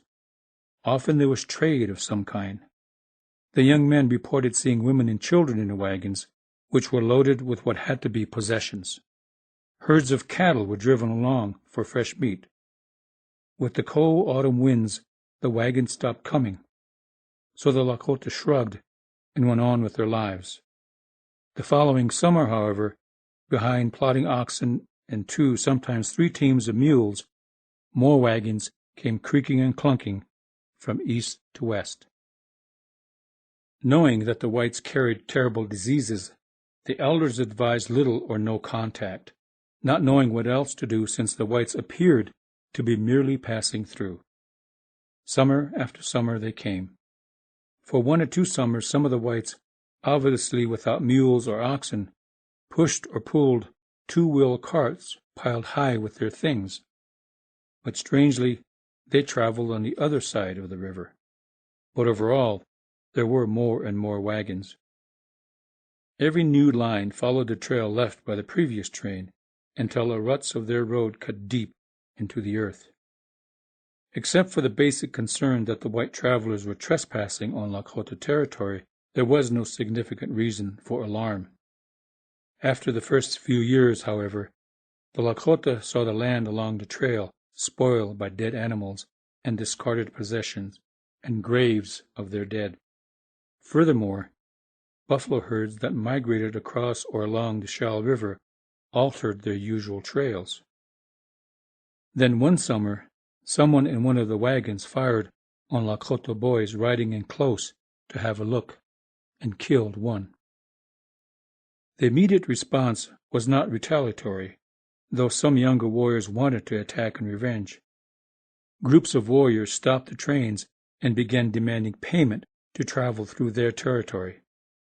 That angered the travelers and laid the foundation for conflict.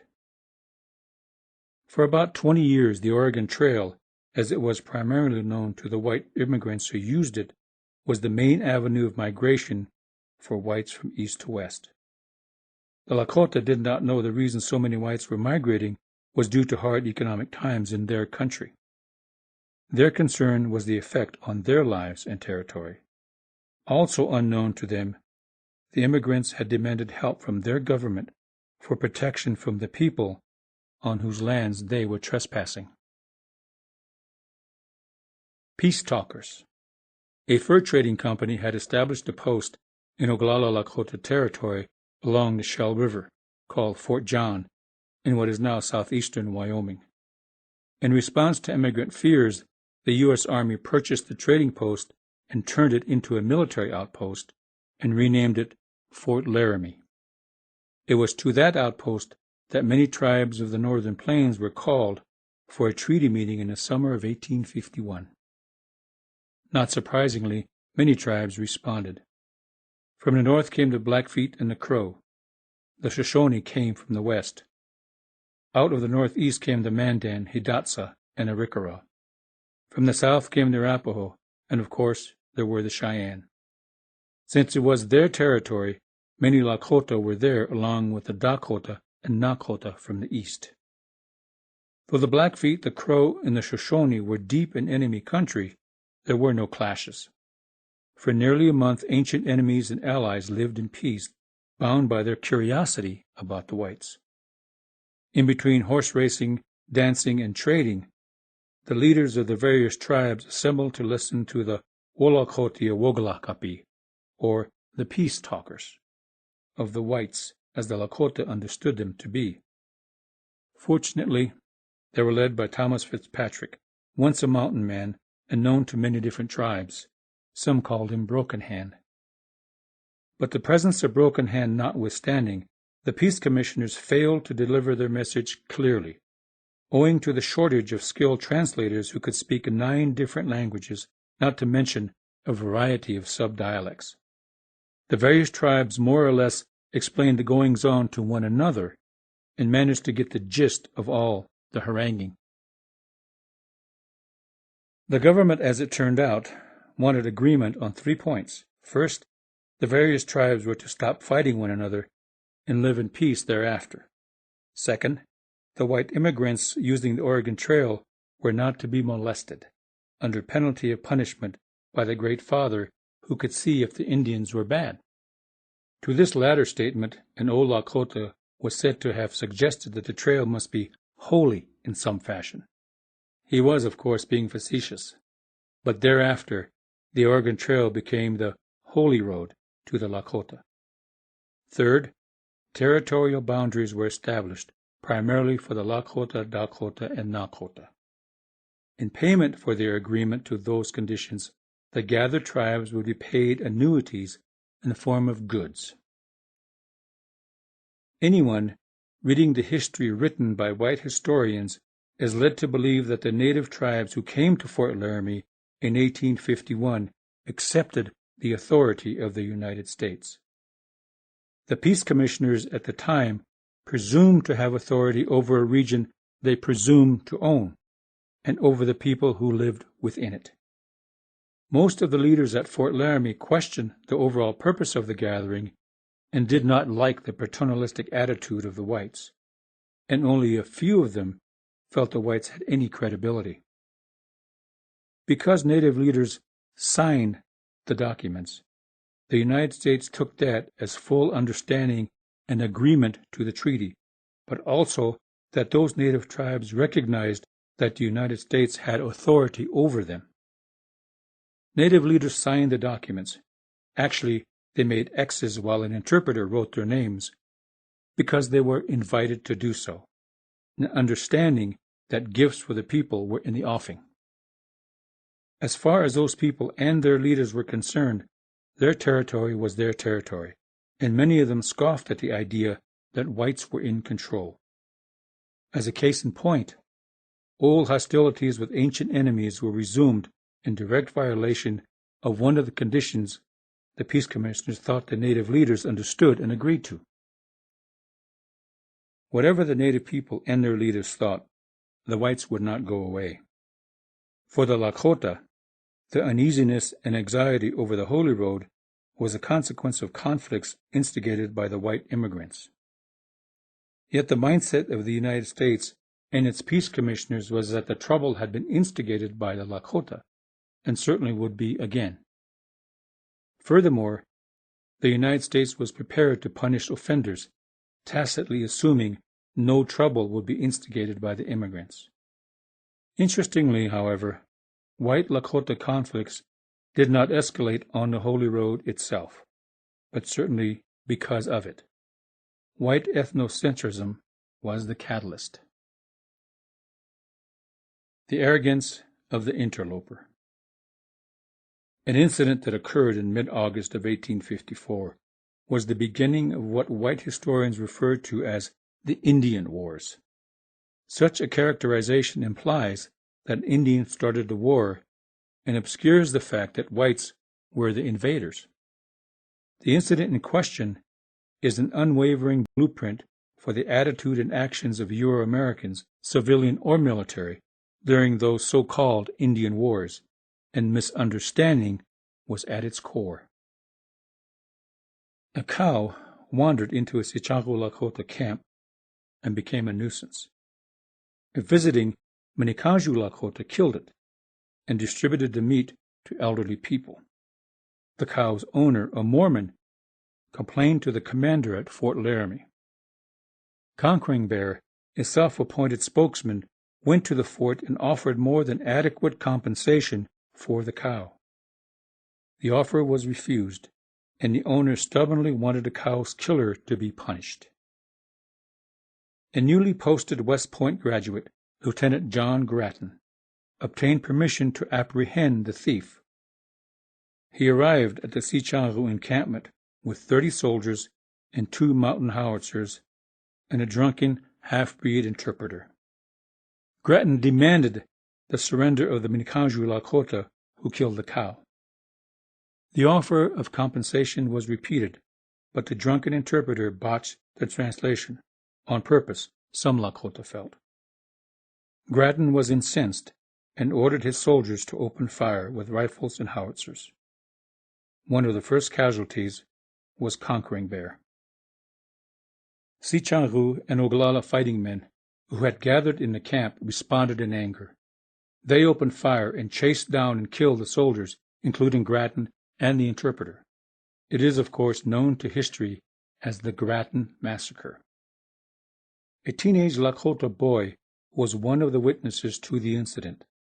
At the time, he still had his boyhood name of Gigi, or Light Hair. A few years later, he became Crazy Horse.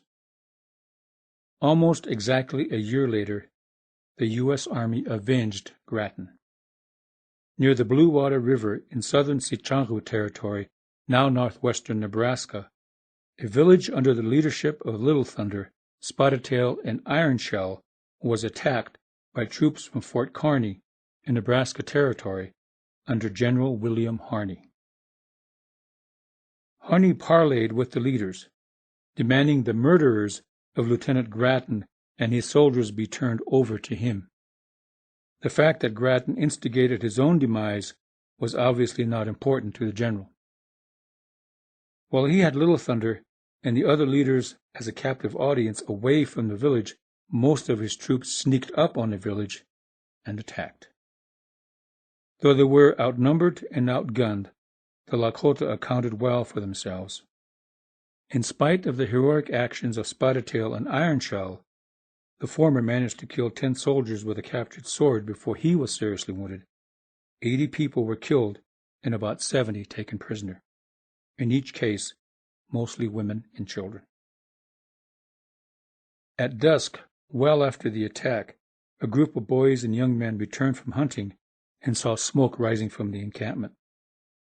One of them rode into what was left of the village, finding scattered objects, burning lodges, and dead bodies. He briefly followed a long column he saw in the distance, the soldiers with their captives. But he turned aside to aid a young Cheyenne woman whose husband and child had been killed.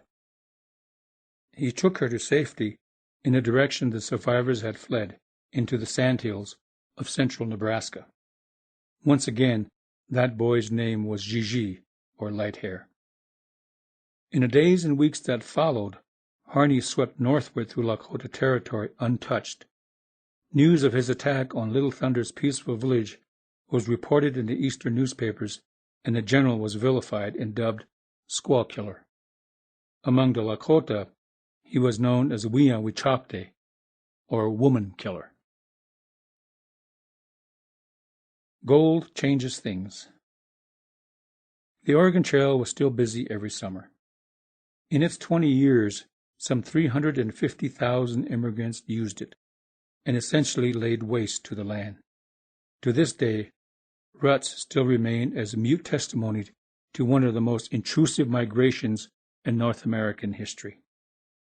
The next major intrusion was the Bozeman Trail in the early 1860s.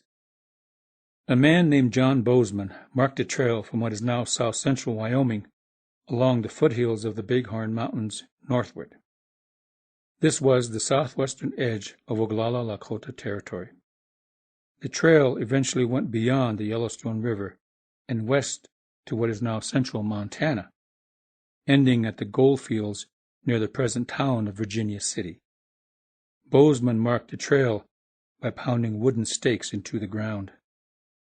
The trail brought gold seekers. But an unwanted diversion occurred in Arapaho territory to the south in what is now eastern Colorado.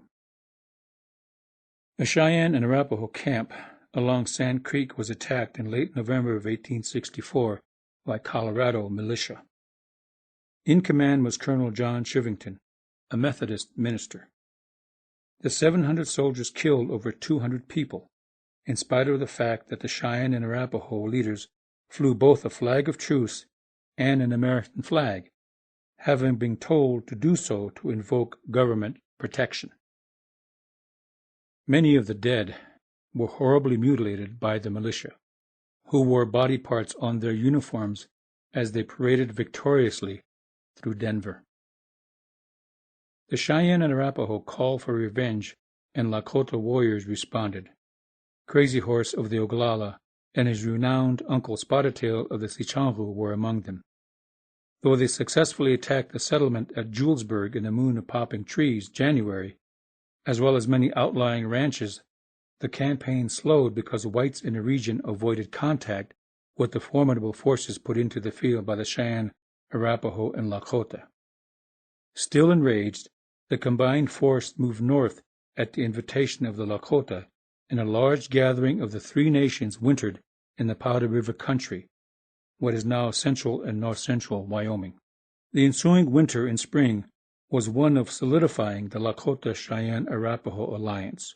Warrior ceremonies were conducted, and horses were strengthened on the fresh spring browse in anticipation of more warfare against the whites. Although attempted incursions by 3 separate U.S. Army columns were effectively repulsed. Still seeking revenge, however, the Cheyenne pushed for an attack against the Army post near the Platte River Bridge, an immigrant crossing over the North Platte on the Oregon Trail.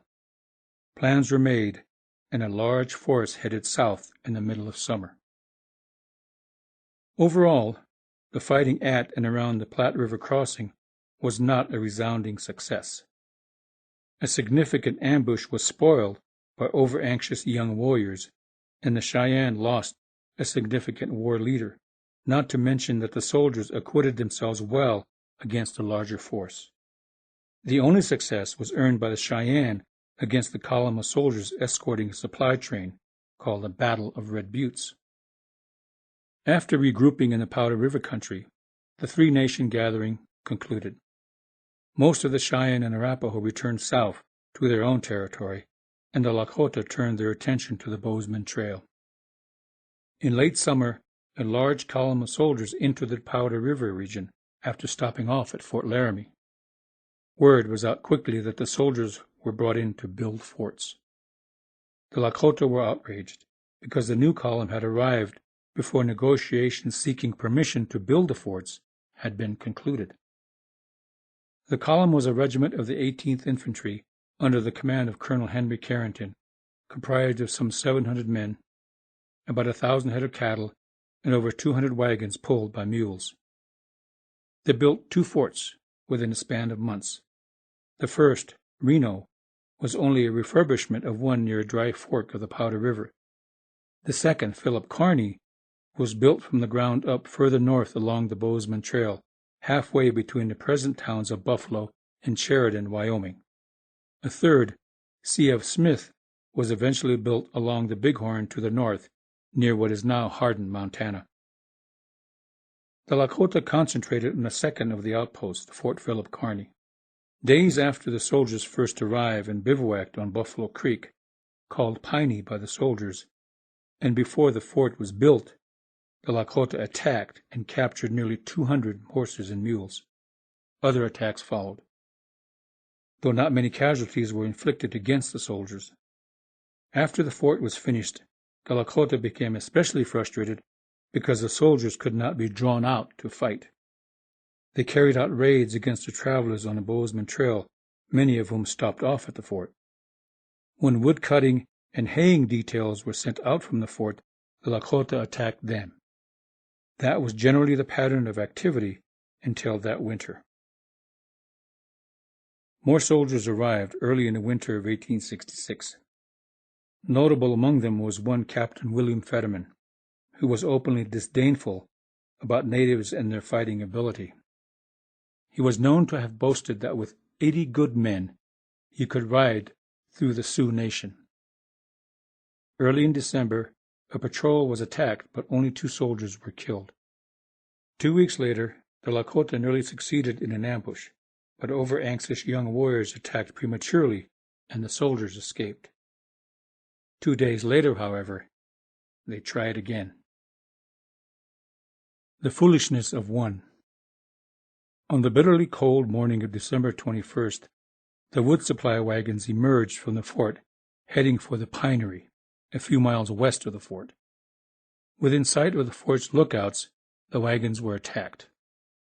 A rescue column led by Captain Fetterman was sent out, ironically numbering 80 men, including 2 civilians. Half of the column was mounted, and half was on foot. Out of nowhere, 10 mounted warriors led by the 25-year-old Crazy Horse attacked the rescue column. Incredibly, Fetterman abandoned his rescue mission and chased Crazy Horse. Unknown to Fetterman, Crazy Horse had been picked to lead decoys in yet another attempt to draw the soldiers out into a battle.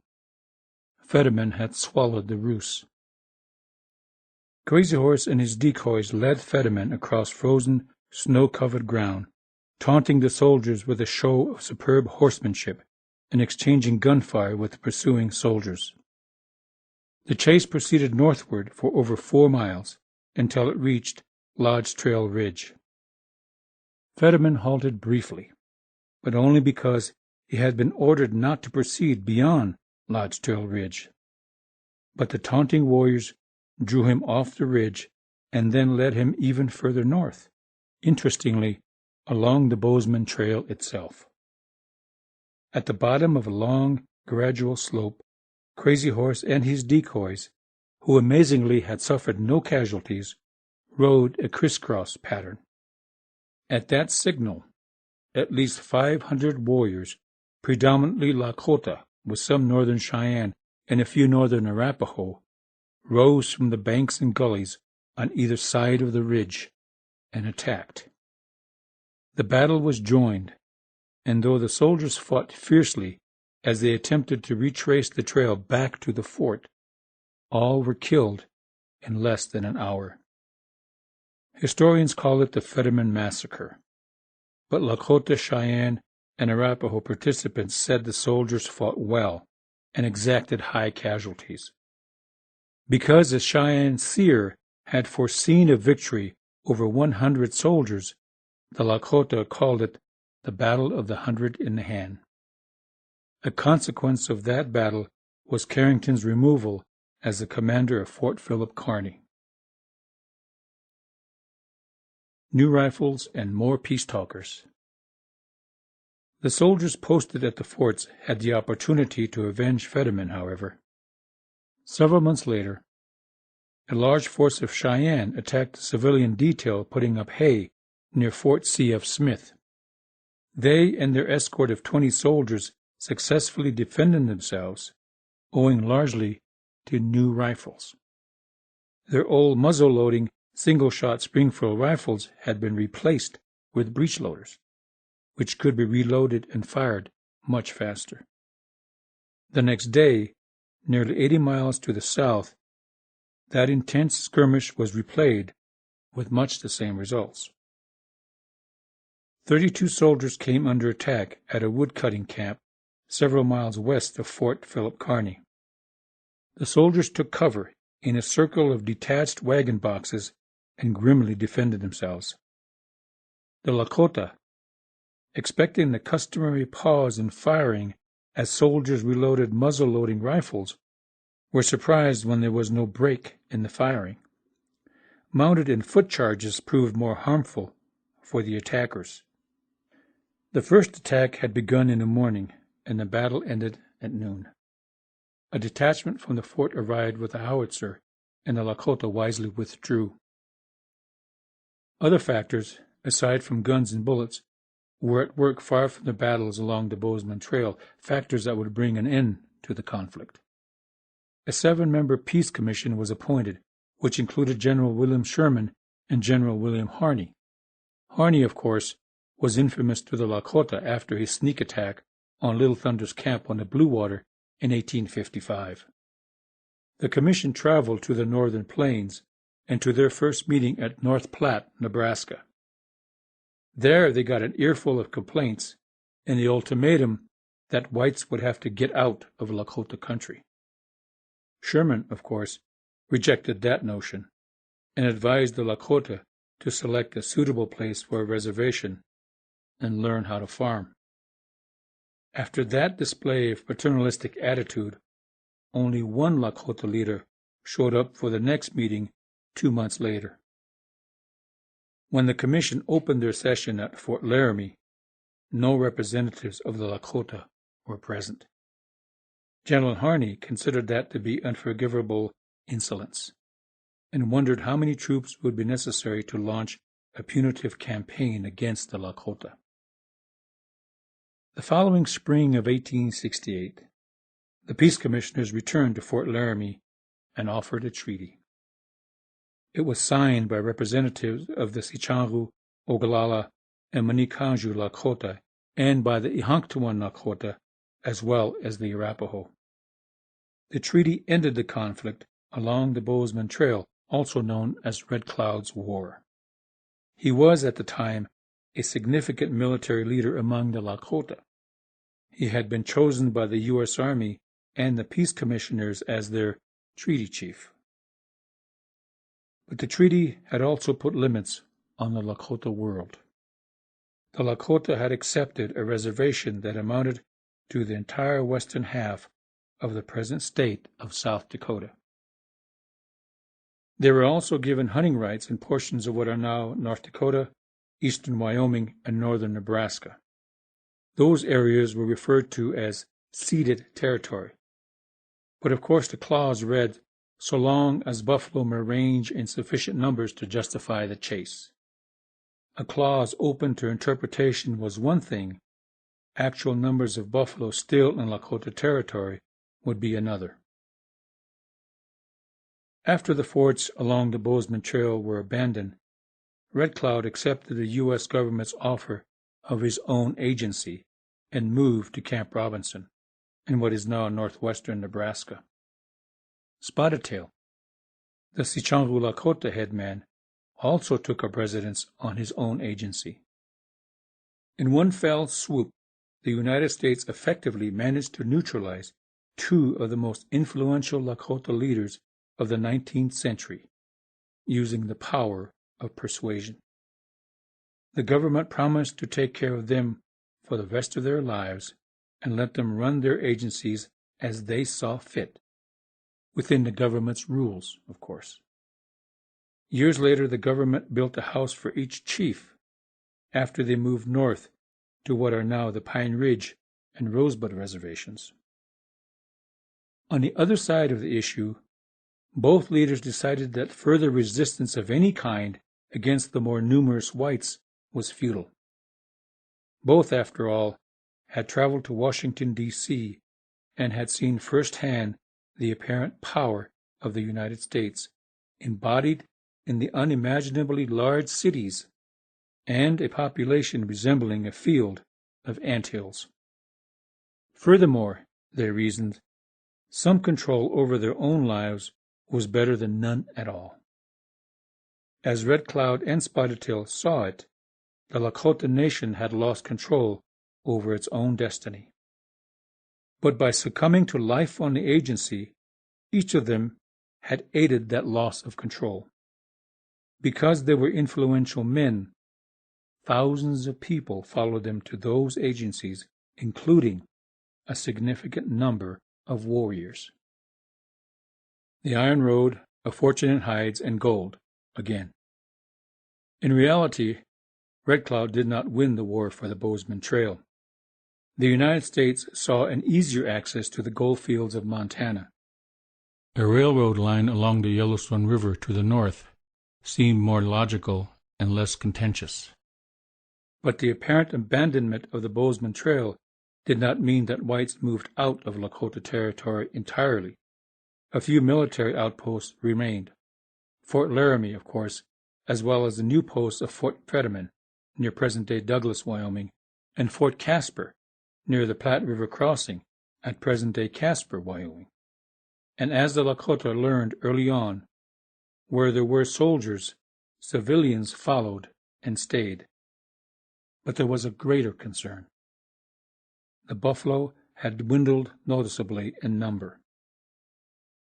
In the spring of 1868, General Sherman wrote to his superior, General Philip Sheridan, and urged that the sportsmen of the United States and Great Britain be invited to come west to shoot buffalo. Gentlemen hunters, sportsmen all, did come west and hunted buffalo.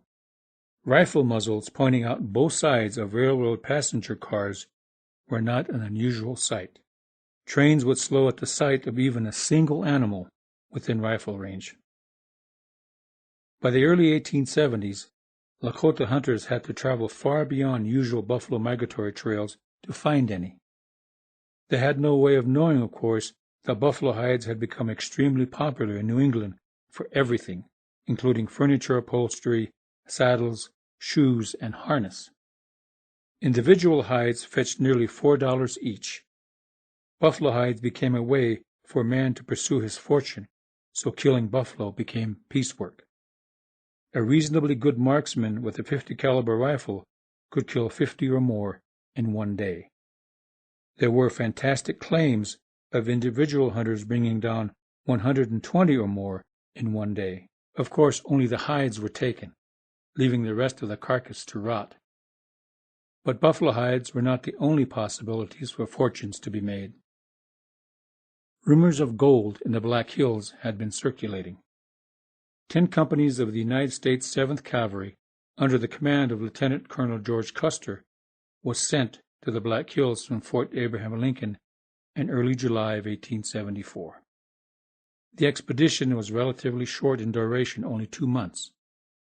Custer was effusive, though totally inaccurate, when describing that gold quartz could be seen on almost every hill and in the very roots of the grass. The Lakota dubbed the expedition's route into the Black Hills as the Thieves' Road. Of course, prospectors poured in. With a half-hearted nod to the provisions of the 1868 Fort Laramie Treaty, the U.S. Army made weak attempts to close the Black Hills. By 1875, there were hundreds, if not thousands, of white prospectors in those mountains scratching, digging, and panning for gold. Unable to keep them out, the United States did the next best thing.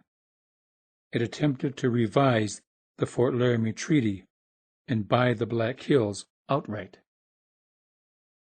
When emotions ran high at the first meeting to discuss the sale, no agreement was reached.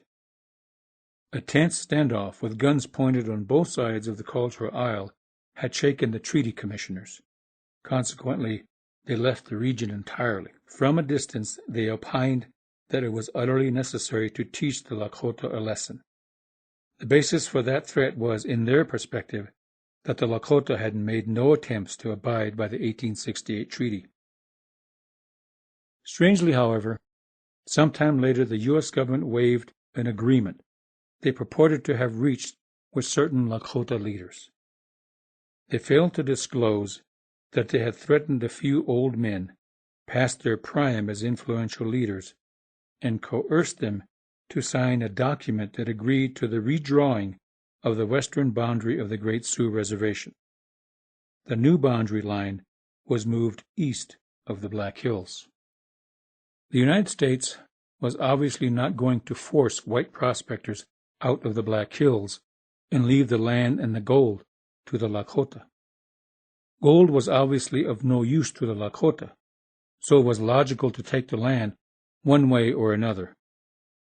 The peace commissioners and politicians failed to realize that for the Lakota, it was not an issue of proprietorship of a resource. The issue was control of their territory and their lives. Of course, by 1875, most of the Lakota were already living on agencies on the dole of the United States, and therefore the Euro-American perception was that the Lakota did not need the Black Hills.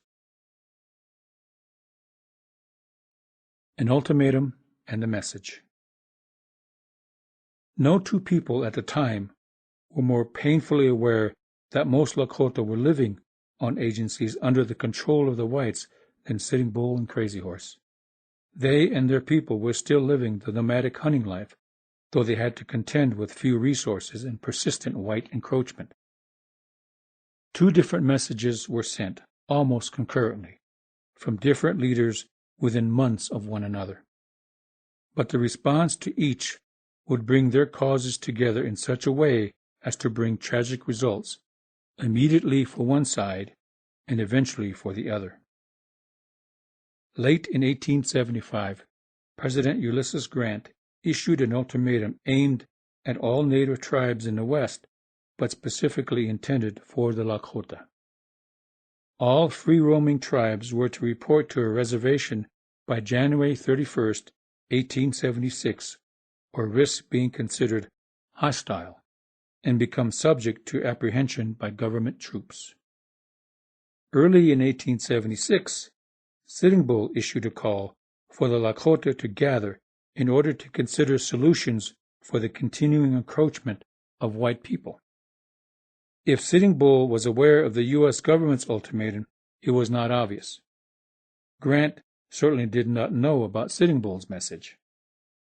At the same time Grant's ultimatum was dispatched, or perhaps before, the top generals in the U.S. Army were working on plans for a summer campaign against the Lakota. Knowing where both Sitting Bull and Crazy Horse were, they decided that a three-way pincer movement aimed for the Powder River Yellowstone region would chase the Lakota into a trap. Sitting Bull, meanwhile, wanted the people to meet near Chalk Buttes in what is now southeastern Montana. After a few hundred people arrived there in late April and early May, they began to migrate westward into the area the Army picked as the center of its trap. Thousands of people were on the move because of those two messages.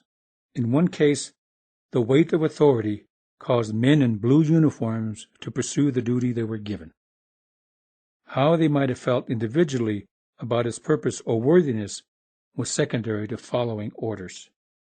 On the other hand, entire families responded to the weight of the message or the reputation of the man who had sent it, or perhaps both. They saw their involvement as purposeful and exceedingly worthy of their individual commitment and participation for the good of the whole.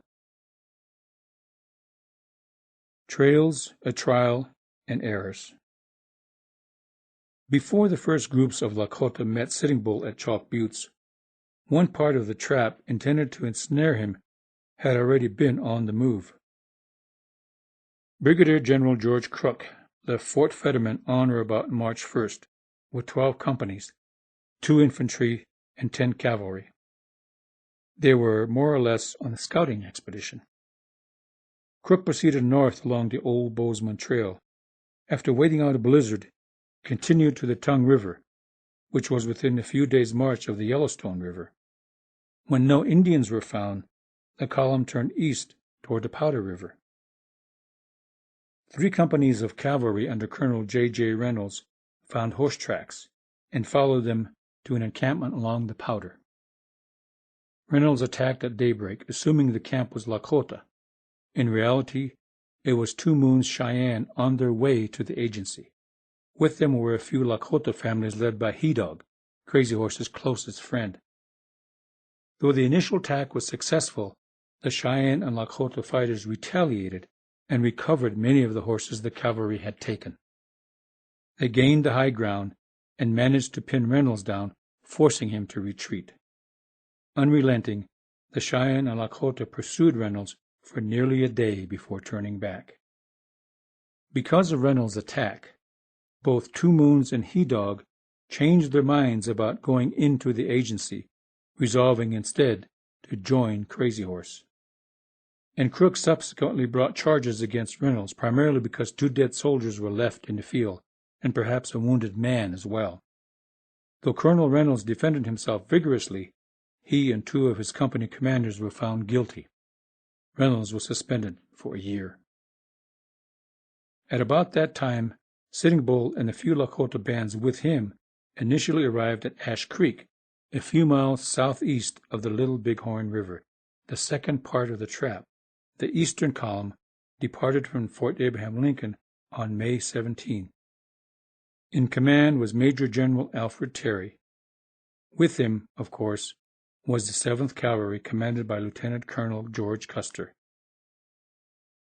The western column under Colonel John Gibbon had departed from Fort Ellis near the present town of Bozeman, Montana, with 450 men. When the eastern column reached the Powder River about June 12th, the second in command of the 7th, Major Marcus Reno, was sent on a scout that took 8 days. He went further south along the Powder, turned west, and crossed a tributary of the Powder and another of the Tongue, and then the Tongue River itself. On June 17th, he arrived at Rosebud Creek. From there, he turned north to the Yellowstone River, unaware that less than 50 miles to the south, the southern column under General George Crook was having its objective redirected by a determined force led by Crazy Horse. After the debacle of the Reynolds court-martial trial, Crook had departed once again from Fort Fetterman in May. His command consisted of 10 companies of cavalry, 5 infantry, and civilian auxiliaries, a formidable force of just over 1,000 men. Shortly before June 17th, 180 Crow and 90 Shoshone scouts arrived to join Crook. As Crook entered the Powder River country again, Lakota scouts kept a close watch on his column. As he continued on, 2 scouts were sent back to the Lakota encampment on Ash Creek, 50 miles to the north. Crook's scouts informed him that the Lakota were more than likely somewhere up along Rosebud Creek. The general ordered all haste to be made, even leaving supply wagons behind and putting his infantry on the backs of mules. On the night of the 16th of June, his nearly 1,300-man column made camp in a wide meadow in the valley of the Rosebud. Sometime after daybreak the next morning, as the column was eating and preparing to move again, gunfire erupted. Unknown to Crook, of course, Crazy Horse had led a force of at least 500 men, mostly Lakota with some northern Cheyenne, through the night, a distance of 50 miles, and found Crook's camp. Though Crook's soldiers responded immediately, Crazy Horse's attack was so swift and intense that company commanders could not communicate with Crook, and confusion ensued. It was a hard-fought battle by all accounts. The soldiers fought well, but the mounted Lakota and northern Cheyenne were in their element, and kept continuous pressure on the pockets of soldiers forced to take up defensive positions. As the sun moved inexorably across the summer sky, the flow of battle favored first one side and then the other. In truth, there were many different battles, each with its own movement and changing circumstances. Sometime in the afternoon, the Lakota infiltrated the Crow and Shoshone scouts. The soldiers could only watch as the classic versions of Plains Indian close combat was played out before them. Later in the afternoon, Crazy Horse ordered a withdrawal, not because he was losing, but because men and horses were exhausted and ammunition was running low. Strangely, as the Lakota and Northern Cheyenne began to leave the field, the soldiers made no significant or organized attempts to engage them further. Several companies of cavalry dispatched by Crook earlier on some errant mission happened to return as the Lakota moved away. A brief clash occurred before the soldiers returned to the main body, by now already starting to lick its wounds. Crook buried his dead in the dark that night. In the days that followed, he turned his column back to the south, almost constantly harassed guerrilla style by a small force of Lakota in Northern Cheyenne. His withdrawal contributed significantly to the failure of the Army's plan to capture the Lakota. Long Knives on the Greasy Grass. After several weeks, the Gibbon and Terry columns met on the Yellowstone River as planned at the mouth of the Powder River. There they were resupplied by steamboat. The two columns proceeded west to the mouth of the Tongue River. On the 21st of June, General Terry sent the Gibbon column without Gibbon up the Yellowstone River to the Bighorn River. Terry was convinced that the Lakota were in the area south of the Yellowstone. The next day, Terry sent Custer and the 7th Cavalry to the mouth of the Rosebud, with orders to follow it upstream until they found the Indian trail discovered by Reno's earlier scouting. From there, Custer was to proceed further upstream until he could enter the Little Bighorn Valley directly from the south. General Terry also ordered Custer to dispatch any information from his scouting to Colonel Gibbon, who would be waiting at the mouth of the Bighorn River. No such information ever came because no such scouting was ever carried out. Custer marched up the Rosebud until late on the 24th. His scouts returned with news that an Indian trail had been found leading west into the valley of the Little Bighorn River. Subsequently, Custer ordered a forced march. There was no moon that night. Custer intended for his column to cross the Wolf Mountains and then hide and rest for the day, June 25th. If the camp was located, they would attack on the morning of the 26th. Well past midnight, Custer finally ordered a halt to rest his exhausted men and horses. Lieutenant Varnum and several Crow scouts proceeded ahead, however. At dawn, they climbed a high ridge south of Ash Creek known as the Crow's Nest. As the daylight brightened, through a field glass, they were able to discern movement in the floodplain west of the Little Bighorn River. The scouts knew that the movement in the distance could only be a very large herd of horses. Word was sent back to Custer, who immediately moved the column forward. Though he looked through the field glass, he was unable to see the horses his scouts insisted were there, and decided there were probably no Indians anywhere in the valley. Later, however, when the sergeant reported seeing several Lakota riders behind them, Custer changed his mind. To Custer, however, the element of surprise had been lost. If there were Indians in the valley ahead, he was certain they were aware of his column, or would soon be. He immediately ordered his men to resume their march. Custer moved east toward the Little Bighorn until about noon. Then he divided his regiment into 3 battalions.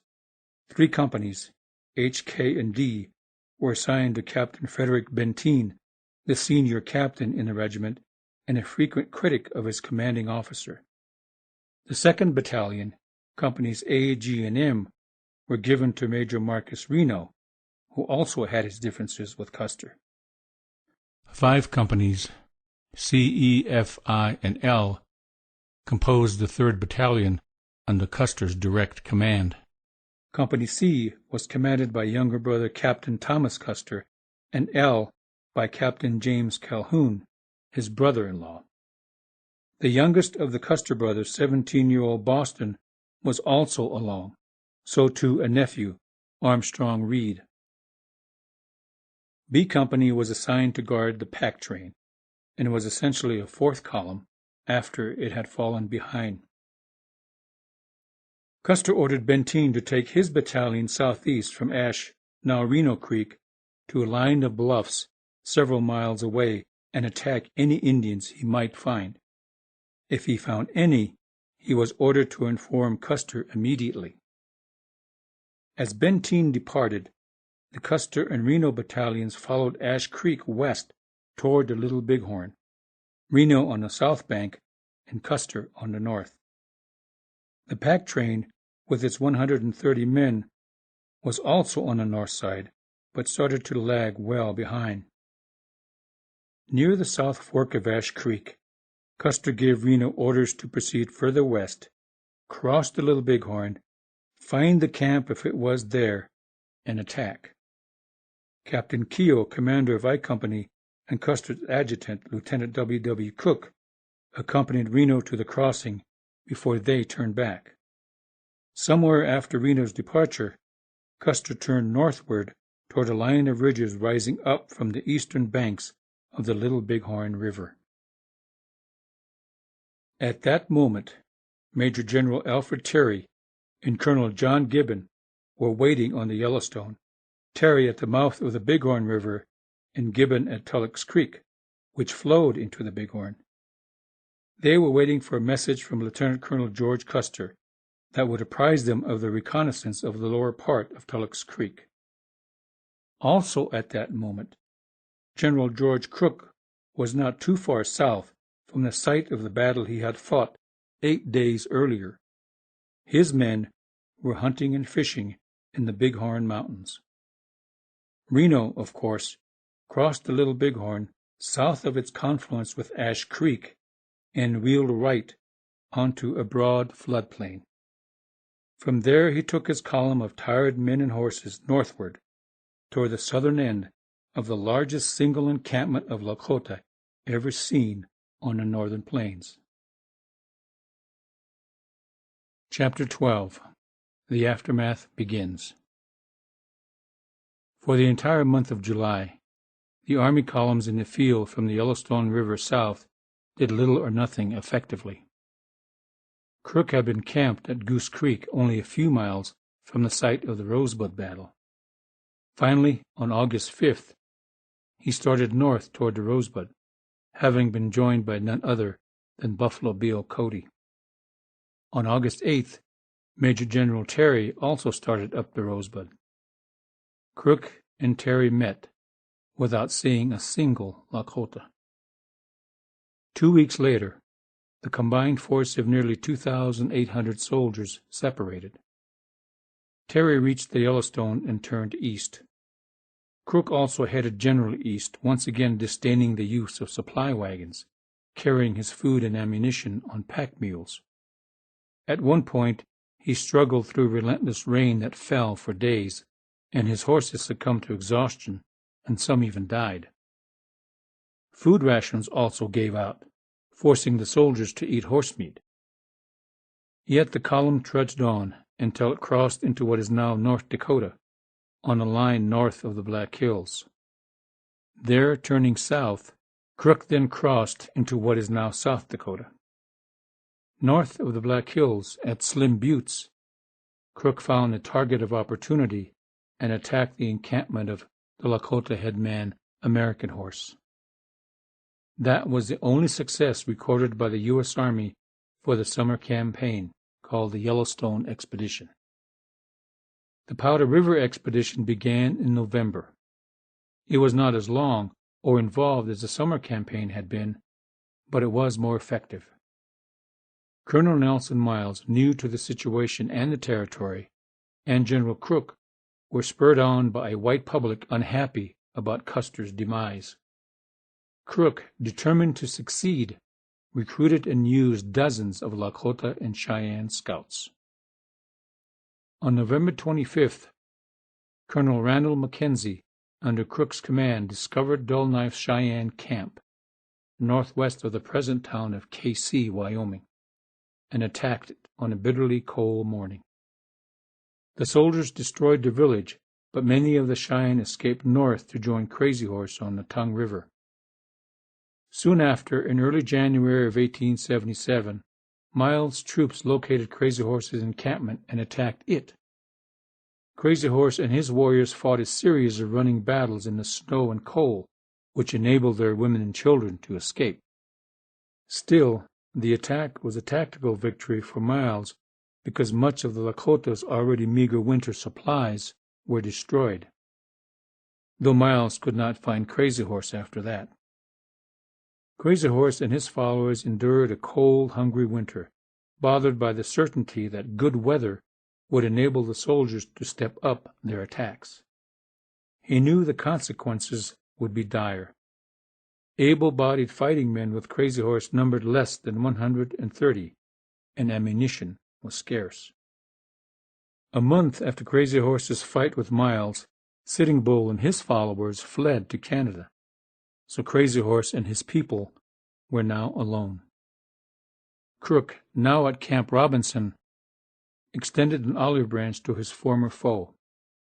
He sent Lakota messengers to persuade Crazy Horse to surrender. Miles also wanted the prestige of bringing in Crazy Horse, but Crook had an advantage. Near Camp Robinson, where the Spotted Tail and Red Cloud agencies were friends and relatives of Crazy Horse had been living. Crook sent Spotted Tail, Crazy Horse's uncle by marriage, to convince him to surrender. Spotted Tail was the head man of the Sichangu Lakota, and he had an incomparable record as a fighting man as well as a reputation as a sensible leader. Those factors would not be ignored by Crazy Horse, but times had changed. At any given moment, Crook could pick someone else to be the chief at the Spotted Tail agency, whether it was named after him or not. Spotted Tail's position, if not his authority, flowed downward from the Indian agent. So it was not surprising that Spotted Tail made the arduous 300-mile trek from Robinson to the Tongue River region. And when he arrived, he promised, on behalf of Crook, that Crazy Horse would have his own agency in the Powder River country.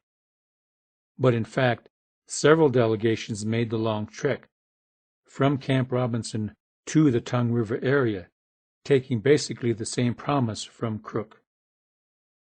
But no matter what Spotted Tail or the others said about the good life at the agencies, they did not persuade Crazy Horse to give in. Reality did. Buffalo was scarce, so the blankets and food promised by Crook were a powerful inducement.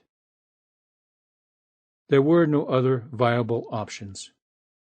He could have found a safe haven somewhere for the women and children and elderly, and then waged guerrilla war with his fighting men. But it would have been difficult to hide 800 people and ensure that they had enough to eat while the warriors were away. Ammunition was just as big an issue. In order to be an effective combat unit, Crazy Horse knew he and his men had to be more than adequately supplied with arms and ammunition. He was certainly tempted, but consideration for the safety and welfare of the helpless ones depended on his good judgment and overrode any thoughts of fighting it out to the last. Crazy Horse was no fool. His decision to surrender had little to do with the prospect of any agency, and he had little faith in General Crook's promises, no matter who delivered them. His people were tired of running and needed to sleep without constant fear of attack. Crazy Horse decided that living under tough circumstances on an agency was better for his people, most of them women, children, and elderly, better than death by starvation or from soldiers' bullets. So in early May of 1877, with a heavy heart, he took his people to Camp Robinson. By then, over 100 winters had come and gone since that first group of belligerent Frenchmen had swaggered up the Missouri River. Several years after that, a group of Sichangu Lakota hunting along the Missouri River found 2 starving white men digging up a cache of tallow or fat. Washi Ichupi, they were dubbed. They took the fat. It is entirely likely that the Lakota word for whites, Washichu, evolved from that tongue-in-cheek description of 2 hungry white men. That thought goes through the minds of more than a few Lakota speakers each time the word is used. Any opportunity, any secretly simmering hope for any kind of Lakota uprising was destroyed when Crazy Horse was killed on September 5, 1877. The Washichu at Camp Robinson, from Crook on down, knew that Crazy Horse was the most capable military leader they had ever faced. If he were to lead an uprising, there would be all-out war. After all, it had not been that long since Crazy Horse had fought Crook to a standstill at Rosebud Creek.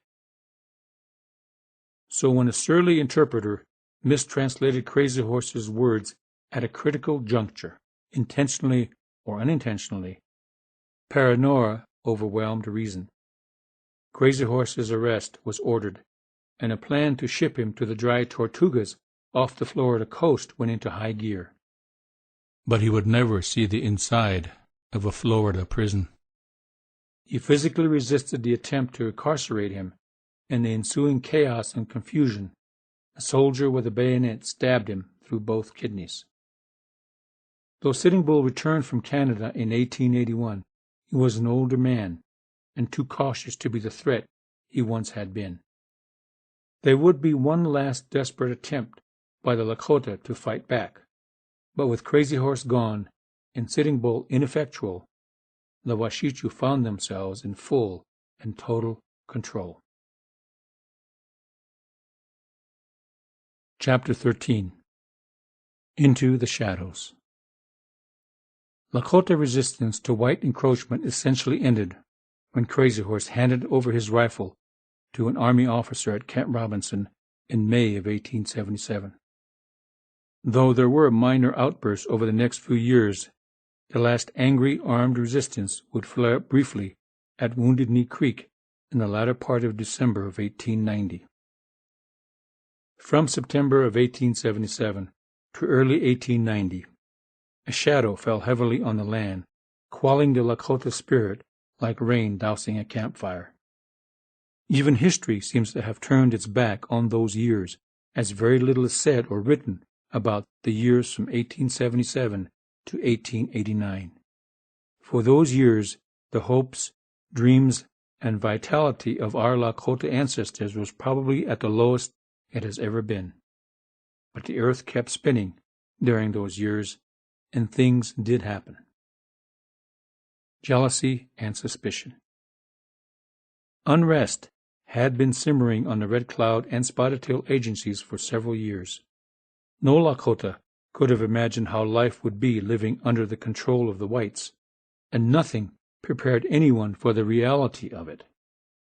A loss of dignity came on the heels of loss of freedom. People who once felt their spirits expand because they knew their lands went far beyond the horizon now felt their spirits shrink within the incredibly small physical boundaries imposed upon them. 10 years before, a man would have needed a good horse and 30 to 40 days to traverse the length or breadth of the nation, whether it was from the Great Muddy River to the Shining Mountains, or from the Shell River north to the Elk River. Now, even the oldest horse could travel across the agencies in a day, or sometimes less. Lakota lands no longer reached to the far horizons. It was no wonder that anger roiled in a man's chest like a restless bear. There were other less apparent differences, but changes no less difficult to live with. Now any man who wanted to lead had to curry favor from the whites. It was no longer possible to distinguish oneself by one's own deeds or courage. This was exceedingly bitter medicine to swallow. Not long after Crazy Horse and his people arrived, some of the Army officers and Indian Bureau subagents talked of making him the overall chief of all the Lakota on the agencies. He, of course, was expecting that he and his band would return to the Powder River country to their own agency. So any talk of making him chief was irrelevant nonsense to him, but not to others who might lose their power if he was made chief. Adding to the tension was the whites' fear that Crazy Horse might lead restless young men to break out of the agency. To his credit, Crook attempted to make a separate agency for Crazy Horse a reality, but the United States government was not prepared to stand behind the general's promise to a subjugated Lakota leader, especially one who had embarrassed them twice. When a half-breed interpreter mistranslated Crazy Horse's answer to a question, rumors about Crazy Horse's true allegiance fueled paranoia. Though Crook did not give in to the rumors initially, he was eventually convinced that Crazy Horse intended to do him harm. He ordered his arrest soon thereafter. While resisting incarceration, Crazy Horse was killed on September 5, 1877. For the Army and the United States government, the threat of an uprising had been thwarted. But many Lakota feel he was murdered. His death might have been a consequence of the jealousy of some Lakota who wanted him out of the way. On the other hand, it is also possible that a careful plan was contrived to use the infighting among the Lakota as a vehicle to squash the last chance for an uprising. Either way, two facts are unavoidable. Many of Crazy Horse's own people were jealous of him, and among the whites in the Indian Bureau and the Army, many were convinced that Crazy Horse could and would lead an armed uprising.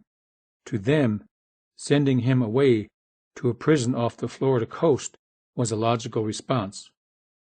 We will probably never know the whole truth. Old lands, new ways. The death of Crazy Horse was the final blow to the Lakota spirit, especially for his supporters. White civilian and military authorities held their breath, fearing retribution. But when the greatest warrior among the Lakota was killed, so was the fire of resistance. Several weeks later, the Lakota were moved north. The boundaries of the 1868 Fort Laramie Treaty had been erased, and the unceded lands ceased to exist. That left only the eastern two-thirds of the Great Sioux Reservation for them to live on. The agreement of 1875 had taken the western third, that portion containing the gold-rich Black Hills. Terminology changed with the new situation. The word reservation replaced the word agency. Agencies were now the towns where the Indian agent was headquartered. The Lakota called the agencies Owakbamani, meaning a place of distribution, a name indicative of the new lifestyle. Agencies were the sites for distribution of annuities, which was mainly food. The agent was called Ateapi, meaning we use for a father. Over time, there would be distribution substations on the reservations, where subagents were assigned and often lived.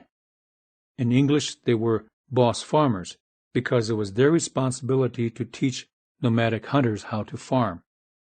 Their Lakota title was Owojuwichasha, or man who plants. With the distribution of food at issue stations came a strange little tradition. Live cattle, usually longhorns, were brought in to fulfill the food annuity. Lakota men were offered a rifle with one bullet and the privilege of shooting an animal themselves. It was a pitiful reminder of a time when they hunted buffalo from the back of their horses. The Lakota scattered over their reservations and tried to make a new life for themselves.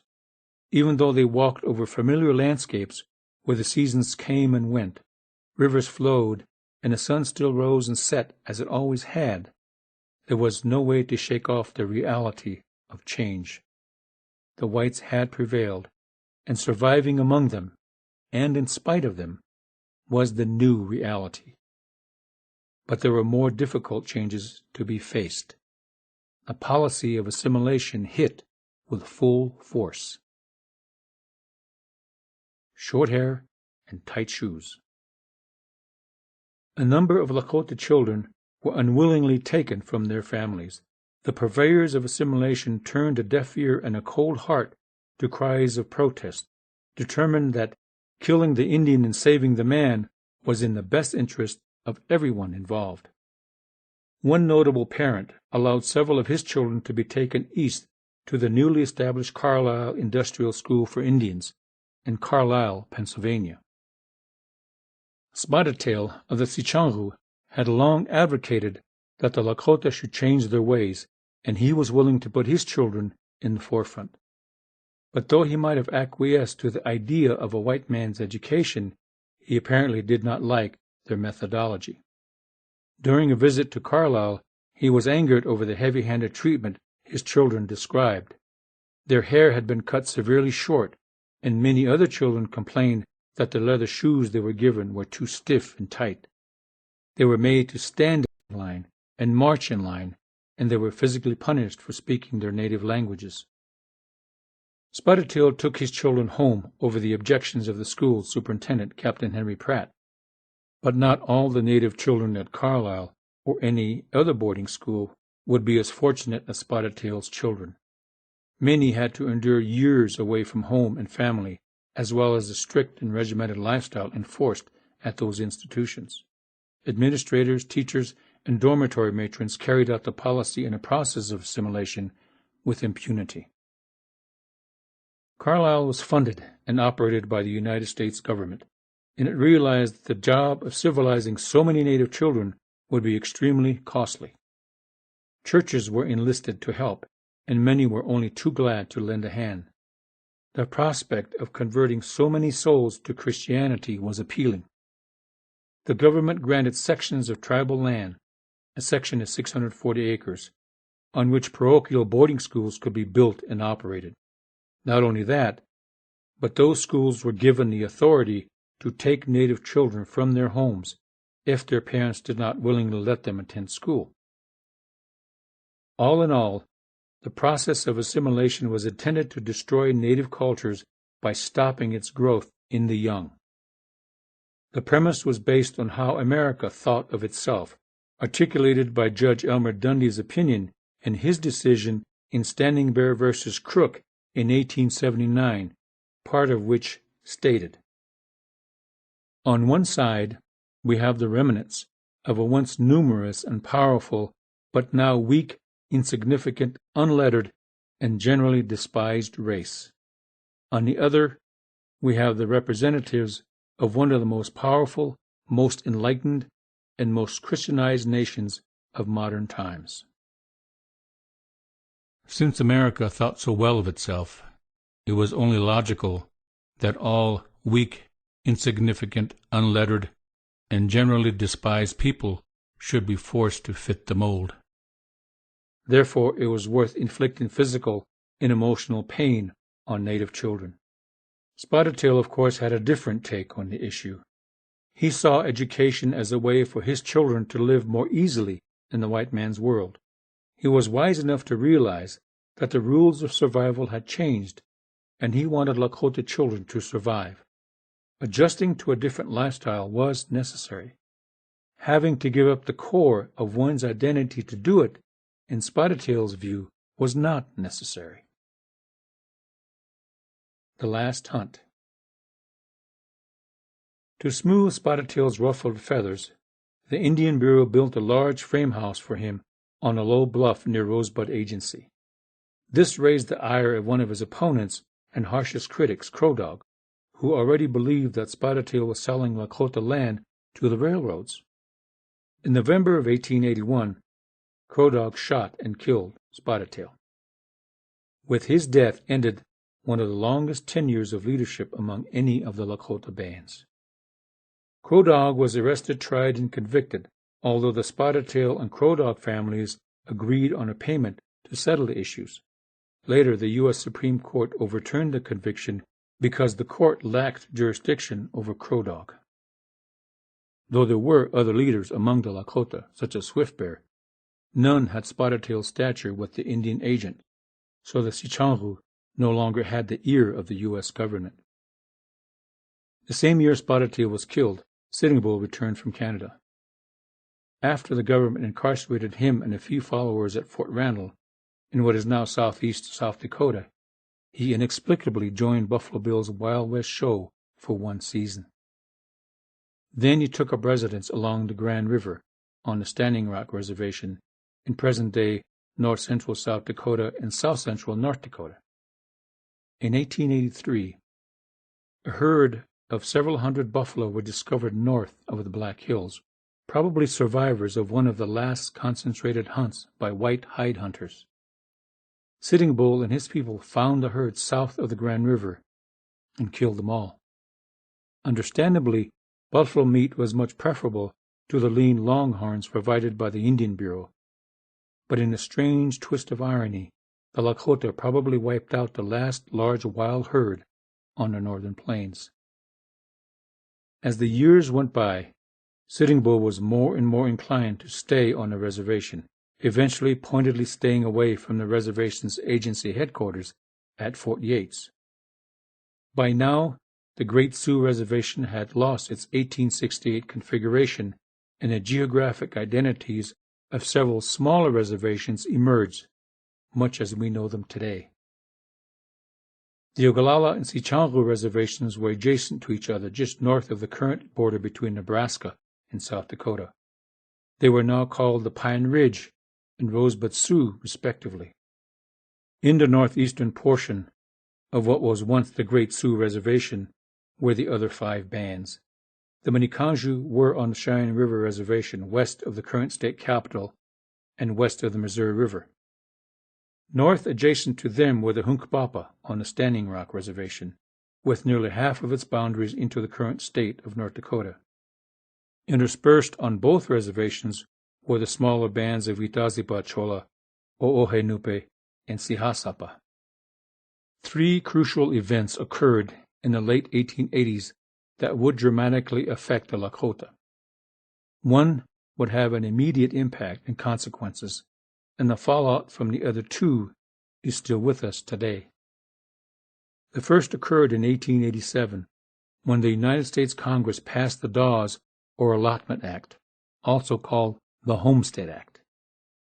Until then, the lands within the exterior borders of each of the newly established reservations were owned collectively by the tribe. Dawes mandated that the land be surveyed and subdivided, and all males 18 years and older be counted. That was the allotment portion affecting the Lakota. The homestead portion of the act would benefit whites. Though the implementation of the act was ponderously slow, its effect was catastrophic nonetheless. If the Lakota thought that the cessation of military hostilities was the end of conflict for them, they were wrong. By the time most of them realized that what was left of the Great Sioux Nation was a larger area than the original agencies in northwest Nebraska, the United States further divided that tract into separate reservations. Most were unaware that the Dawes Act had been passed, but they would certainly live with its impact later. Everyone, except for those born on the agencies from the late 1860s on, knew that they had lost something they could never recover. In short, the freedom to move as often and far as they wanted was prohibited by boundaries. Some who tested those boundaries were pursued and apprehended by soldiers. The reality of the new order was hardest on those who had lived the free-roaming, nomadic hunting lifestyle. It is no wonder that some would reach for a shred of hope carried on the swirling winds of change. The Last Hope. The second event occurred in northern Nevada in 1888, when a Paiute Indian had a vision during a solar eclipse. Wovoka was his name, at least the name history would know him by. He was still a young man when he had his vision when the sun died. His beliefs were a mixture of Paiute and Christian, probably because a white family raised him after his father had died. That was not an unusual circumstance in those times, but the message he began preaching was. God told him in a vision, he reported, that Indians should turn away from war and learn to live peacefully with whites. But more importantly, the earth could be healed and returned to the Indians. Even dead relatives and ancestors could be brought back. To accomplish this, Indians would have to perform a special dance God had given to Wovoka. Wovoka's message could not have come at a more vulnerable moment. His own Paiute people were the first to believe his message, and they danced. Then they shared the message with other peoples. Utes, Shoshones, Cheyenne, and Arapaho all listened. Many believed and began dancing to change the world. Because its purpose was to bring back dead relatives and ancestors, it became known as the ghost dance. Women danced along with men, fervently believing that faith and effort would bring the desired result. Many people danced continuously, often until they went into a trance. Some reported seeing dead relatives. This, of course, inspired others to participate. Songs that articulated the desperations felt by all Native peoples were composed and sung. The ghost dance spread quickly, especially in the Southwest and the Northern Plains. From the beginning, whites were fearful, assuming it was a war dance. But of course, there was no thought to making war because the dance was a way to change everything without it. The third crucial event happened in the middle of all the anxiety and activity over the ghost dance. A legal shift occurred, and Dakota Territory was divided in half and became the states of North and South Dakota. At the time, the new status was important only to the white citizens of the new states. But it was important to the Lakota also, and the full implication of statehood would impact later, attacking the core of their sovereignty as a native nation. Furthermore, statehood helped to increase the impact of the Dawes Act. Because Dawes had individualized ownership of Indian land, some Lakota landowners eventually did sell land to white farmers and ranchers. Those portions of land would then be subject to state, civil, and criminal jurisdiction. Lakota delegates were sent to hear Wovoka's message and returned in the spring of 1890 after several months. The Pine Ridge Indian agent promptly threw them in the stockade, hoping to stem the growth of the new religion before it could take root. But it was too late. Rumors carrying the basic message of the ghost dance had already reached the Lakota reservations, straws of hope floating on the winds of change. Exacerbating an already delicate situation, the U.S. Congress cut the beef rations at both the Pine Ridge and Rosebud reservations. No government official, from the agency level to the Commissioner of the Bureau of Indian Affairs, had considered that sweetening the pot, as it were, with extra food rations and timely delivery would have been taken as a gesture of compassion and generosity.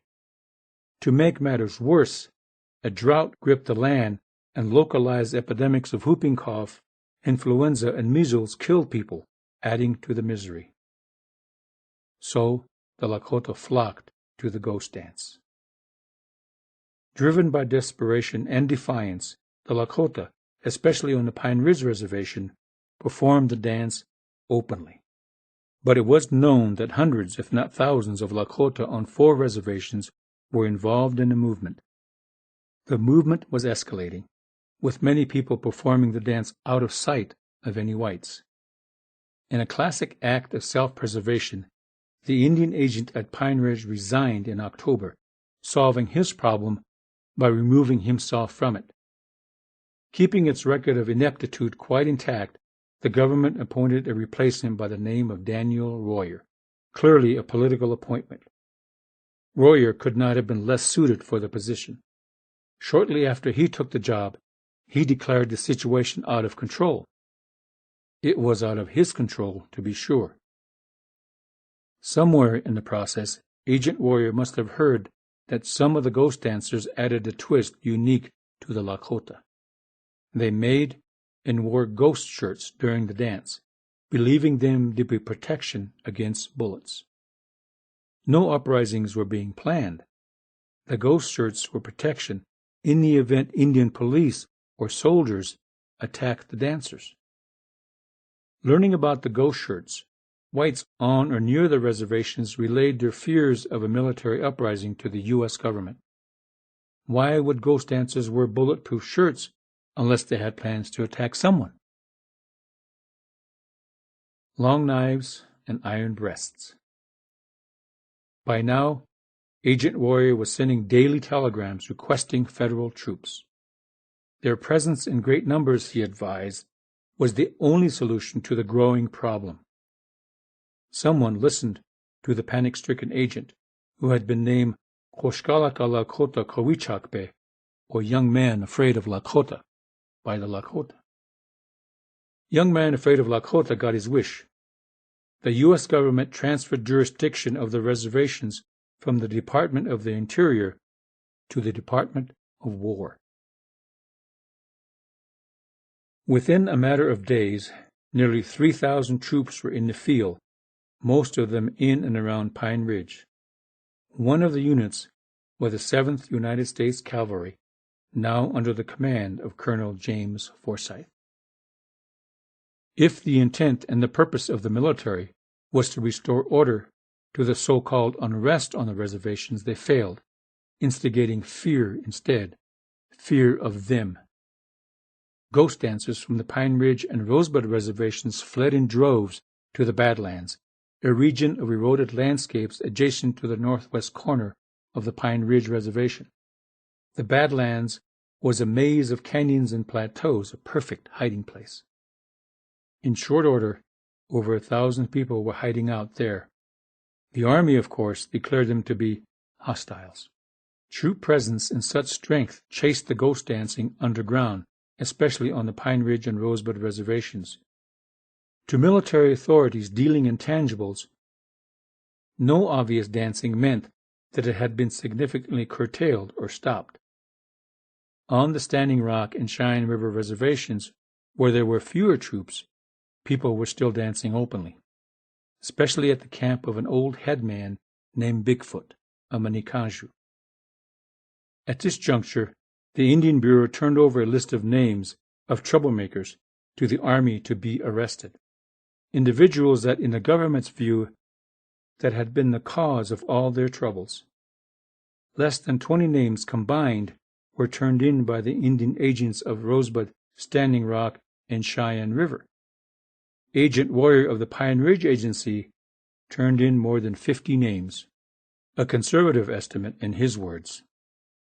Immediately after the Army took jurisdiction of the reservations, a plan was already in motion to arrest Sitting Bull, using his erstwhile friend Buffalo Bill Cody to convince the Hunkpapa leader to turn himself in.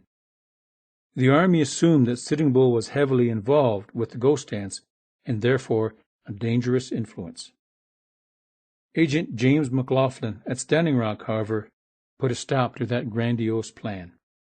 Though Cody did arrive at Fort Yates on the Standing Rock in late November, the trip was nothing more than a sightseeing tour. McLaughlin's reasoning had nothing remotely to do with Sitting Bull's welfare, however.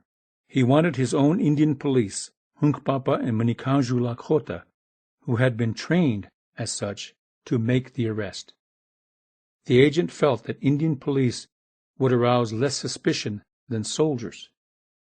He might have been right, but to most Lakota a blue uniform was a blue uniform, and no matter who wore it, it symbolized the heavy-handed authority of the U.S. government. The Lakota had a variety of names for the Indian police. Wawayuspepi was one of the first, meaning literally one who catches, because Indian police apprehended and arrested people. Chanksayuha was another, meaning has a short stick, in reference to the wooden clubs carried by most Indian police. Makhumaza was in reference to the badges, meaning iron breast. Agent McLaughlin and the military commander of Fort Yates finally concurred that the arrest would be made on December 20th, issue day at the agency. Many of Sitting Bull's immediate followers would be collecting rations, leaving only a few with the headman. But McLaughlin and his Indian police had to change the plan. They were informed that Sitting Bull was leaving for Pine Ridge. That information was not credible, but McLaughlin had to accept it at face value. By the evening of December 14th, just over 40 Indian police and a 100-man detachment of cavalry were deployed. At dawn the following morning, December 15th, the Indian police under the command of Lieutenant Bullhead had surrounded Sitting Bull's small log house. The cavalry waited a few miles away, ready to provide support if and when necessary. Chapter 14. At Wounded Knee. Violent death was the United States government's solution to the ghost dance in 1890. Within a span of 14 days at the beginning of a winter that will never be forgotten, some 300 Lakota were killed. The guns of soldiers did the deed, but it was the irrationality of blind fear that set the stage. In the middle of November, Agent Daniel Warrior had sent a telegram to Washington. It read, "Indians are dancing in the snow and are wild and crazy. I have fully informed you that employees and government property at this agency have no protection and are at the mercy of these dancers. Why delay further investigation? We need protection and we need it now.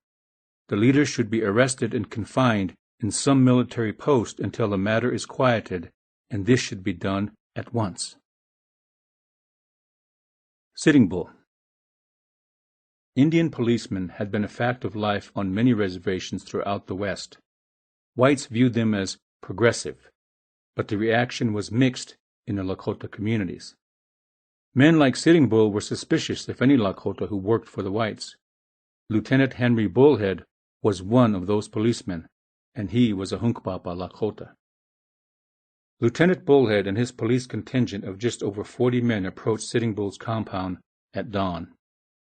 Bullhead unceremoniously entered Sitting Bull's house and announced that he was being taken prisoner. Sitting Bull emerged from his house calmly, but then scolded a younger Bullhead for his discourtesy. An angry crowd had gathered after the police arrived, and among them was Sitting Bull's son.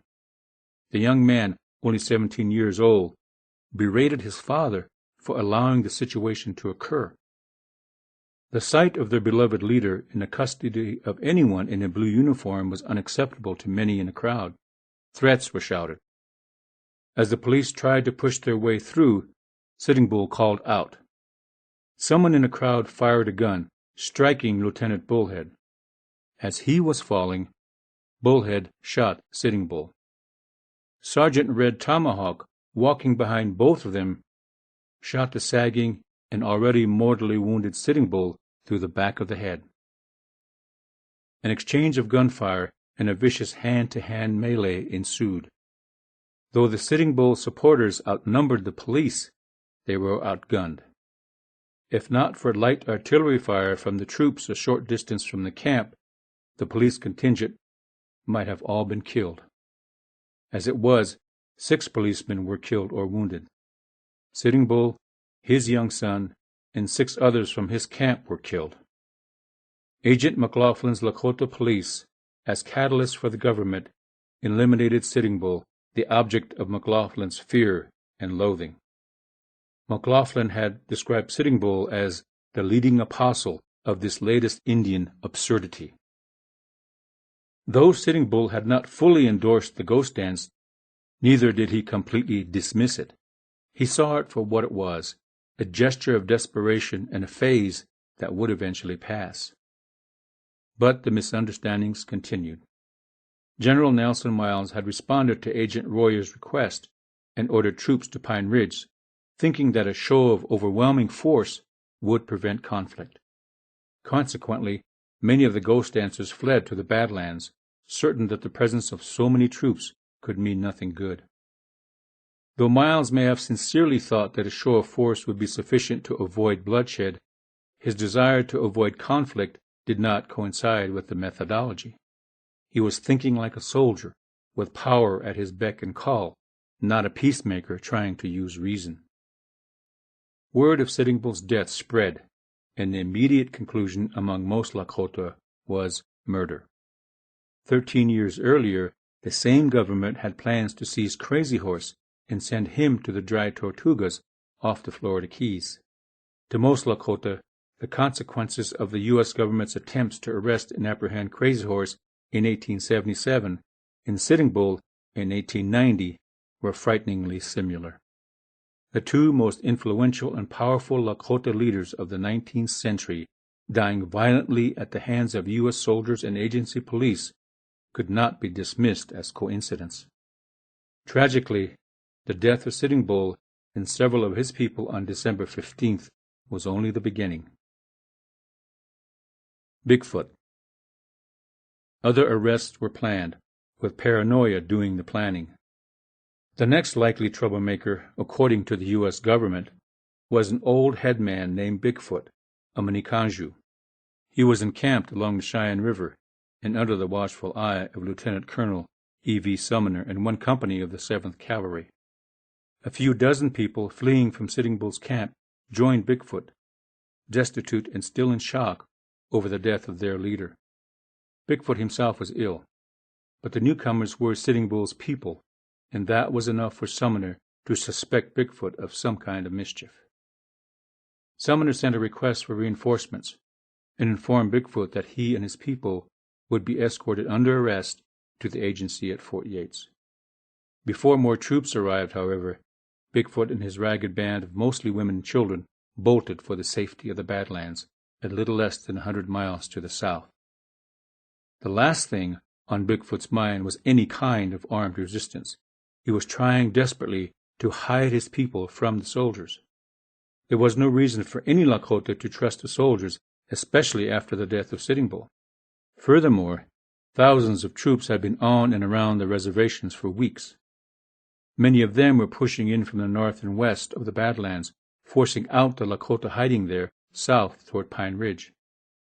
In spite of assurances from the general in charge, John Brooke, that he would protect anyone who surrendered peaceably, the Lakota were justifiably skeptical. But they had little choice.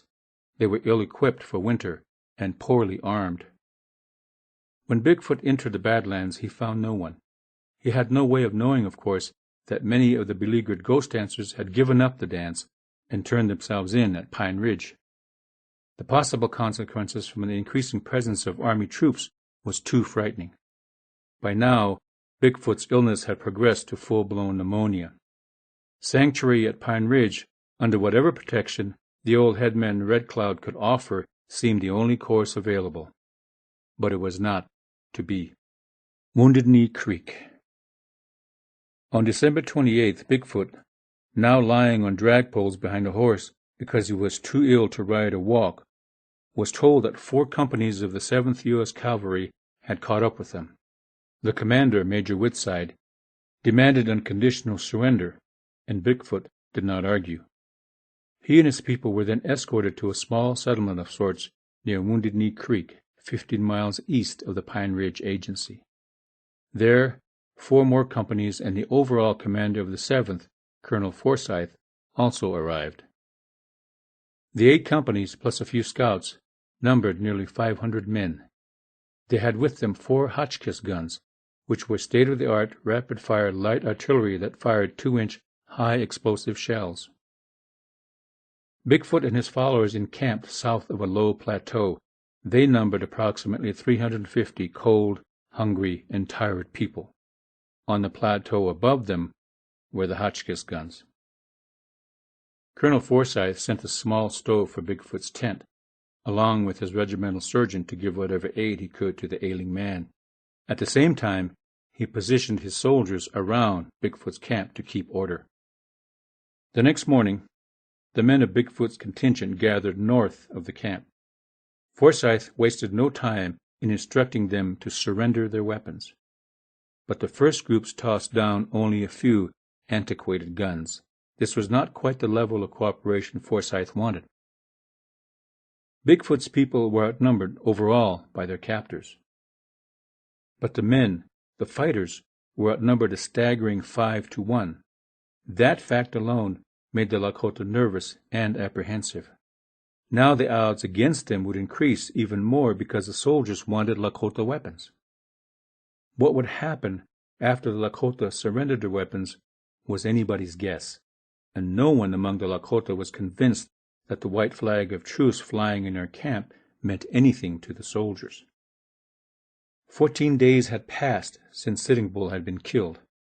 That sad fact hung over the proceedings as well, stirring a myriad of emotions, including disbelief and anger. Then the soldiers positioned near the men were ordered to do a lodge-by-lodge search. Here is where the foundation for what followed later was laid. The soldiers burst into lodge after lodge, kicking and throwing aside furnishings and personal items. Women were shoved aside, some pushed to the ground, their protests ignored.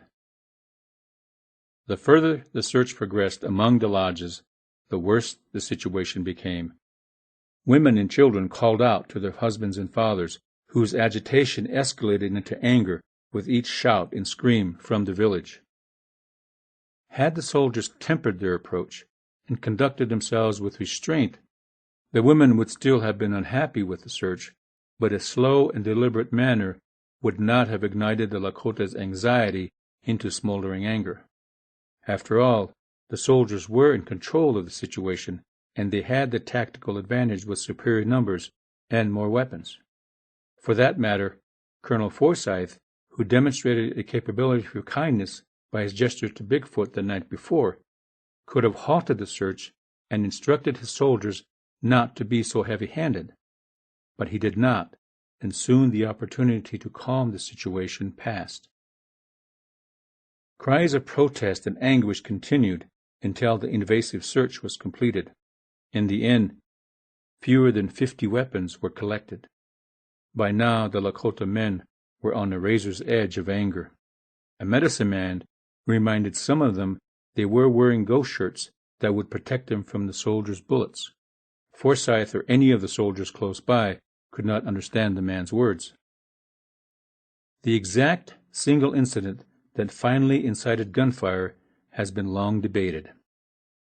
While historians cling to the story that an angry young Lakota man with a gun was the instigator, government authorities even went so far as to produce a Lakota witness to attest to this allegation. The young man reportedly pulled out his weapon and killed the soldier. On the Lakota side, a sad misunderstanding led to the tragedy. The young man was deaf and was keeping a rifle beneath his blanket because he could not fully comprehend what was happening. When he saw weapons being thrown on the ground, he grabbed his too, perhaps thinking to give it up, or maybe intending to use it. But he never got the opportunity to carry out his intent. A soldier grappled with him, and the rifle went off during the struggle. Suffice to say, however it happened, a shot was fired.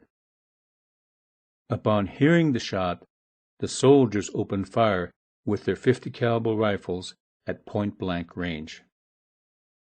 The Lakota men who had convened north of the camp took heavy casualties from the first volley. Half or more of the 100 fell, Bigfoot among them. Others pulled out concealed knives or war clubs and attacked. Slashing and swinging, they waded into the nearest soldiers. The vicious hand-to-hand fighting continued even as the Hotchkiss guns opened fire. By now, the outer ring of soldiers also opened fire with their rifles. Those on the west, south, and east fired into the camp, targeting women and children, as did the Hotchkiss guns. The outer ring of soldiers also began shooting at women and children, who had sought shelter in the dry ravine south of the camp at the first sounds of gunfire, and then began to flee as the firing increased. Soldiers still in the camp were killed by their comrades, as many as 26. Within scant minutes, 200 Lakota were killed. Lodges in the camp were shattered by the high-explosive artillery shells. Then the Hotchkiss guns were moved to enable better coverage of the ravine, their shells bursting among the fleeing women and children. The muzzle blast of the artillery and the explosion of their shells could be heard in Pine Ridge, some 15 miles away. Soldiers took up the pursuit in the ravine, yet some of the women and children managed to make it over a mile from camp before they were cut down. All along the path of panicked flight, bodies were strewn in a long line. Many of the dead women had shawls or blankets over their faces, sometimes with a child inside, as if trying to hide from the inevitable blast of a soldier's gun pointing from only a few feet away. A few, only a few, found places to hide. There was one final insult, an act that affirmed the mindset of those behind the guns on this unspeakable day. After the murderous firing finally abated, soldiers and scouts searched along the dry ravine and beyond, looking for survivors who had somehow found places to hide. A group of young boys were lured into the open by soldiers, only to be riddled with bullets. Several Lakota who had come in from the Badlands to the agency several days earlier heard the firing. They rode out, and near Wounded Knee they found soldiers searching in the gullies and brush for survivors, and then attacked them. The soldiers retreated back to their main body, and the attackers could do nothing more. They watched from a distance as the soldiers gathered up their own dead and wounded, as well as a few dozen Lakota prisoners, all of them wounded, and moved out toward the agency.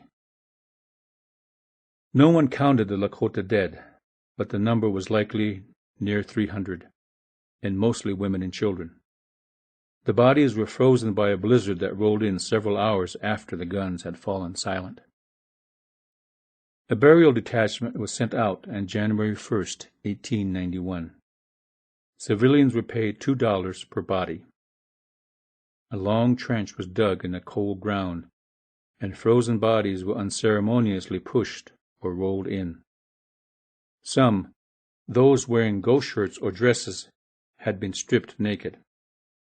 If anyone paused in silence or uttered a prayer, no one knows. Photographs were taken, and many were of the frozen bodies before burial. There was somewhat of a knee-jerk reaction, perhaps from a righteous sense of outrage. A large contingent of former ghost dancers lately in from the Badlands took to the field, attacking soldiers and supply wagons. But as quickly as their brief campaign was organized, it likewise fell apart. In dramatic fashion, the ghost dance was over. General Miles brought all available troops to Pine Ridge, completely surrounding the agency until all hostilities ceased. On January 16, 1891, the leaders of the last final outbreaks surrendered. Thus, the war to repel white invasion ended. In the silence. In the immediate moments after the deafening blast of artillery and rifle fire stopped, the silence must have been utterly profound. The world has known far too many moments such as that, when the killing mercifully ends. There was no victory at Wounded Knee for either the Lakota or the soldiers. We can only wonder if there was a sense of accomplishment for those who were still standing with guns in their hands when the silence descended. One can only hope that among the 400 soldiers who survived, that even a few truly felt the depth and enormity of the inhumanity they had committed. Even a little remorse hints that some shred of compassion had survived. Therein lies the hope for us all. Yet someone had to have seen Wounded Knee as a worthy act on some level. 18 medals of honor were awarded to the soldiers of the 7th Cavalry.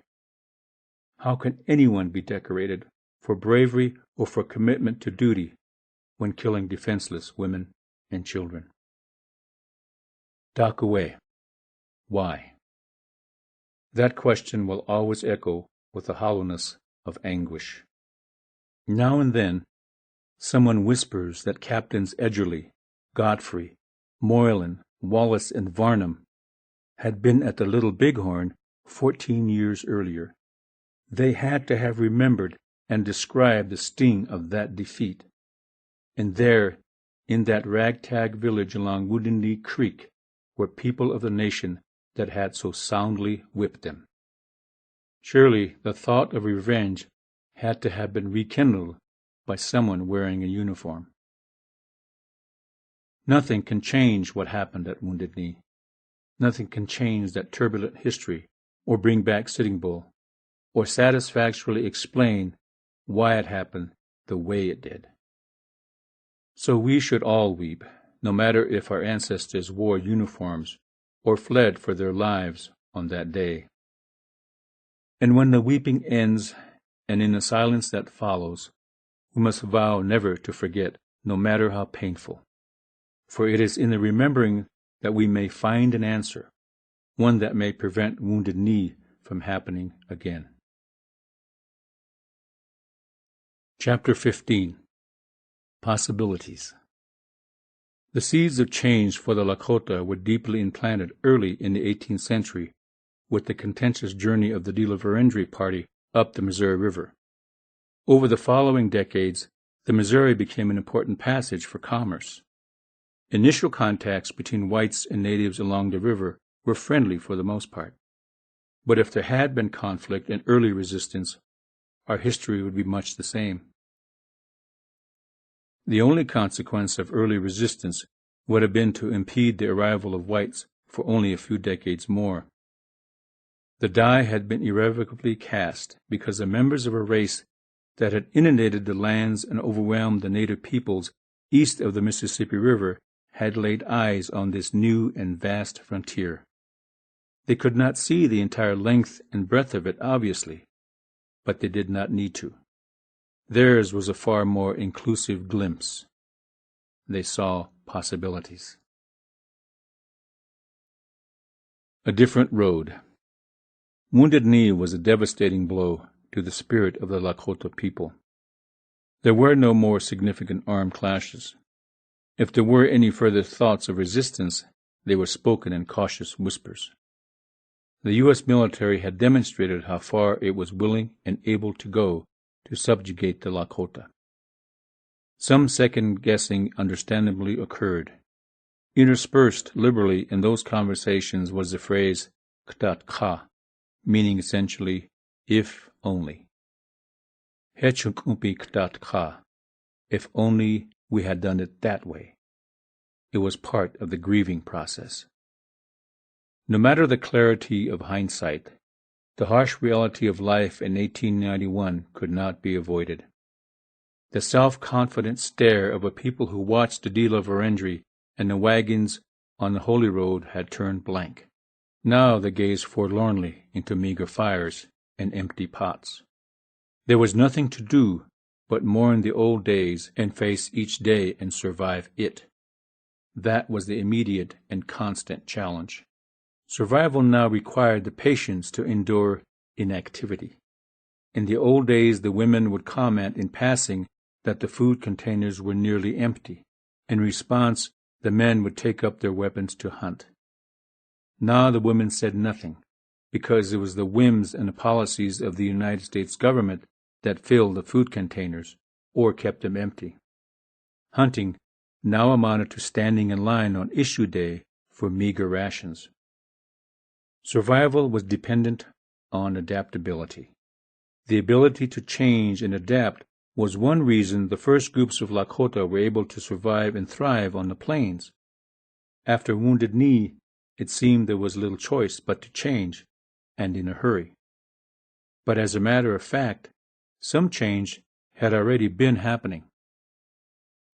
From the start of consistent trade with whites, items necessary for everyday family life were highly coveted, such as iron cooking pots, tin plates and cups, knives, wool blankets, needles, and trade cloth, to list a few. Over the decades, those types of items became part of Lakota households, and their pre-contact versions became obsolete. It was not unusual, for example, for children born after 1850 not to see anyone making an obsidian knife.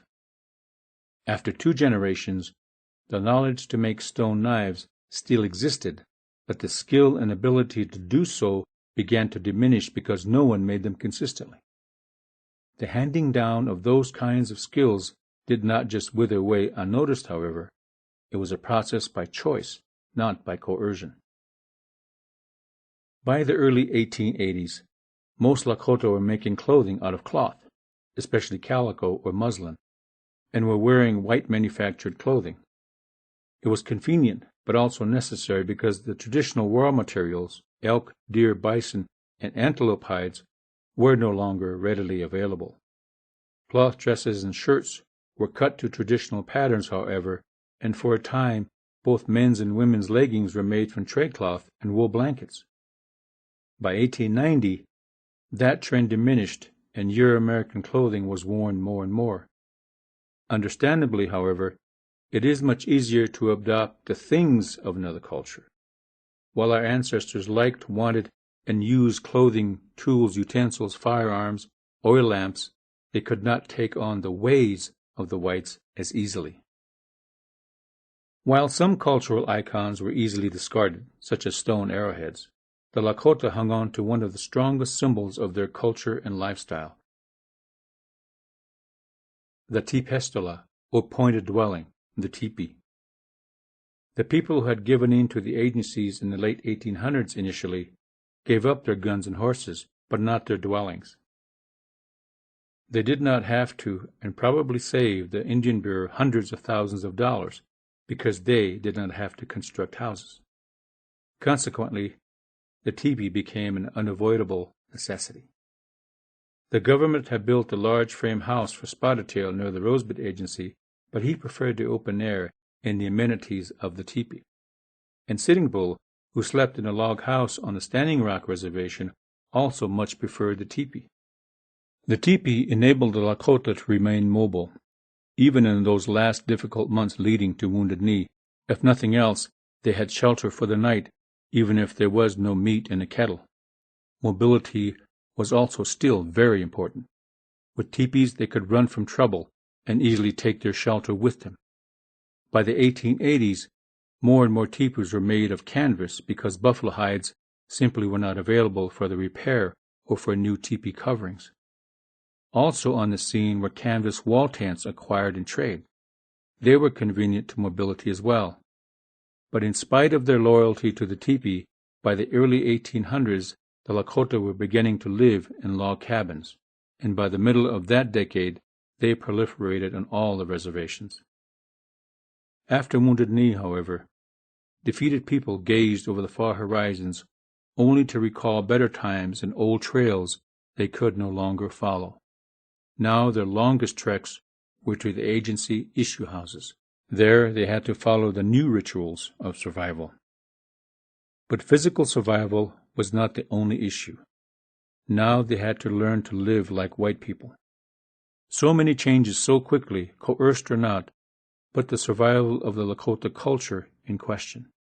Indeed, by the mid-1890s, entire Lakota communities were observing the American 4th of July holiday, with their own celebrations and dances, or in conjunction with white communities. And in spite of the bitterness of Indian police being involved in the death of Sitting Bull, they were a strong presence on every reservation. Furthermore, Lakota men were enlisting in the United States Army. As a matter of fact, by the winter of 1890, the same year Sitting Bull was killed, a company of Lakota soldiers attached to the 16th Infantry were stationed at the Rosebud Agency. A further irony in that situation was that men whose culture had boasted some of the finest light cavalry in the world were now foot soldiers. This was the future Spotted Tail and Red Cloud had seen. A revelation came to Spotted Tail inside a prison cell at Fort Leavenworth in the late 1850s. Red Cloud had traveled to Washington several times and was awed by the sheer numbers of white people. Both men were realists. The strength of the white man was obviously in numbers.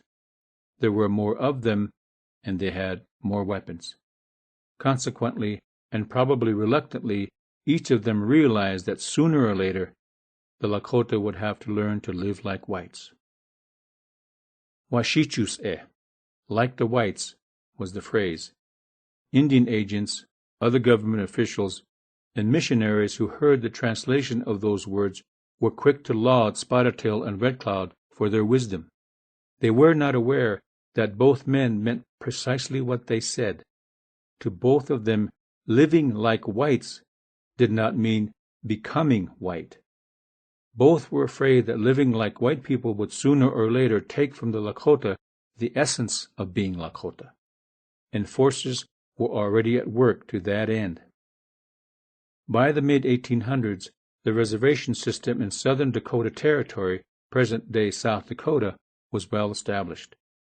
White civilians were living on or near reservations, primarily at or near trading posts military installations, and at Christian missions and parochial schools. Most of them were engaged in employment directly or indirectly connected to reservations or the Indian Bureau. In short, the influence of white America had already come to the reservations, and it was not going away. Kill the Indian and save the man. Government and parochial schools were also in full swing. Those institutions were the most effective tools in the government's push for assimilation. All of them were more or less the reservation versions of Carlisle Indian School in Pennsylvania. Carlisle's apparent success in providing a mainstream education to hundreds, if not thousands, of Native children was a shining example for all such institutions to follow. But Carlisle's success, of course, meant nothing less than confusion, humiliation, trauma, and heartache for the children who were touted as success stories. Most of them were not there of their own or their parents' free will, and were separated from their families and homes for years. While a few Lakota leaders and parents realized that a formal education would be necessary for their children to be able to survive and function within the new order, they could not have foreseen the hardships their children would have to endure. The cemetery for students who died at Carlisle is mute testimony that many children from several different tribes were casualties of the process. Lakota children were certainly taught the 3 R's the same as your American children. But before that could happen, they had to learn the English language, and that process began with an unyielding rule. The Lakota language was not to be spoken ever again. Long hair for boys was likewise forbidden. Usually on the first day of school, boys sat in the barber's chair for the first lesson about their new identity, short hair. One former student recalls watching long braid after long braid tossed into a wooden box, and having the sense that lives were being tossed away. Parochial and government boarding schools were doing their part in civilizing the Lakota. Christian denominations that did not or could not operate boarding schools nevertheless made great efforts to convert the Lakota to Christianity. This was simply a continuation of the colonialist mindset. Missionaries had already been on the scene, and as much a part of the landscape as rivers and mountains. In some instances, they led the way for other whites. But now that the so-called Indian wars were over and the Lakota were at the mercy of the U.S. government, the situation was ripe for missionaries. The missionary mindset, however, was not exclusive to missionaries. In 1879, Judge Elmer Dundy of Omaha ruled in favor of Standing Bear in Standing Bear versus Crook. The case was essentially about a group of Ponca Indians refusing relocation back to Indian territory. They had been duped into going there from what is now north-central Nebraska in the first place, and walked back to their home territory under the most difficult of circumstances, enduring dreadful hardships. They were taken in by the Omahas and living with them when the government caught up with them again. Standing Bear, the leader, asserted that he and his fellow Poncas were indeed trying to become civilized and were in the process of shedding their native identity, and therefore they should not be forcibly removed to Indian territory. Judge Dundy agreed on exactly that basis. One sentence from his 1,000-word opinion sums up the prevailing attitude of white America toward Native peoples. Standing Bear's son had died in Oklahoma, and he and his wife wanted to reinter him in the earth of their ancestral homelands. Judge Dundy commented on that desire thusly: "Such instances of parental affection and such love of home and native land may be heathen in origin, but it seems to me they are not unlike Christian in principle."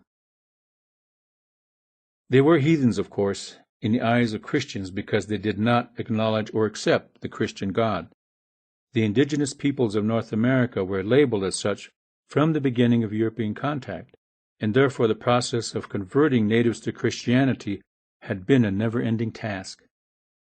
But it became a lot easier at this juncture on the northern plains because the target population was in the throes of traumatic upheaval, and therefore never more ripe for the picking. The missionaries waded in. A hidden agenda. While boarding schools were turning the Lakota into productive citizens, and missionaries were saving their souls, government concerned itself with their lands. Its tools were not books or Bibles, however. The U.S. government had the Dawes Act. They knew that part of the key to eradicating native culture was to control the land, but that was a secondary objective. The Dawes Severalty, or General Allotment Act of 1887, was the final mechanism which secured the procurement of Lakota lands. Its passage was not general knowledge among the Lakota. Consequently, there was little awareness that it was being implemented. 36 years earlier, while negotiating safe passage through Lakota territory as one of the provisions of the 1851 Fort Laramie Treaty, the U.S. government's peace commissioners had assured the Lakota and other tribes that the immigrants would only need room for the width of their wagons' wheels. 17 years after that, the 1868 treaty described the entire western half of the current state of South Dakota as the Great Sioux Reservation, where the various Lakota bands could make their homes. Attached to it was the unceded territory wherein the people could hunt. 7 years later, the commissioners were waiving the Agreement of 1875 that sliced off the western third of the Great Sioux Reservation, including the Black Hills and its gold. By the time most of the Lakota realized that the trend was not in their favor, the United States further divided the remaining tract into separate reservations. Everyone, except for those born on the agencies after the late 1860s, was painfully and angrily aware they had lost something they could probably never recover. Space was not the only issue, however. The freedom to move as often and as far as they chose was limited by boundaries. The reality of the new and ever-diminishing boundaries was hardest on those who had lived the free-roaming nomadic lifestyle, especially that generation who could remember when a single buffalo herd covered the land from one horizon to the next. Yet within the exterior boundaries of the various reservations, the Lakota still managed to satisfy the ancient urge to move. Families would pack their belongings in wagons, and a few still used the ancient shungunkipi, the horse carry, also called the pony drag. The French called it travois. Visiting relatives was as good a reason as any to pack up and move, or to dig turnips, go to a feast or a funeral. The blood of the nomad did not understand boundaries. But even as the Lakota were grudgingly becoming accustomed to artificial boundaries on their lands and in their lives, the Dawes Act was drawing boundaries within each reservation, which meant more limitations and new rules. Some of those new rules meant that the Lakota would not be the only kind of people on the land. The land was subdivided into 160 and 80-acre tracts, and then allotted. The first allotments began around 1890 and were completed by 1910. There was, of course, surplus land. That surplus land was opened for homesteading by whites.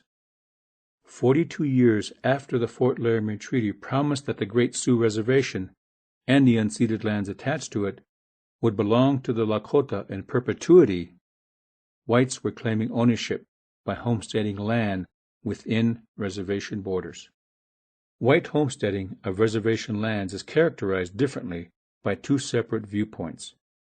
It was a breach of promise, one among many, so far as the Lakota and other native tribes were concerned. On the other hand, it was deemed entirely necessary by the United States government, which hoped that civilization, i.e. white society, would rub off on the Lakota. White homesteaders would act as role models by showing their Lakota neighbors the virtues of hard work and the proper way to use the land. Furthermore, the Lakota needed to learn that owning land in severalty was preferable to collective ownership. Differing philosophies about the land was a flashpoint in the so-called clash of cultures. Land, as in the earth, had always been a part of the Lakota identity, as much as brown skin, long hair, language, customs, traditions, and values. That identity that was manifested in a lifestyle that allowed them to use the resources of the land they controlled. Controlling a given area, however, was not the same as owning it. The Lakota, therefore, for all intents and purposes, had not fought for ownership of land. They had fought for the freedom to live their lifestyle. But in the end, in the same way they accepted geographic boundaries, they accepted the reality that they would own the land in the same way they owned their clothing and their dwellings. As for civilization rubbing off on the Lakota, that is still in question, depending on how civilization is defined. But one fact is difficult to ignore. White civilization did rub off thousands and thousands of acres of Lakota lands. The authors of the Dawes Act could not have conceived a better long-range plan to ensure that every acre of Indian lands would one day be acquired, one way or another, by whites. White homesteading of surplus lands after allotment was only the first step. It is critical to note that the Choctaws and Cherokees down in Indian Territory of Oklahoma refused allotment and dared to take their case to federal court. The U.S. Congress promptly passed the Curtis Act, specifically aimed at them, dissolving their tribal governments and forcing allotment on them. The federal government was confident that the Lakota, the epitome of pre-reservation nomadic hunters of the plains, would turn to tilling the land, making appropriate use of it, as it were. That did not happen, of course. So the Congress changed the rules again and passed legislation allowing whites to lease individually owned Lakota lands. Of course, the lease transaction was not conducted directly between the leasee, the white farmer, and the leaseor, the Lakota landowner. The Bureau of Indian Affairs, as trustee representative for the United States of America, leased the land for the landowner. Many transactions occurred either without the knowledge or consent of the landowner. Even from the perspective of the current moment, it is difficult to decide whether white America wanted native lands more than he wanted to eradicate native cultures. At some point, however, came the realization that taking the land was the same as eradicating the cultures that had lived on it and with it. Nevertheless, Europeans and Euro-Americans coveted the land from the beginning. Land was acquired by negotiation, which is another word for trickery, some natives say, by force or by legislation. However it was taken, the people who lost their lands also stood in danger of losing their cultures. The 1868 Fort Laramie Treaty not only established boundaries, but inducements for the Lakota to adopt the Euro-American lifestyle. For example, under Article 4, the United States agreed at its own expense to build warehouses, agency buildings, a physician's residence, and buildings for carpenters, farmers, blacksmiths, millers, and engineers.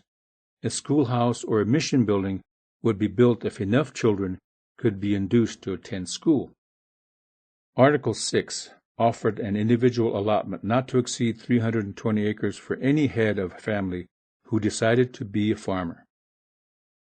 Article 8 stated if the agent saw that the head of the family really intended to farm, he would receive seeds and agricultural implements, paid for by the government, of course, and possibly up to 3 years more. Furthermore, the government would teach him how to farm.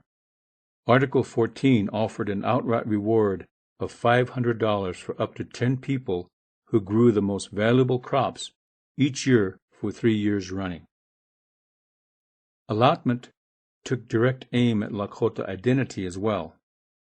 Once a man signed to accept his 160 acres, he was more or less forced to perform a strange ceremony. He was given a bow and one arrow and taken to a single-bottom plow.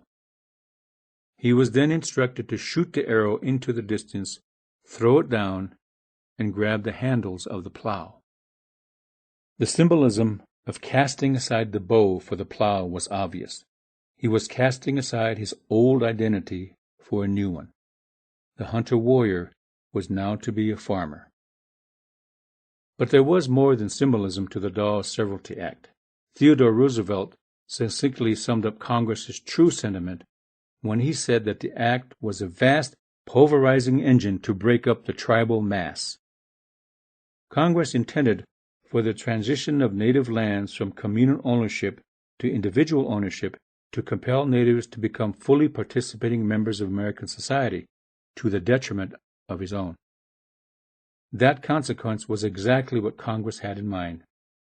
The needs of the community would become secondary to the needs of the individual. The authors of the Dawes Act assumed that natives were discontent with the condition of their lives and therefore would embrace any system or method enabling them to improve their lot. They could not understand that natives, by and large, were more discontent with the way the United States government and whites in general were treating them. That compelled them to band together tighter as families and communities instead of bettering themselves individually. The tribal masses stayed together. Their land holdings were another story. It is difficult to deny that the Dawes Severalty General Allotment Homestead Act was created expressly as a mechanism to diminish native land holdings. Over the course of its life, the Dawes Act contributed to the loss of millions of acres. In 1902, Congress allowed natives to sell inherited lands, and in 1906, the Burke Act lifted restrictions and enabled individuals to sell their allotments. The Wheeler-Howard or Indian Reorganization Act of 1934 generally reversed the Dawes Act and allowed tribes as well as individuals to own land, but the damage had been done. White ranchers, farmers, and speculators learned how to circumvent the system to obtain cheap land.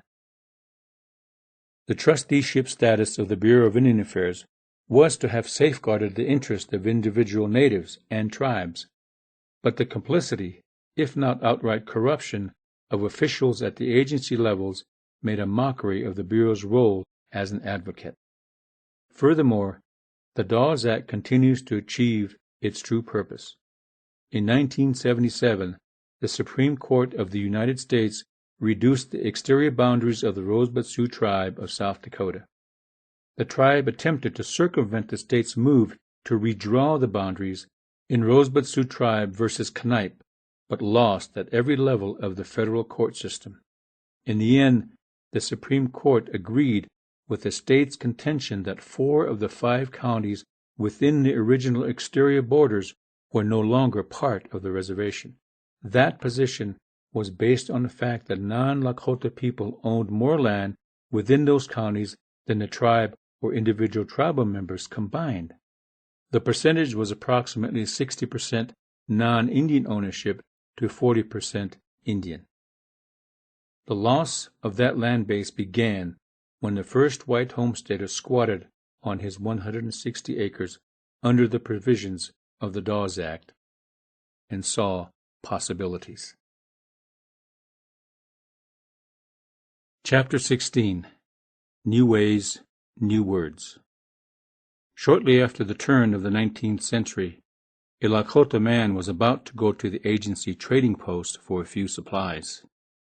His wife asked him to buy her some shoes. "Hampa ieyapi eta makaku ye," she instructed.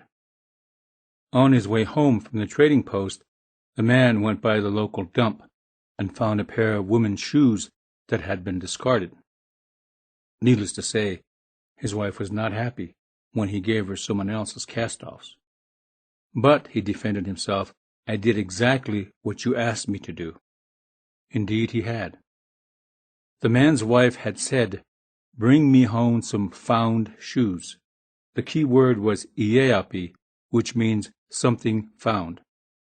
But the man had forgotten that the word had also come to mean to lace. Laced, high-ankle shoes was the style for women's shoes at the time. His wife had meant, "Bring me home some lace-up shoes." The man, of course, made up for his mistake and bought his wife new lace-up shoes, and he probably never forgot the other meaning for ieyapi. Languages can and do reflect the changes societies undergo. Languages do evolve over time under normal circumstances, if there is such a thing as normal circumstances. When the change is rapid or traumatic, however, new words and phrases often tell their own story of impact and change. In the late 1600s, the Lakota were forced out of the lake region of what is now Minnesota. The instrument of change then was the firearm. The Anishinaabe people acquired muzzle-loading rifles from the French in sufficient numbers to tip the balance of military power in their favor and drive out the Lakota. A new word, Mazawakan, was born out of that pivotal time. The new word was formed from two, maza, meaning metal or iron. Wakan had several different connotations such as holy, sacred, mysterious, or difficult to understand. Although the materials that went into the construction of the holy iron were obvious, iron and wood, the precise manner in which the weapon functioned was initially a mystery. Consequently, the first and most common translation into English for firearm was holy iron. Lost in the obvious notoriety of holy iron, however, is another definitely more descriptive meaning, okshupi, or loaded by the mouth. As any gun aficionado knows, powder and shot for the rifles and handguns of that era were loaded down the muzzle, which is the mouth of the gun. Loaded by the mouth certainly does not have the mystery or romance of holy iron. Therefore, mazawakan was the word used most often because it was more generic, especially because the firearm changed as time went on. The Iokshupi, or muzzle loader, was replaced by the breech loader, described as lazata okshupi, or loaded from the back or rear. That gave way to the repeating rifle, which was simply ota okshupi, or loaded many times, or ota kutepi, or fired many times. The pistol was simply ishakpe, or 6 mouths, meaning of course the 6 rounds in the chambers. Other objects brought by Europeans and Euro-Americans new to the Lakota were eyeglasses, photographs, liquor, clock, school, book, church, hospital, automobile, and airplane, among many others. Ishtamaza, 2 words meaning eye or eyes in iron, became eyeglasses. The word phrase literally means iron eyes. The descriptor for eyeglasses is because the first eyeglasses seen by our ancestors were made from metal and glass. Wichitowapi was used to describe a photograph from 2 words, wichite, meaning face or human face, and owapi, meaning to sketch or draw. While eyeglasses were a totally new object for the Lakota, the idea of sketching or drawing a face was not too far removed from a photograph. The process involved was more of a mystery than a firearm, especially because very few Euro-Americans had a precise enough command of the Lakota language to explain how a camera worked. Therefore, a certain amount of mystery surrounded photographs for several decades. But not all new objects, materials, or ideas were that innocuous. Liquor was not common among the Lakota and many other native peoples. In fact, it was another one of those words that had to be coined to describe what it was. Most contemporary native Lakota speakers, when asked to translate the adjective drunk or inebriated, would say itomani. The word also and originally means dizzy. Although there is not one common term for liquor, there are for the different types. Manisha, meaning literally red water, was and is the word for wine. Manipira, literally meaning boiling water, was and is the word for beer. Boiling water did not mean that beer was boiled, but it described the fizz carbonation effect. There are, however, other more difficult factors relative to alcohol. Wayatkampi means to drink or they drink, in reference to someone who drinks heavily or is an alcoholic. Alcoholism is the second most serious health problem for Lakota people and natives overall. The most serious is diabetes. An unfortunate and denigrating myth is that all natives are drunkards or alcoholics, which is simply not the case. But alcohol has been a serious social problem since the very first time it was introduced to the northern plains. Crazy Horse saw firsthand the effects of alcohol. When he was young, an elderly acquaintance of his was shot and killed by a man under the influence. Consequently, Crazy Horse detested alcohol and anyone who had anything to do with it. Ironically, within the past 10 years, a brewing company, either from sheer arrogance or surprising ignorance, marketed a malt liquor using the Crazy Horse name. The company had the good sense to change the name after considerable uproar from the Lakota community. It would be remiss not to mention that each and every Lakota, Dakota, and Nakota tribe has programs to help people recover from alcohol and drug dependency. Many of the programs incorporate traditional spiritual beliefs into the treatment program and have achieved significant success. Indian time. Before the white man came, the Lakota had no word for time. There were words for sunrise, dawn, morning, noon, sunset, evening, dusk, night, tomorrow, yesterday, past, and future. Lakota lifestyle did not require a structure for a concept that basically did not exist. If someone said, "I will come to your lodge in the morning," that meant he or she had from sunrise to noon to arrive, and that was good enough. If one wanted to be more precise, he or she would say, "I will come to your lodge at sunset." Either way, the obligation was not to a time, but to simply arrive. That inherent cultural non-allegiance to time was a source of frustration to Euro-Americans. But in time, no pun intended, the Lakota adjusted somewhat to the way time was structured, and it began with an object and not the concept. Mazashkashka became the word for clock. Literally, it meant iron that moves or moving iron, referring to the hands of the clock. Oaphe, meaning to strike within, became the word for hour, which described early clocks chiming or striking on the hour. Oaphe, which is rather nonsensical taken literally, a small striking within, colloquially meant little hour or minute.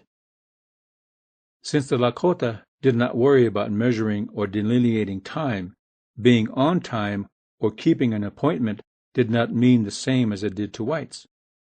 Hence, the derogatory phrase Indian time was coined. But the Lakota, an overall native attitude about time still lives on. They do understand the European and Euro-American obsession with the measurement of time, and they will live by and with it for the most part. But they also believe that starting and completing a task or an event at a given minute or hour is not quite as important as just doing it, whenever. Counting and reading.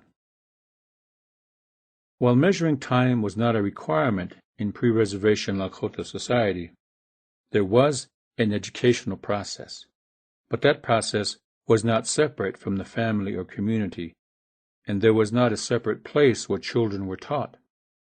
The educational process was a one-on-one mentoring system. The women of the family taught girls the skills to care for home and family. They explained childbearing and child-rearing and the sacred calling of the woman to be the focal point of family. Likewise, men taught boys to be providers and protectors. But as white people and their lifestyles and attitudes became more and more a part of Lakota life, the Lakota soon learned that there was a new and strange approach to teaching children, and the Lakota found new ways to describe that new strangeness. Owayawa means to count inside, meaning its structure, and that became the word for school. A school was a building where children were taken into and made to count, yawa. Eventually, yawa came to mean to read. Woapi described the book, but it is literally to mark or to write. It is based on the word owa, which means to mark, and that logically also came to mean write. Woapi yawa literally means to count the marks, but it also means to read a book. Where does God live? Churches were part of the parochial boarding schools. Spiritualism was not unknown to the Lakota, and there were religious ceremonies as old and probably older than Christianity. But again, the different way in which Christianity approached religion was reflected in Lakota words. Owachekye meant a place to pray, and that described a church. Tipiwakan, or holy dwelling, was also a phrase for church. It was a specifically designated place in which to pray, somewhat implying that it was the only place one could pray.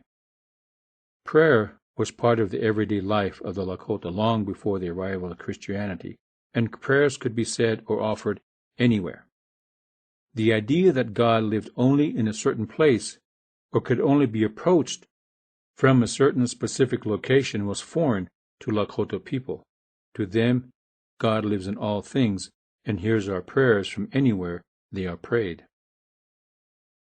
Like the Euro-American approach to education and religion, the practice of healing the sick or injured also seemed to the Lakota somewhat segregated from the community. That assessment was reflected in how the Lakota described a hospital. To fix or repair. Hospital has a very interesting translation in Lakota. Okuje tipi is a preposition, an adjective, and a noun. Okuje, o is a preposition, in. Kuje is the adjective, ill. Therefore, okuje is ill in, to be ill in, and tipi is the noun which means dwelling, house, or building. The translation for hospital is the place to be ill in. The name indicates the reluctance that many Lakota had to going to a hospital. It was obviously not a place of healing. It was a place to go and become ill. Furthermore, the Lakota word for hospital is somewhat of a statement concerning their opinion of Euro-American medical practices. Doctors were part of the early reservations, of course. By and large, however, doctors and priests looked down on native healers known as medicine men. The Lakota called them Wapia Wichasha, which meant the man who repairs or heals. They were also known as Wichasha Wakan, or holy man. These labels indicate that the Lakota understood that a healer or medicine man had powers and abilities that other people did not. Many of them, for example, knew about medicinal plants and how to use them. If spiritual beliefs and religious practices were considered heathen, the healing practices of medicine men were considered primitive at the very least and ineffectual. It should be noted that in the Lakota English Dictionary by Eugene Beekle, S.J., the definition for wapia, to repair, to heal, is to conjure the sick. The apparent editing of a Lakota word by a non-Lakota linguist and Jesuit priest is indicative of the attitudes of priests and physicians toward medicine men. Doctors and priests discredit medicine men at every opportunity. Their complaints against medicine men often resulted in arrests by Indian police. Over time, as more and more Lakota people availed themselves of the services offered by white doctors, they began to call them Wichasha Wakan. Speaking white. Some words that necessarily evolved from Lakota and white interaction reflected how the Lakota looked at themselves.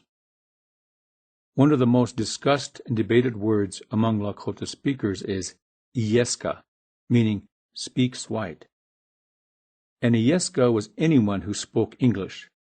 But more than that, initially, an Ieska was usually a white male, although a few black men also fell into that category, who, from close contact with Lakota people, had learned the Lakota language and could act as interpreters.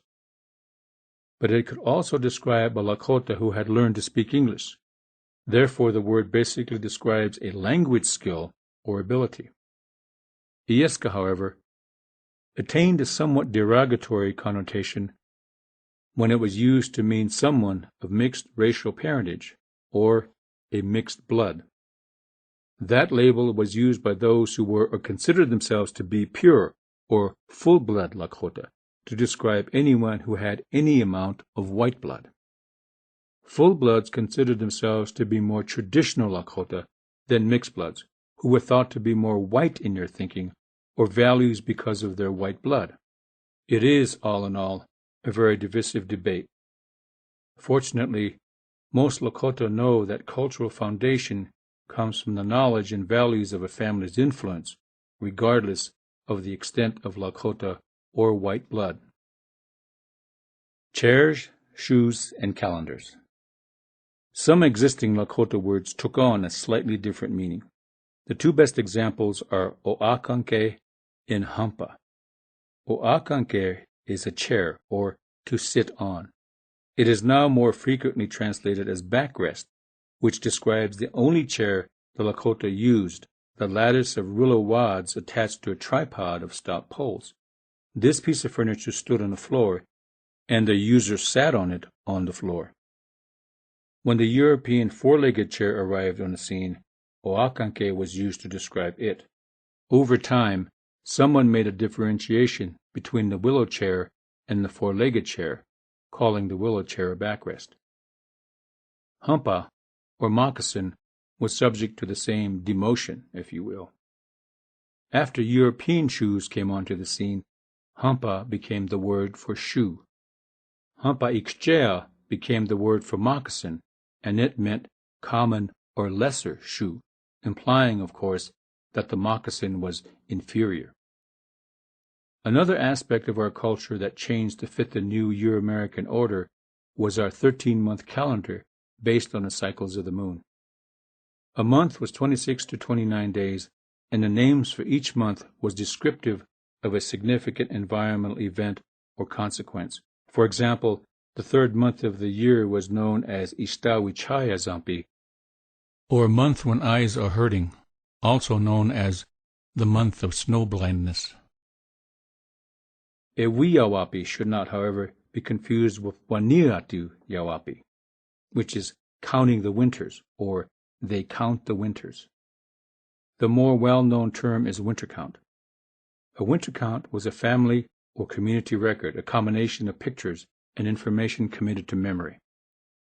At least one picture was drawn by the keeper of the winter count to represent the most significant event of the year, and the keeper could vividly describe that event and the reason it was chosen as the most significant. From that, he could also recall other events that occurred within that given year. Wanietu is winter, and it was used as a marker for the passage of an entire year because winter was the toughest season of the year.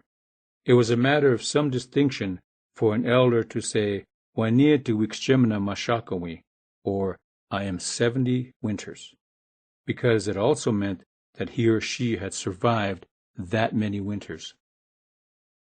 We Yawapi and Wanietu Yawapi are intrinsic parts of our culture. Of the people.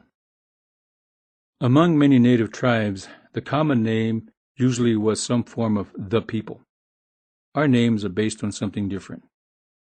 As mentioned in Chapter 4, the three parts of the overall nation of people are Dakota, Nakota, and Lakota. Each word is a different dialect of the parent language and means friends or alliance of friends.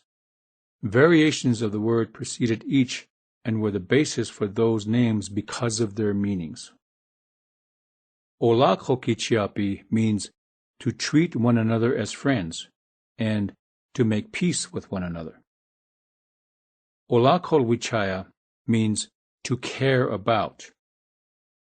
Olakol and Olakota both mean to make friends or to make peace among. Later, it was applied to the treaty-making process with whites. Olakolia means to have a friend. Kola, which means friend, comes from this word. In the early 1970s, an elder named Isaac Bershiel stood to address the Rosebud Sioux Tribal Council. He spoke in Lakota, of course. "Winter is coming," he said. "The children are crying because they are cold and hungry. They are looking to you to keep them warm and feed them." Mr. Bershiel was a traditionalist, and he was the very first tribal president at Rosebud after the implementation of the 1934 Wheeler-Howard Act. The literal message he delivered was necessary, but the figurative one was just as important. He was directly reminding the members of the tribal council of their duty to the people. He concluded his speech with the following words: "Wolakota ogana shkampo." The phrase has several interpretations, but the message Mr. Bershiel wanted the tribal council members to hear was simple and ancient. Do this in the Lakota way. We are fortunate as Lakota that the essence of our culture has survived. We are one of only a half a dozen indigenous nations where at least 30% of the population speaks their native language. We accept the fact that assimilation has changed us, but we also know that it did not recreate us. That part we are doing ourselves. And we will take our customs, traditions, values, and our language, as well as the ancient and modern versions of ourselves, into the 21st century and beyond. Furthermore, we will continue to do this in the Lakota way. Chapter 17. The Conqueror's Mentality. In 1923, a directive was sent by Charles Burke, Commissioner of the Bureau of Indian Affairs, to superintendents of the Bureau in the field. It was labeled Indian Dancing, Supplement to Circular Number 1665. Commissioner Burke caused to be written several recommendations enacted at a conference of Christian ministers working among the Lakota. The directive was really a set of restrictions, promulgated in the best welfare of the various tribes now under the control of the government. That the Indian form of gambling and lottery known as a wikpeapi giveaway be prohibited. That the Indian dances be limited to one each month in the daylight hours of one day in the midweek and at one center in each district, the months of March and April, June, July, and August excepted. That none take part in the dances or be present who are under 50 years of age. That a careful propaganda be undertaken to educate public opinion against the dance and to provide a healthy substitute. The mentality of the conqueror was paternalistic from the very beginning. 200 years ago, Lewis and Clark were announcing the President of the United States as the Great Father to the native tribes they encountered. Commissioner Burke did not deviate from this attitude, and it was one that was omnipresent on Lakota reservations. After Wounded Knee, the Lakota faced the reality of their situation and tried to make the best of it. To some, survival in itself was a victory of the spirit. To most others, though, living in the new order was a bitter pill to swallow. But swallow it they did as they moved on, though many refused to forget who they were and where they had come from. More than a few Lakota people rationalized that their world had ended at the Little Bighorn. There were some who even said that their victory motivated the whites to act more swiftly to put the Lakota on reservations. The nation of the Long Knives wanted nothing less than to get Lakota out of the way in order to possess more land. But getting the Lakota out of the way of a growing nation did not mean leaving them to their own means. There were a few years free of intrusive interference from the Bureau of Indian Affairs, BIA, when horses and wagons enabled families to move within the confines of the reservation, but making a living was not easy. So some Lakota turned to growing crops, not because the United States government wanted them to farm, but because families had to be fed. At first, it was the women who planted small plots of corn and beans because they were easy to air dry which was the age-old method of preserving food. It was also a way to augment the issued beef, Texas Longhorns mostly, though it was the main source of meat, but it was a poor substitute for buffalo. Life was different. For the 40 and above age group, those that could remember life before the Battle of the Little Bighorn era. Little by little, there were fewer and fewer soldiers. Most of the men in blue uniforms were Lakota recruited to be policemen. Some Lakota would venture to say that life now was as good as it could be under the circumstances. And even during those few years of quiet, things happened behind closed doors half a continent away continued to control Lakota life. Life may have been as good as it could be under the circumstances, but some of those circumstances were downright disheartening. That subtle psychological affront was reinforced when the people were forbidden to observe the sun dance. Missionaries viewed the dance as an obstacle to converting the Lakota to Christianity and wanted it stopped. The government obliged. The circle of the sweat lodge, used in the Inipi ceremony, was also under attack. Priests and pastors complained to Indian agents who sent Indian police to find and destroy sweat lodges. Consequently, many Lakota went straight from the circle of the Sundance and sweat lodge into square churches. So perhaps the assessment that life was as good as it could be under the circumstances was correct. Thankfully, the people no longer had to defend themselves militarily, but it was now just as necessary to defend themselves in other ways. Though many Lakota did embrace Christianity, there were a few who stubbornly clung to the spiritual beliefs and practices they had followed all of their lives. In order to contend with and understand the thinking of the people who styled themselves as their conquerors, they called on their ability to adapt, and entire generations of Lakota learned to speak English.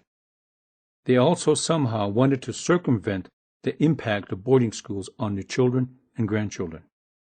If the Lakota language was taken from the younger generation, parents and grandparents wanted to at least hand down their culture in English. There were no longer any military conflicts, but there were difficulties of every other kind. The mindset of the conqueror could not have been manifested more insidiously or more secretively than at a small community beyond the borders of any reservation. An institution, the brainchild of white politicians, began its life even as the Lakota were beginning to come to grips with life on a reservation. During its 33 years of existence, the Canton Asylum for Insane Indians was the epitome of paternalism and self-righteousness. South Dakota had been a state for nearly 9 years when Senator Richard F. Pettigrew testified before his Senate colleagues in 1898 regarding insane Indians. His views are succinctly expressed in the following excerpt. It has been well established that the percentage of insanity is greater among half-breeds than among full-blooded Indians.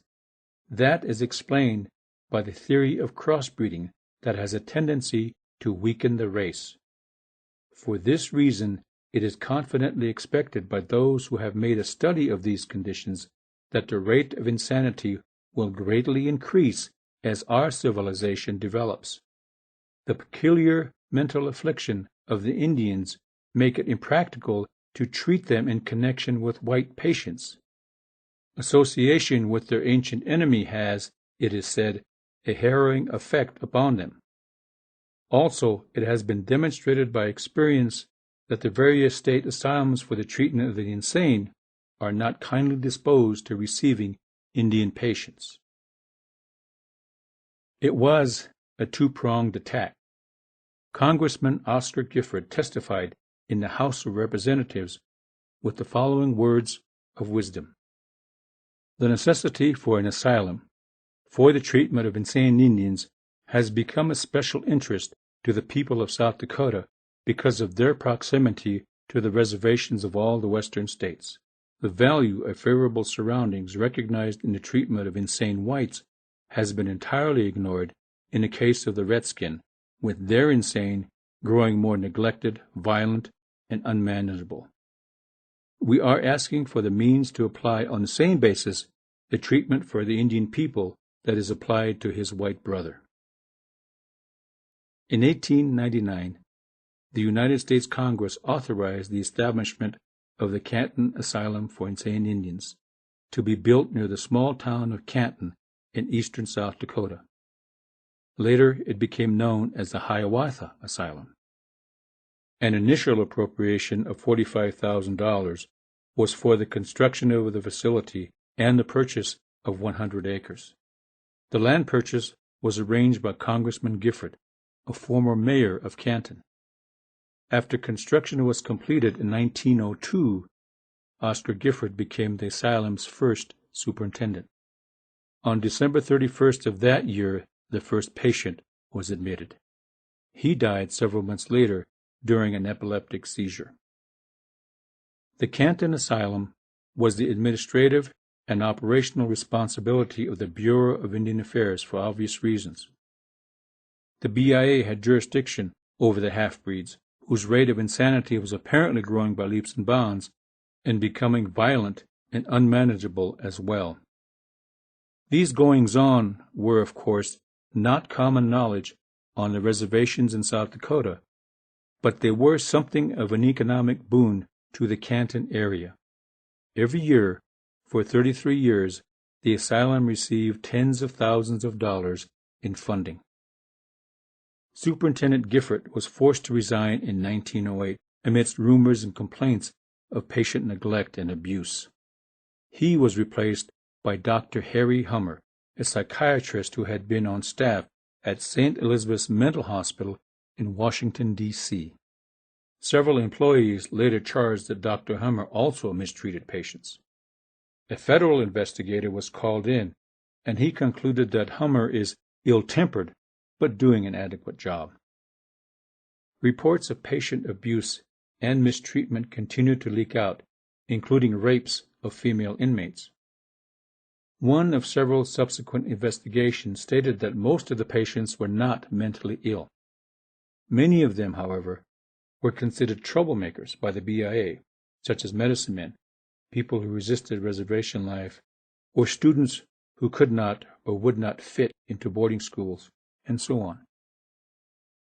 Many were sent to the asylum on orders from the BIA because the institution needed patients. In 1916, a hospital was added, and the asylum's capacity increased to 85 patients. In 1925, BIA Commissioner Charles Burke inspected the facility and reported seeing a man chained to his bed and only one attendant supervising 90 patients. He then authorized Dr. Hummer to hire more attendants and purchase more modern patient restraints. In 1928, Congress appropriated funds to expand the asylum. The capacity of the asylum was about 90 patients, with approximately half of them women. Only a few were ever declared cured and allowed to go home. Patients were brought to the asylum from several different reservations throughout the West, but a significant number were from the South and North Dakota reservations. Many were Lakota. In 1929, a psychiatrist, Dr. Samuel Silk, investigated the asylum at the request of the federal government. His report read, in part, 3 patients were found padlocked in rooms. One was sick in bed, supposed to be suffering from a brain tumor, being bedridden and helpless. A boy about 10 years of age was in a straitjacket lying in his bed. One patient who had been in the hospital 6 years was padlocked in a room, and according to the attendant, had been secluded in this room for 3 years. Dr. Silk concluded that the asylum's patients received the poorest medical care. Consequently, Secretary of the Interior Ray Wilbur ordered Dr. Hummer's removal. But Congressman Lewis Crampton of South Dakota intervened, and the battle over the asylum began. In 1933, the new commissioner of the BIA, John Collier, ordered the asylum closed. The opposition from the South Dakota congressional delegation was fierce and predictable. They argued vehemently that the town of Canton would suffer extreme economic hardship. Dr. Hummer would later be dismissed by no less than the Secretary of the Interior, Harold Ickes. In a last-ditch effort to save the asylum, its supporters approached Lakota leaders on the reservation, asking for their help to keep it open. Their audacious assertion was that it was better for the patients to be treated close to home rather than in some institution hundreds of miles from home. This was the first time many Lakota people learned of the existence of the asylum. In December of 1933, 15 of the patients were sent home to their reservations. 69 were transferred to St. Elizabeth's Mental Hospital in Washington, D.C. Their fates are unknown to this day, except perhaps to their descendants. The institution, frequently and proudly billed by the citizens of Canton as the world's only Indian insane asylum, was finally closed, but not before compiling a tragic record.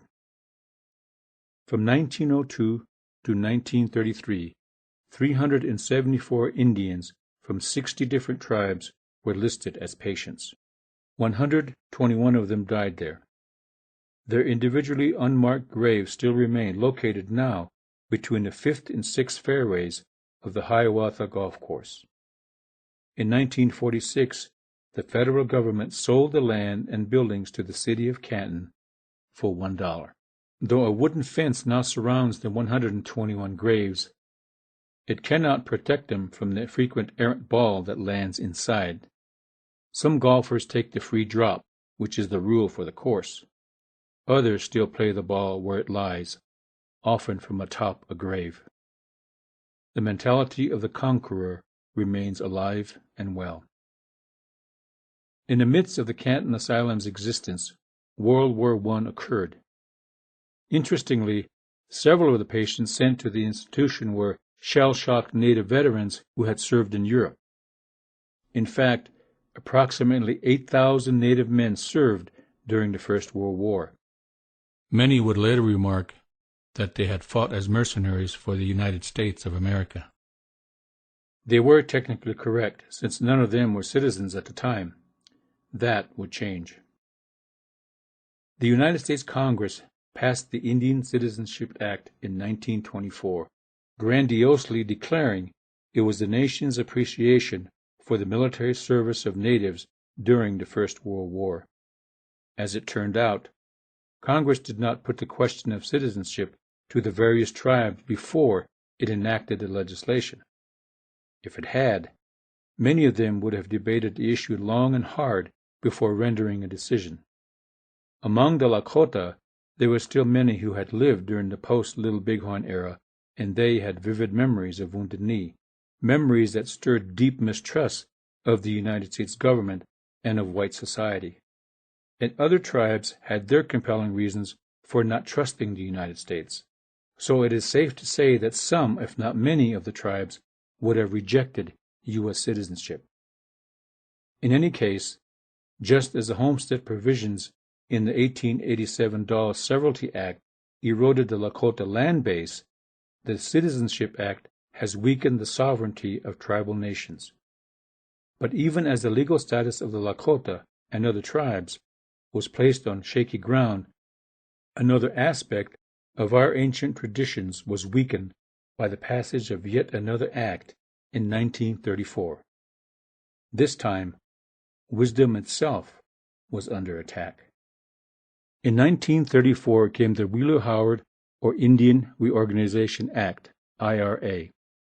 It was a double-edged sword. On one hand, it ended the allotment of land to Indians.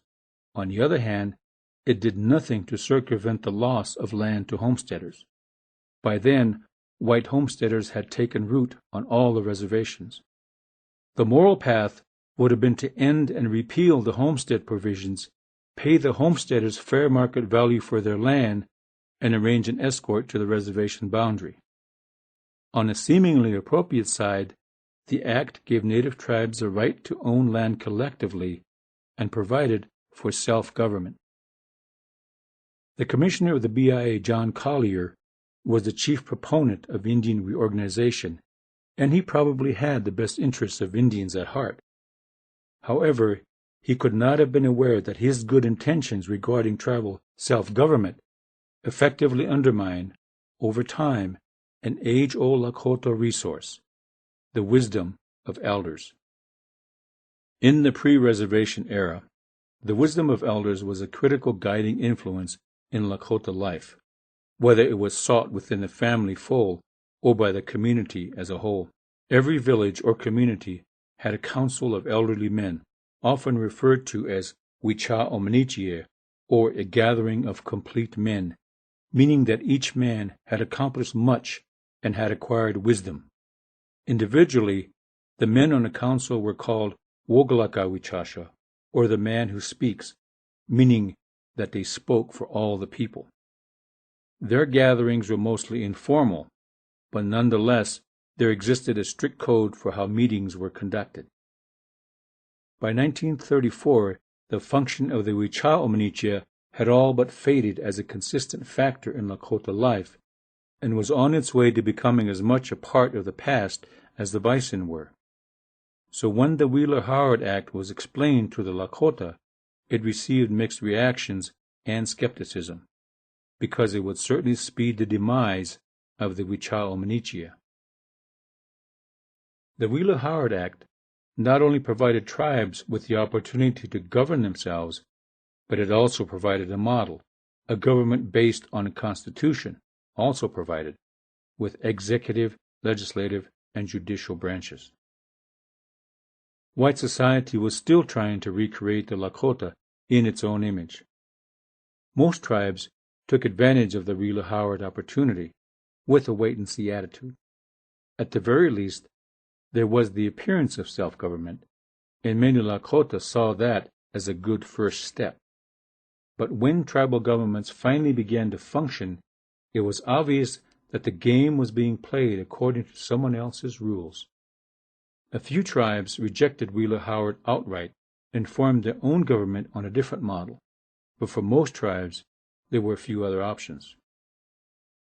However it came about, self-government by someone else's rules was necessary if the Lakota were to have any meaningful control over their lives and have any influence on their children and grandchildren's future. They hoped that in time they would be able to mold that government to fit their customs, traditions, and values. As one old horse trainer advised, to influence a wild horse, a man has to ride it in the direction it was going in the first place. So the Lakota jumped on.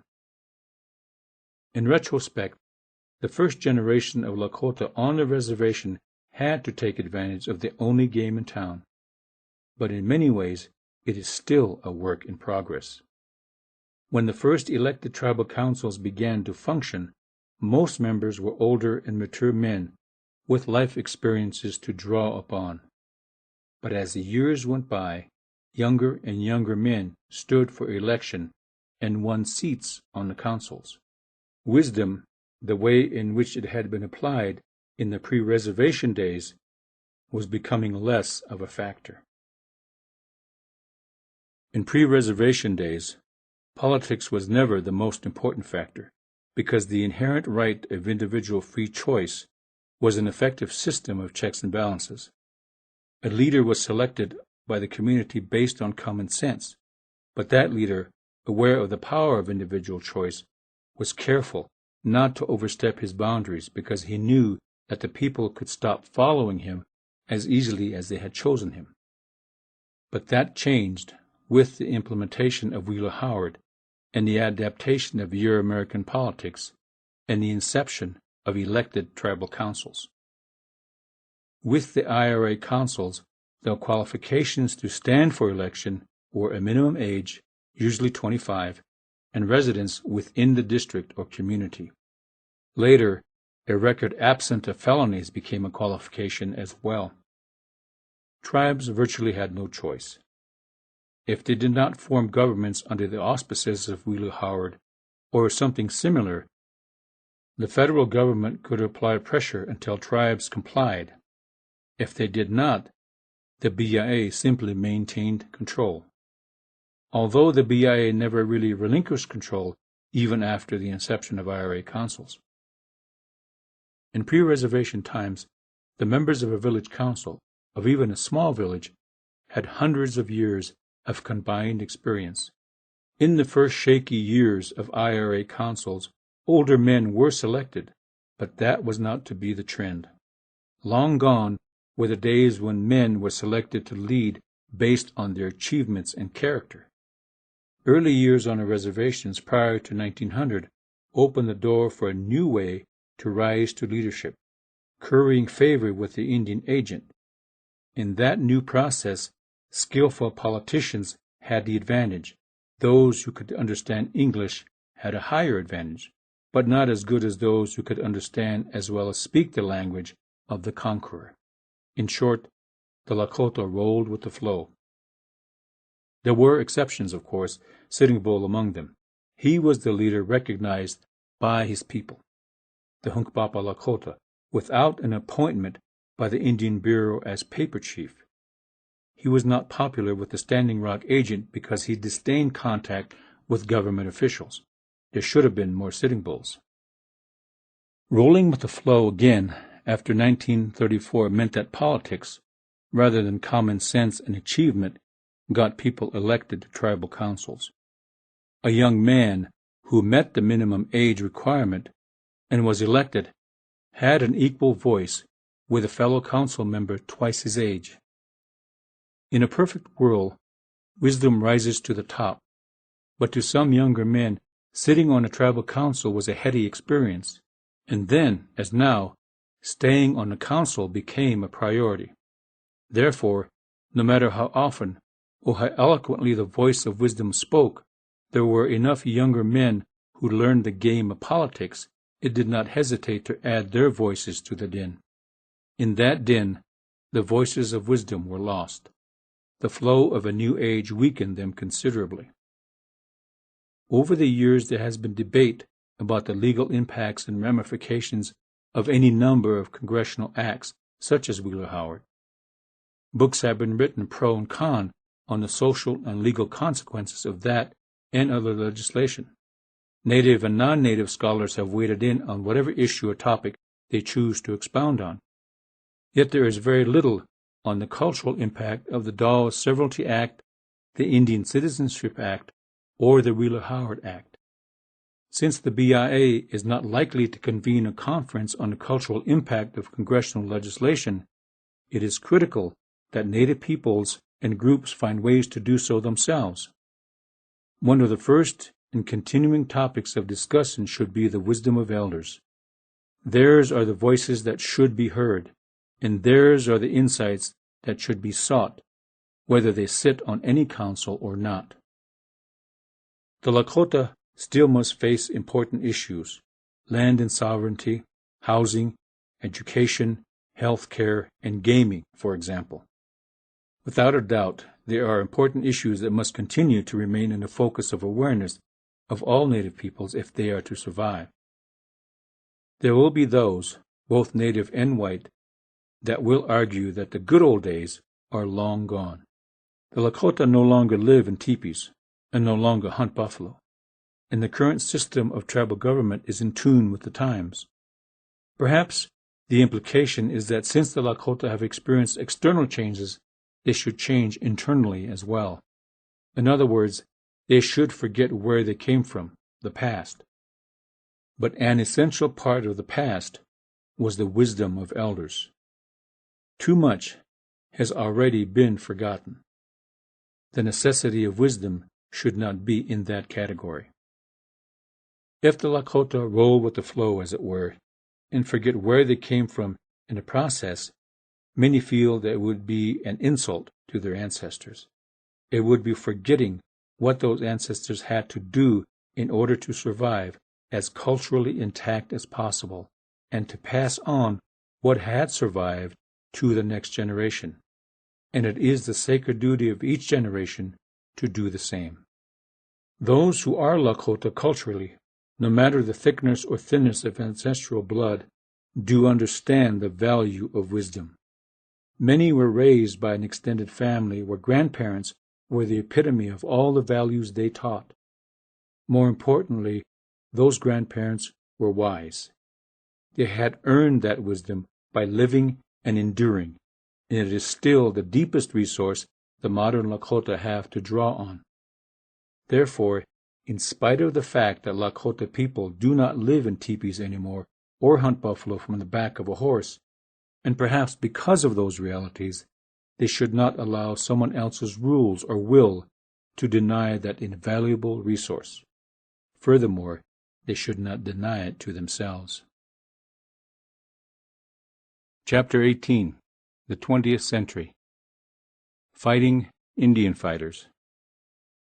A particular character was very popular in most Western novels and movies: the Indian fighter. He had scars and stories to attest to his run-ins with Indians. Indian fighters knew everything about Indians, from Indian law to arrow design, and were capable of engaging 2 to 3 Indians in hand-to-hand combat all at one time and emerge the victor. In the Old West, technically speaking, anyone who fought against Indians, win or lose, was an Indian fighter.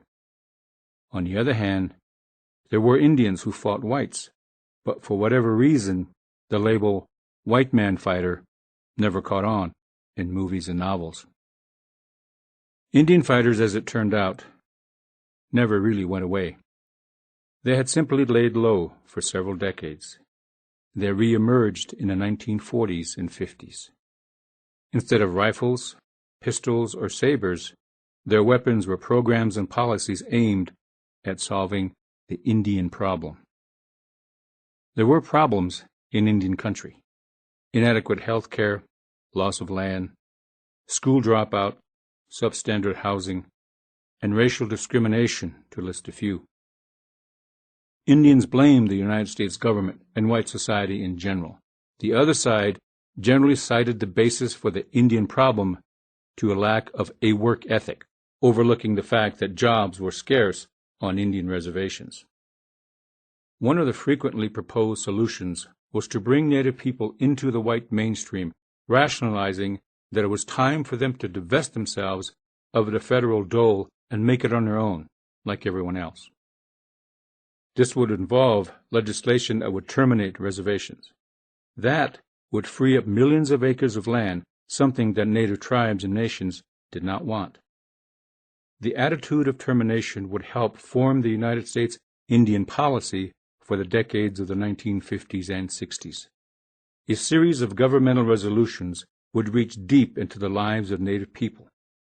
One of them was a voluntary relocation program known simply to the people it affected as relocation. It was implemented through the BIA. Relocation did exactly that.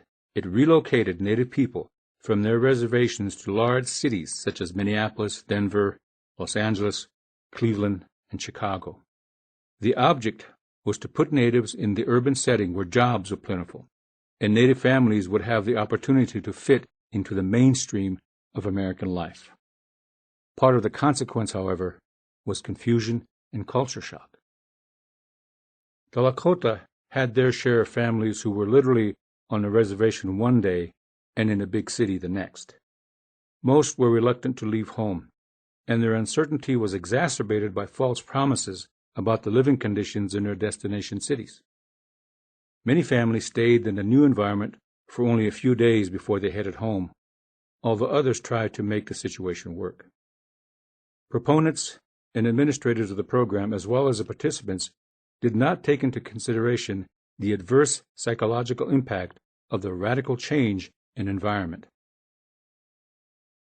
Lakota families were accustomed to rural settings or small towns and found it difficult to set up housekeeping in a tiny apartment in the middle of a crowded city. It was a faster-paced lifestyle they had never imagined. For many, it was the first time away from home and the extended family, and most of the participants had never been near a city in their lives. So when they found themselves in poor slum-like housing, or a job did not materialize, or their wages were low, or the work environment was unsupportive or even hostile, the only logical course was to go back home. Overall, relocation did not work for everyone. A common reaction from employers and BIA personnel was to blame the Indians. Relocated families wanted the opportunity to make a good living. That was their main motivation for signing on for relocation, because there simply were not enough jobs on the reservations. Between 1/3 and 1/2 of all Native families who tried relocation, Lakota included, returned home. According to them, the best that could be said for relocation is that it finally ended. In retrospect, it might have been the last-ditch attempt at assimilation, even though the idea of Natives becoming productive members of mainstream America has not faded away completely. Relocation, however, was not the United States government's only effort to solve the Indian problem in the 1950s, not for the Lakota in any case. Public Law 280 would prove to be problematical in a different way. Bypassing the consent of any tribes affected, PL 280 gave several states civil and criminal jurisdiction over Indian reservations. In the mid-1960s, the South Dakota reservations were not surprised when a referendum was held to decide the issue. Fortunately and wisely, the reservations banded together and organized a campaign. Assuming civil and criminal jurisdiction was not only a legal issue, the tribes contended, it would also be an economic issue because the federal government could not be counted on to pay for state jurisdiction. Consequently, the state's non-Indian citizens turned down civil and criminal jurisdiction over the reservations. The tribal governments and Lakota, Dakota, and Nakota people in South Dakota could not predict the outcome of the referendum on jurisdiction. There was obviously immense relief when it was defeated. Civil and criminal jurisdiction would have adversely impacted tribal sovereignty, and that would definitely have opened the door to other action by the state and federal governments designed to weaken the tribes legally and in every other way. The South Dakota tribes were aware of what had happened to the Menomonies of Wisconsin just a few years before. The United States Congress terminated the federal relationship with the Menomonies and 60 other tribes. The affected tribes lost educational, health, and social services, but the loss of trust status of their lands made them subject to local property taxes. That is, the land was no longer legally federal land and could be taxed. Many Menominee tribal members could not afford to pay the taxes and lost their lands. Although the Menominees had a lumber business because of the vast amounts of timber on their lands, it suffered setbacks and only added to their woes. The federal action of termination was justified as an opportunity for the Menominees and the other tribes affected to release them from federal interference. But another motive came to light. Private interests desperately wanted the thousands of acres of timber on Menominee lands and leaned on Congress to push through the termination. Although significant lands had been lost, the Menominees, with non-native support, requested restoration of trust status for the remaining lands to protect them. The request was not honored until 1974. The tribes in South Dakota and elsewhere were painfully aware of the Menominees' situation. They had not forgotten how the peace talkers of the United States had somehow forced an agreement to procure the gold-rich Black Hills in 1875. During the 1940s, bills were regularly introduced in the U.S. Congress to terminate reservations. Fortunately, none were enacted until the Menominee timber became a prized commodity. 60 other tribes were included to hide the underlying motive. But termination was the frequent cry through the halls of Congress, and no tribe was safe as long as they had land left within the exterior boundaries of their reservations. Thus, the new generation of Indian fighters emerged, dressed in pinstripes and carrying briefcases. If it were not for land, timber, and mineral resources on reservations, natives would have been more of an invisible minority than we were from 1900 to the 1960s. The only other people having any consistent contact with Indians were whites on or near reservations. Beyond that, governmental entities with any awareness that Indians still existed were states with federal or state reservations inside their borders and the federal government. At that level, the basic point of contact was the Department of the Interior, which contained the Bureau of Indian Affairs. In 1955, the Indian Health Service was established within the Department of Health, Education, and Welfare, now Health and Human Services. The U.S. Army Corps of Engineers had contact with tribes along the upper Missouri when hydroelectric dams were planned and constructed. From the mid-1960s on, the Department of Housing and Urban Development became very familiar with tribes because of various reservation housing projects. Of course, congressional representatives from those states with reservations were also familiar with Native peoples. The majority of the American mainstream, meanwhile, did not know much about them. Information was obtained mostly from history books and other scholarly works, novels, television, and movies. But most did not have a need or desire to know about Native people and their culture and history. After World War II, Americans were aware that nearly 30,000 Indians served in all branches of the service. Some were draftees, but most were volunteers. Those who served alongside them knew that fact firsthand, and of course the stories of the Navajo code talkers in the Pacific Theater made the rounds. Not many Americans were aware even today that there were code talkers from other tribes who performed the same service in the European theater, such as the Comanche and the Lakota. But Native people fighting and dying in the military service of the United States did little overall to change their social and economic status. Most whites on or near reservations and civil service employees at the state or federal levels commonly regarded Indians as a subjugated or conquered people. All legal and social interaction was on that basis. Lack of awareness about natives meant that the general public, the mainstream, did not know the social and economic conditions natives confronted day in and day out. If there was any sense about what was happening in Indian country, the feeling was they were being taken care of by the federal government. But that was not the case. Poor housing, minimal health care, a high dropout rate for Indian students, and lack of employment was the reality. Ironically, those factors were used by the federal government as justification for assimilation and termination. Mainstreaming Indians, rather than dealing with the problems, seemed to be the preferred answer to the Indian problem. The federal government would take a closer look at those problems, and awareness of those issues would be brought before the American public, but not until Native people themselves took action. After World War II, people from the various tribes began migrating to cities. Their reasons were much the same as every other American in the post-war era. They were looking for opportunities for a better economic life at the very least. Many hoped that the cities would be a better place to raise families as well.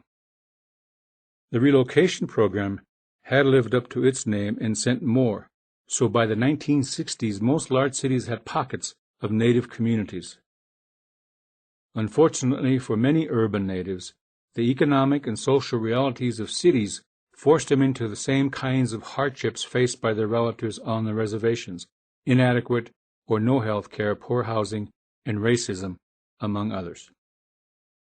While those natives who remained on reservations had at least some semblance of assistance from the BIA and the Indian Health Service, no such system was specifically available for those in the urban areas. They were lumped into the same lower economic and social categories as other minorities and poor whites. These circumstances and consequences were not what Native families had in mind when they uprooted themselves from their reservation communities. The state of Native communities, both on and off the reservation, was not good in the 1960s.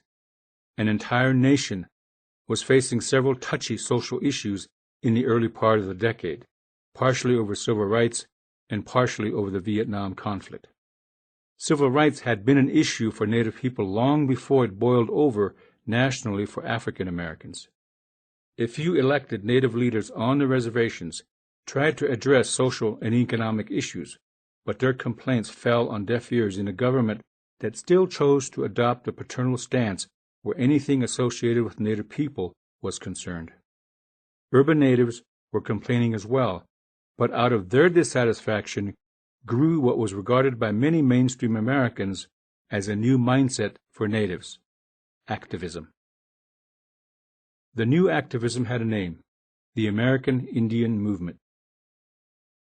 AIM was founded in 1968 in Minneapolis, Minnesota. Its creation is directly attributed to police harassment of Indians in Minneapolis and St. Paul. Frequent complaints and appeals to civic leaders brought no satisfactory solutions. Consequently, natives formed patrols to observe the police. From its inception, AIM knew about bad situations. The organization called attention to as many of them as it could that affected Native people, whether in a city or on the reservation. But AIM gained its greatest notoriety from its clash with police in Custer, South Dakota, and the 71-day siege at Wounded Knee in 1973. Custer was a consequence of white authorities opting not to prosecute a white killer of a young Lakota man, Wesley Bighorn Bull. AIM protested and fought with local and state police. The incident overshadowed the reason it occurred, and in all likelihood firmly established AIM as proponents of violence in the minds of most Americans who saw the television news reports. But AIM's occupation of the village of Wounded Knee solidified that characterization. As tensions escalated as a result of the murder of the young Bighorn Bull, the tribal administration at Pine Ridge banned AIM from the reservation. The tribal chairman had been unresponsive to concerns of traditional Lakota and was suspected of corruption. AIM stood firmly on the side of the traditional community. BIA officials, fearing more violence, requested that federal marshals be sent to the Pine Ridge reservation. AIM's reaction was to occupy the little town of Wounded Knee, the site of the massacre of 1890. The federal government's reaction was to send its contingent of Indian fighters, armed to the teeth. Scores of U.S. Marshals, complete with armored personnel carriers, were sent to Wounded Knee. By the time the siege was over, they had fired over 500,000 rounds at AIM's barricaded compound. 2 occupants of Wounded Knee were killed, and several were wounded. Sadly, Indian fighters turned up when least expected. James Aberesk and George McGovern were the senators from South Dakota. Aberesk worked tirelessly to bring both sides together to negotiate. McGovern, on the other hand, suggested that the issue be left up to the good citizens of South Dakota. That veiled threat definitely did not include the Lakota within a characterization of good citizens, and the anti-war presidential candidate apparently had no peaceful intentions when it came to Native people. White ethnocentric attitudes of the 19th century fueled the drive to take Lakota lands. A feeling that the Euro-American nation was entitled to the land because of their needs and their superiority as a civilized society. In the 20th century, paternalistic federal and state attitudes and policies were an extension of those first attitudes, which went on to become the foundation for the social and economic conditions for the Native people on the Northern Plains and elsewhere in the 1960s. Activism, at the very least, was a necessary counterpoint to Indian fighters. The activism that rose to the top in the 1960s was nothing new. Many Lakota were aware of their history. They were aware that white attitudes of the 19th century had continued into the 20th. The attitudes, policies, and actions of the United States government in the latter half of the 19th century were the motivation for men like Sitting Bull and Crazy Horse to take action against them. But as negative attitudes were passed from one generation to the next, so was resistance to them. Resistance in the 20th century was labeled by the white establishment and many in the media as militancy, with the assumption that it happened because militants were against anything white. AIM's activism and militancy was not merely an attempt to call attention to serious problems, it was also a sincere effort to facilitate solutions. For example, when American colonists, dressed as natives no less, dumped containers of tea in Boston Harbor in protest of high taxes imposed by their mother country, their action was characterized as heroic and patriotic and necessary. They were calling attention to issues they believed were detrimental to their well-being. Lakota activism and Indian activism in general stood on the same principle. Whatever most Lakota and other Native peoples thought of the violence AIM became involved in, deep in their hearts, they agreed that bad situations existed for them and applauded the American Indian movement for taking a stand. Though its public profile is somewhat lower, AIM still exists. Over their 37-year history, they have been involved in many issues near to the hearts of Indians everywhere, such as the creation of the Legal Rights Center for Indians, the establishment of the International Indian Treaty Council, and the Women of All Red Nations. If its destiny was to focus public attention on issues of deep concern for Native people all over the country, AIM has certainly fulfilled it. That it was unable to facilitate meaningful resolutions to those issues by leading consistent and meaningful dialogue may have been due to its early penchant for violent confrontation, as much as the other side's unwillingness to listen. Nevertheless, while AIM may be regarded by some as a failed experiment in activism, their legacy is a statement that activism was, and still is, necessary, especially as long as Indian fighters are still around. Chapter 19. The 21st Century. Like the miner's canary, the Indian marks the shift from fresh air to poison gas in our political atmosphere. Felix Cohen. In the past, the Lakota told their age by citing the number of winters they had lived.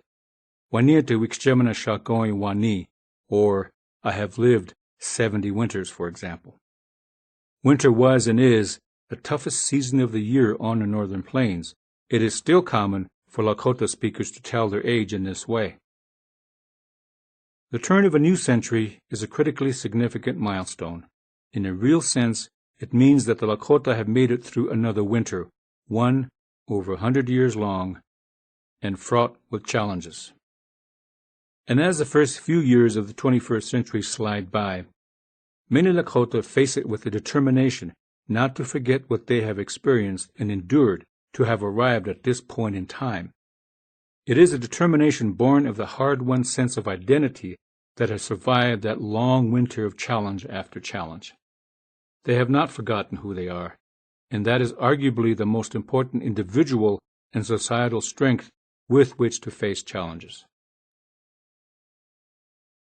Facing the world and life itself, from the perspective of who and what we are, can be the greatest strength because we are most comfortable in our own skin. Perhaps that is what men like Spotted Tail and Red Cloud were hoping and praying for when they advised the people to learn to live like the whites.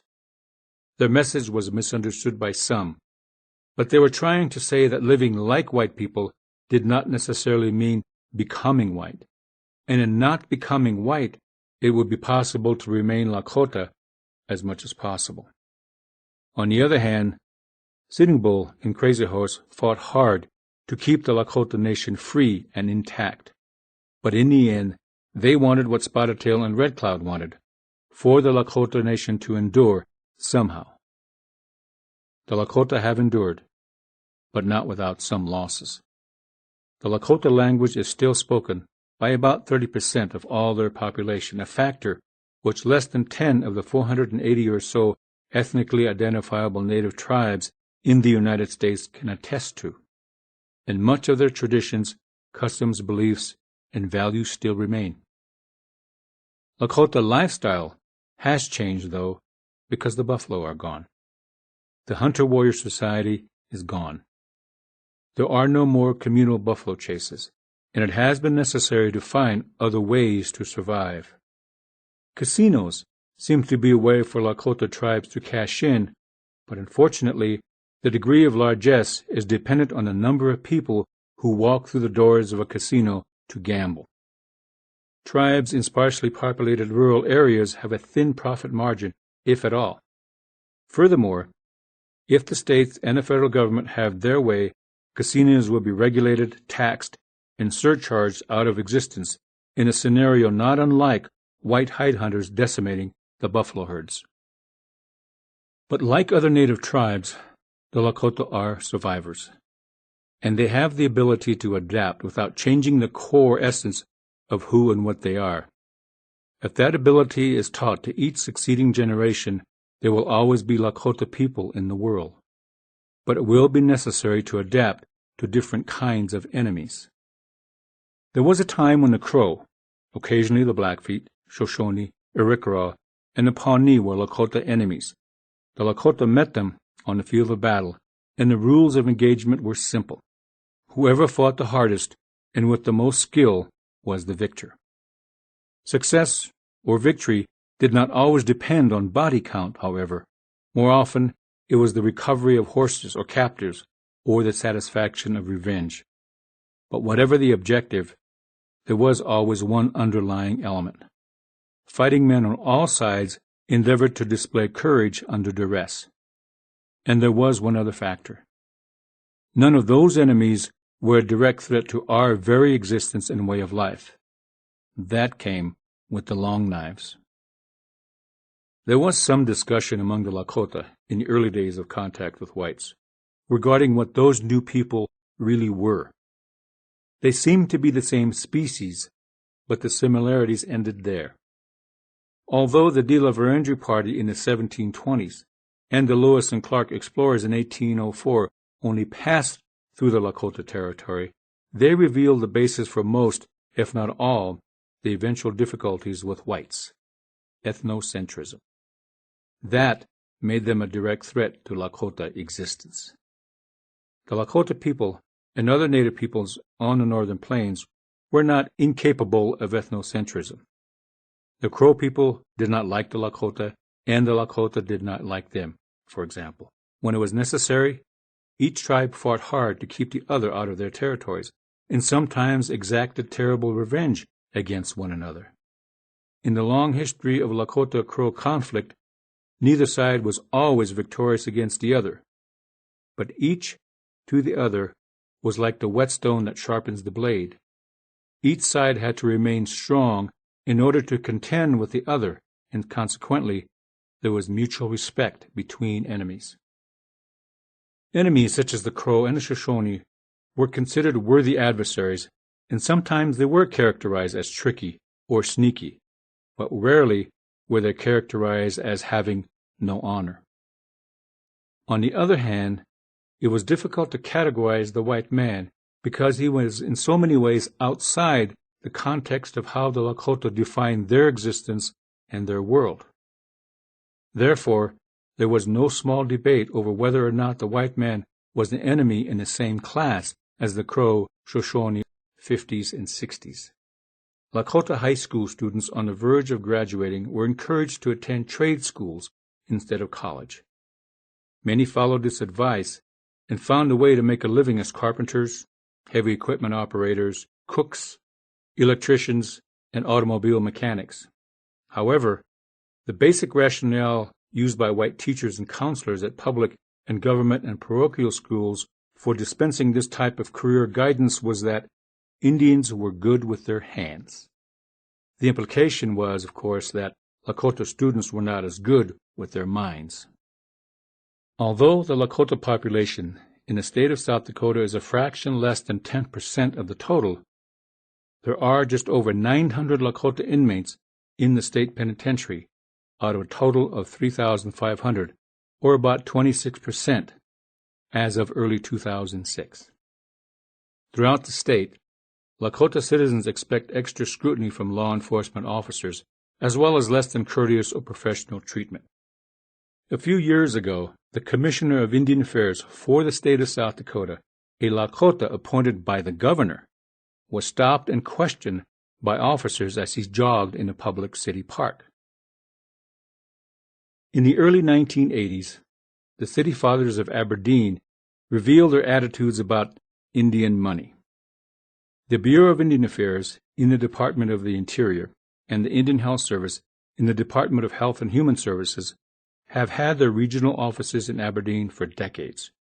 regional offices, formerly area offices, are the administrative and technical assistant programs between the agency or reservation level and the national headquarters in Washington, D.C.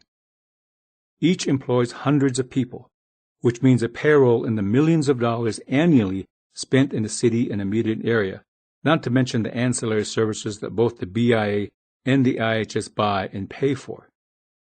In the early 1980s, the Indian Health Service wanted to move their officers and their annual budget to Rapid City. But there was opposition to the move, and not from the tribes in the three-state area.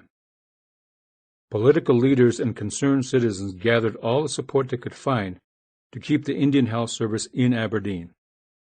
The state's congressional representatives helped champion Aberdeen's cause, and the IHS officials eventually succumbed to the pressure. Overlooked or ignored was the Indian Health Service plan to refurbish facilities it already owned in Rapid City. In the long term, the relocation would have saved millions of taxpayer dollars. However, if the episode had been that cut and dried, the uproar from Aberdeen would be somewhat understandable.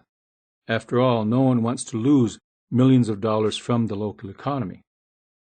The dark side to the episode, rarely mentioned, was that the area director of the Indian Health Service and her family were subjected to threats and attacks on their property. Similar attitudes exist in communities in and around reservations.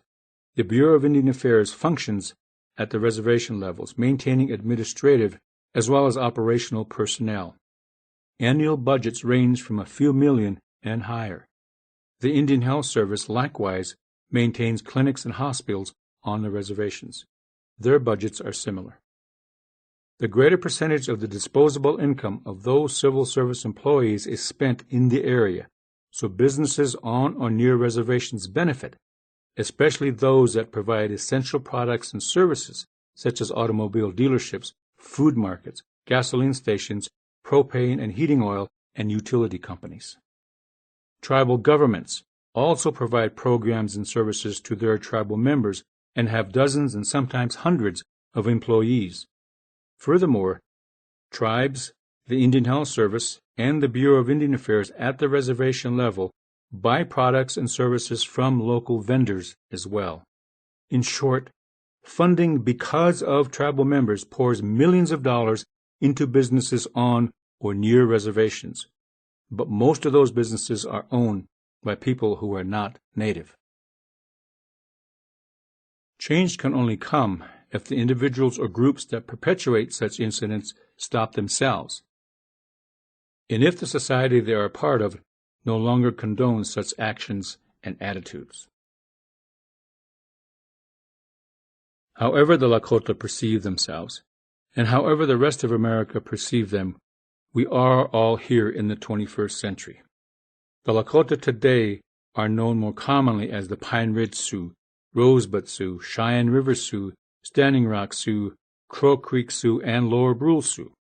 Those labels, if nothing else, hint at the road they have traveled thus far, a road strewn with broken treaties, gold rushes, redefined boundaries, a shrinking land base, boarding schools, misguided legislation, racism, paternalism, misperception, and sometimes just plain bad luck.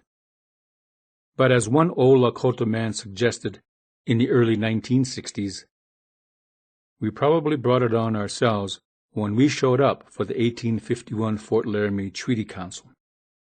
In his opinion, the Lakota empowered the whites when that happened. And that power was solidified when the first Lakota headman scratched an X on the paper beside his name. That old man felt that no one should have shown up at Long Meadows. Since the whites already had designs on Lakota lands, the Lakota should not have given the process any credibility.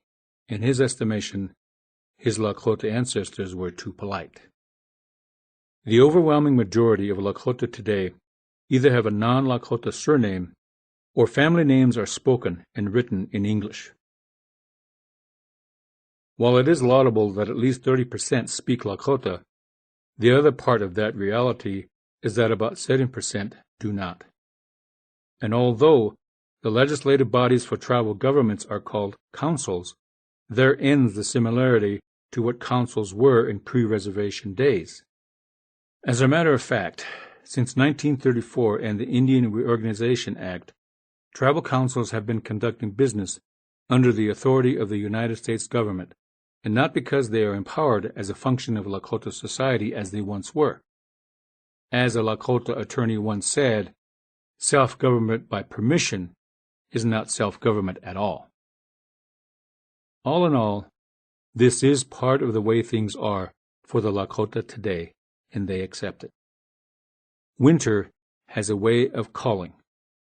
The road they have traveled for nearly 300 years has exacted some losses, but they have survived to this point. They remember who their ancestors were, and to a great extent they still know who they are. They will pass on the culture to the next generation, even though it will happen mostly in English. There are, however, efforts underway to revive the Lakota language more and more and increase the percentage of native speakers. The Lakota accept the way things are, not because they like the way things are necessarily, but because they have the ability to strengthen themselves.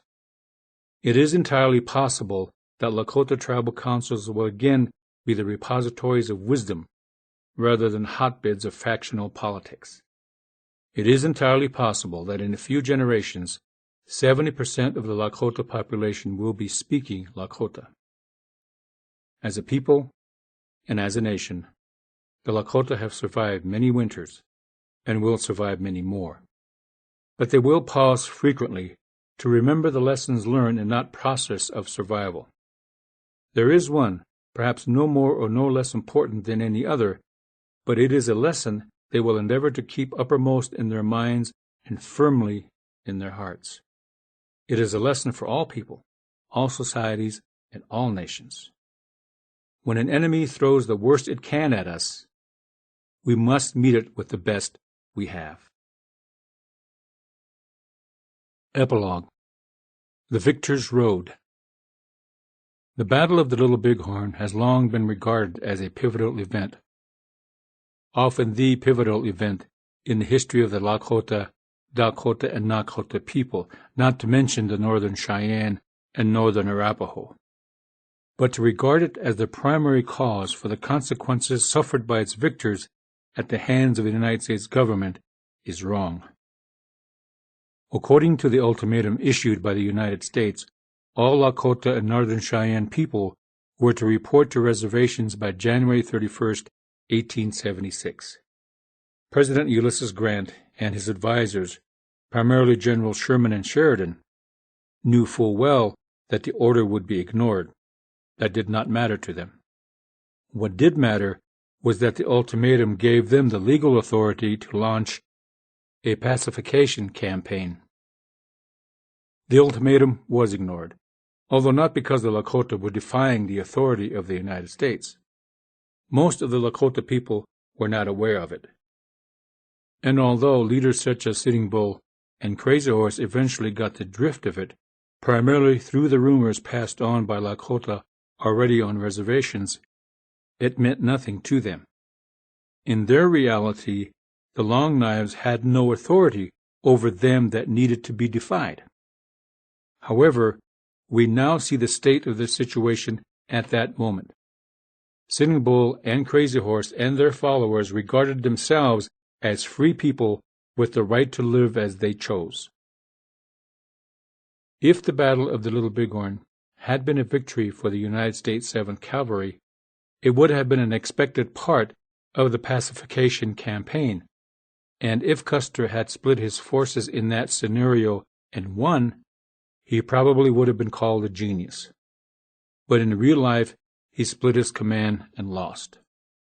Consequently, he is vilified for not following orders because he did not wait for General Terry, attacking prematurely and further tempting fate by splitting his forces. Custer's defeat and death became an opportunity to win public support. Now, the government had to subjugate the Lakota for what happened at the Little Bighorn. That was the rallying point. The Indian Wars became something of a holy war because American blood had been spilled in the cause of manifest destiny. Uncivilized minions had blasphemed civilization. There was nothing to be done but punish in the name of righteousness. It is entirely possible, of course, that President Grant and General Sherman and Sheridan sent Custer back to his unit to be part of Terry's command, knowing that he was capable of some type of sensational act, either a sensational victory or a sensational disaster. Either way, he would serve a purpose. The shocking defeat of an elite unit at the hands of savages barely out of the Stone Age creates a glare that obscures the reality of the big picture. The United States was out to gather up the last free-roaming bands of Lakota and Northern Cheyenne, no matter what. The Lakota world did end at the Little Bighorn because of the government's intent to end it, not because we won a great victory. But that day was the culmination of any number of days that might have been the beginning of the end over the course of several generations. It might have been the day the French explorers led by the Sieur de la Vérendrye first laid coveting eyes on the northern plains, or the day someone took to heart Captain William Clark's angry suggestion to force the Lakota into a dependence on the government's will, or perhaps it was the day a white man discovered gold in the Black Hills, or any of the days a peace talker drafted a treaty that was more favorable to his side, which was all of them, or the day ethnocentric arrogance declared the West to have land free for the taking. But we must ask ourselves, as Lakota people looking back on our history, what did come to an end at the Little Bighorn? The answer to that question would likely vary, depending on who addresses it. Crazy Horse and Sitting Bull wanted to maintain the hunting lifestyle, but in all likelihood realizing that some influence from white culture was unavoidable. Crazy Horse was promised his own agency in what is now north-central Wyoming, in the Powder River region he loved so much. On that agency, he probably fully expected to be able to live in much the same way he always had, knowing that there would be boundaries he would have to acknowledge. But so long as lodges could be pitched and he could ride off into the hills, he would have accepted those boundaries. The reality of agency life was a shock to him and his people once they arrived at Fort Robinson, Nebraska, especially when Crazy Horse and some of his young men were forced to wait for permission from the United States government to go on the buffalo hunt. That permission was never given. Crazy Horse would probably have adapted to agency life, if for no other reason he was well aware that his example was the road for others to follow. Sitting Bull did adapt to reservation life after he came back from Canada. After that, curiosity prompted him to join the Buffalo Bill Wild West show. After he returned, he disdained going to the agency headquarters at Fort Yates, North Dakota, demonstrating enough passive-aggressive behavior to irk the Indian agent James McLaughlin. He simply wanted McLaughlin to know that he was no coffee-cooler agency Indian willing to stand in the issue line for a paltry ration of beans and rice. He was willing to acquiesce to reservation life, but as much on his own terms as possible. Both Sitting Bull and Crazy Horse knew full well that the old buffalo hunting days were over. Their lifestyle that defined who and what they were was gone. The world they loved, the world they preferred, had come to an end, and it was a bitter pill to swallow. But they were also both wise enough to realize that they had to try in every way possible to adapt and survive. Sadly, as we are fully aware, circumstances did not allow either of them to do that. Since we Lakota are able to look back from the perspective of the 21st century, we are obviously not extinct as a people.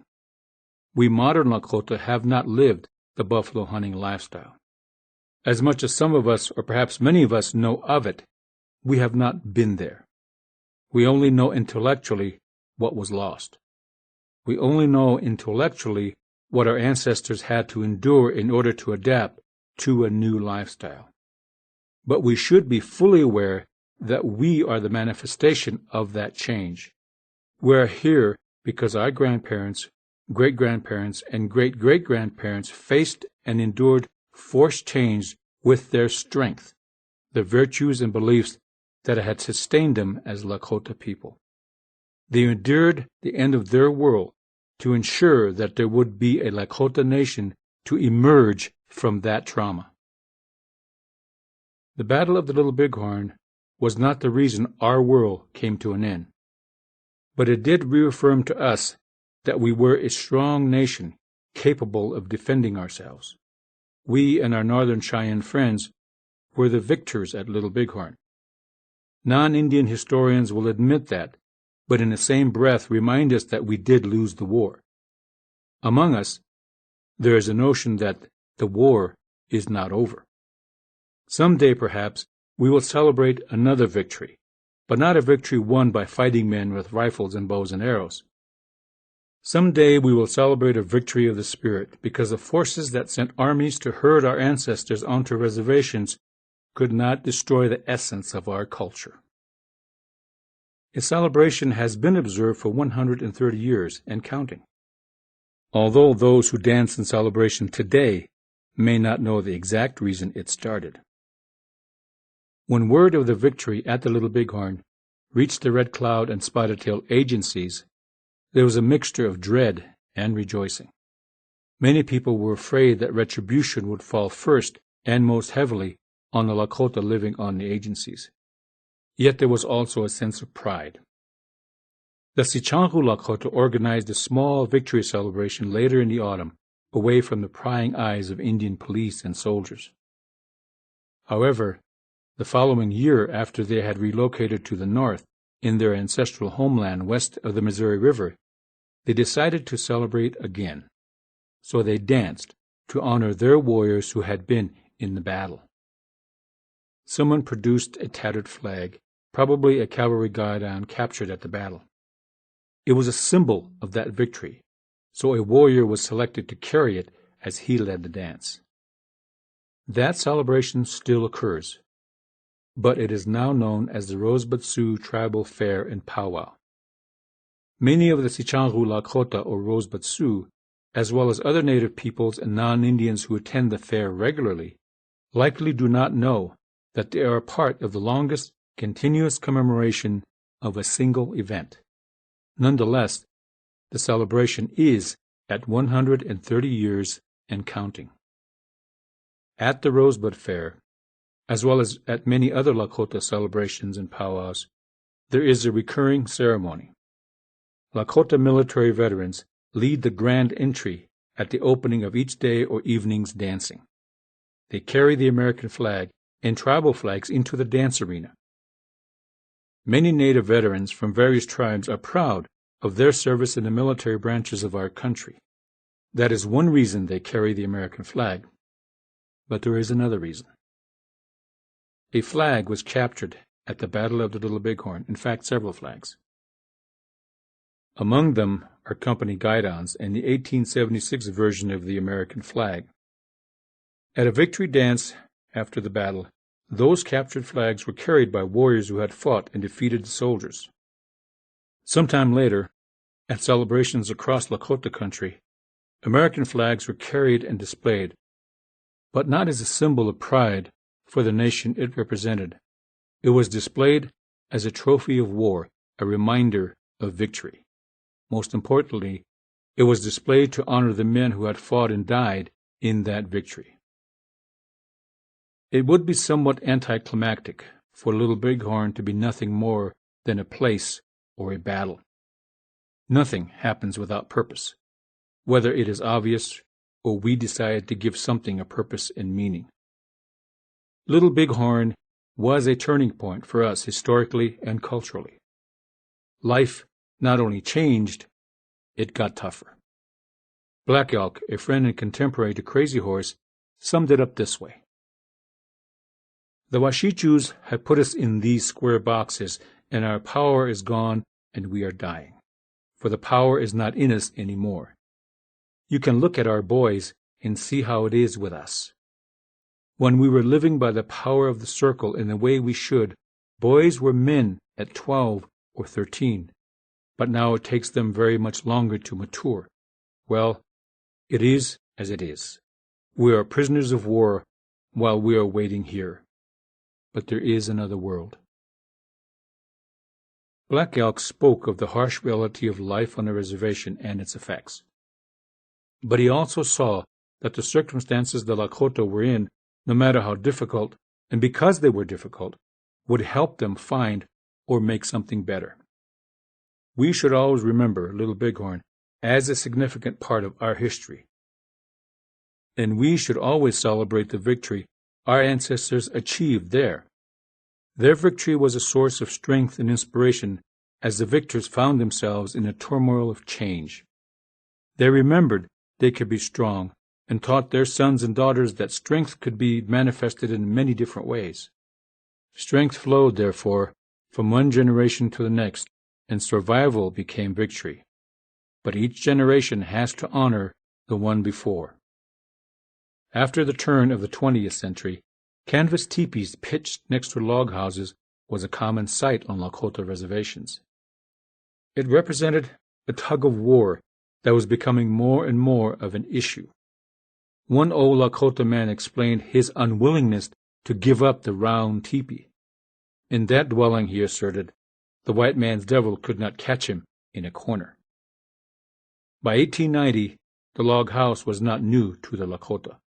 Log and sod houses dotted the prairies.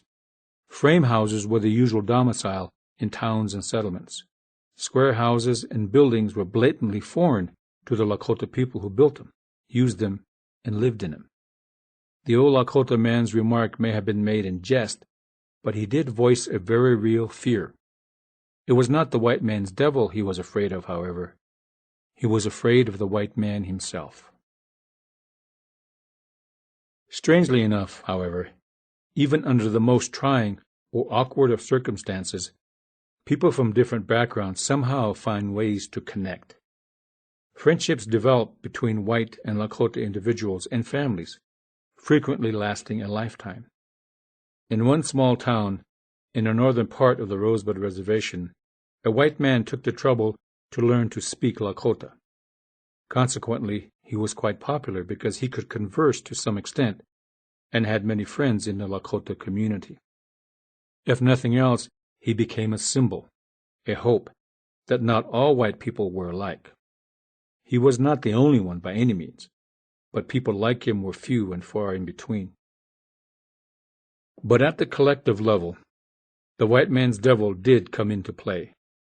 Hanging over interpersonal relationships between Lakota and whites, like a hammer ready to strike, was the fact that whites were in control. Control wielded by the state and federal governments was the handle of the hammer. It fostered a sense of white racial superiority, as well as an attitude of impunity. After all, the white people had won the so-called Indian Wars, proving, at least to themselves, they were superior. And that superiority was manifested in every aspect of reservation life. White people were employed by the BIA, and white churches operated parochial boarding schools. The administrators who ran government boarding schools were white people, and so were the teachers and the people who ran the dormitories. White physicians treated Lakota illnesses and often ridiculed Lakota healers and healing practices. White clergy loudly and steadfastly railed against the pagan and heathen Lakota spiritual beliefs and religious practices. And the stores and trading posts were owned and operated by white people. The sense of impunity was the head of the hammer. White people could say and do just about anything to a Lakota or about Lakota people, knowing that the system was on their side, right or wrong. Therefore, while that old Lakota man likely had no real fear of white people as individuals, and may even had a white friend or two, he was well aware of what white people had done as a group. and what they were still capable of doing as a group. It was the stated duty of the BIA and its missionary partners to transform the Lakota into something better than they were. One can only wonder if the efforts would have stopped if every Lakota denounced the culture, spoke English, and went to church every Sunday. Perhaps not. There were those among the Lakota who embraced the new order to the point of giving up their culture. This was not a new phenomenon. It first occurred in the 1850s when individuals, and sometimes entire family groups, pitched their lodges within the shadows of white forts and settlements. One phrase that described them was Washichu Op Tipi, or those who live with the whites. Such phrases evolved into loaf about the forts, or simply loafers in English. Loafers were at first interested in the things white people had to offer, but eventually saw no harm in adopting the ways of the whites. Therefore, when this occurred in the early days of the reservations, it was not a total surprise. Many Lakota hired on as police, but most of them did so to support their families and to find a new sense of purpose. Hundreds enlisted in the army, and some were assigned to duty stations on reservations, and others saw duty far away from home, such as during the Spanish-American War. Most of these men were not loafers.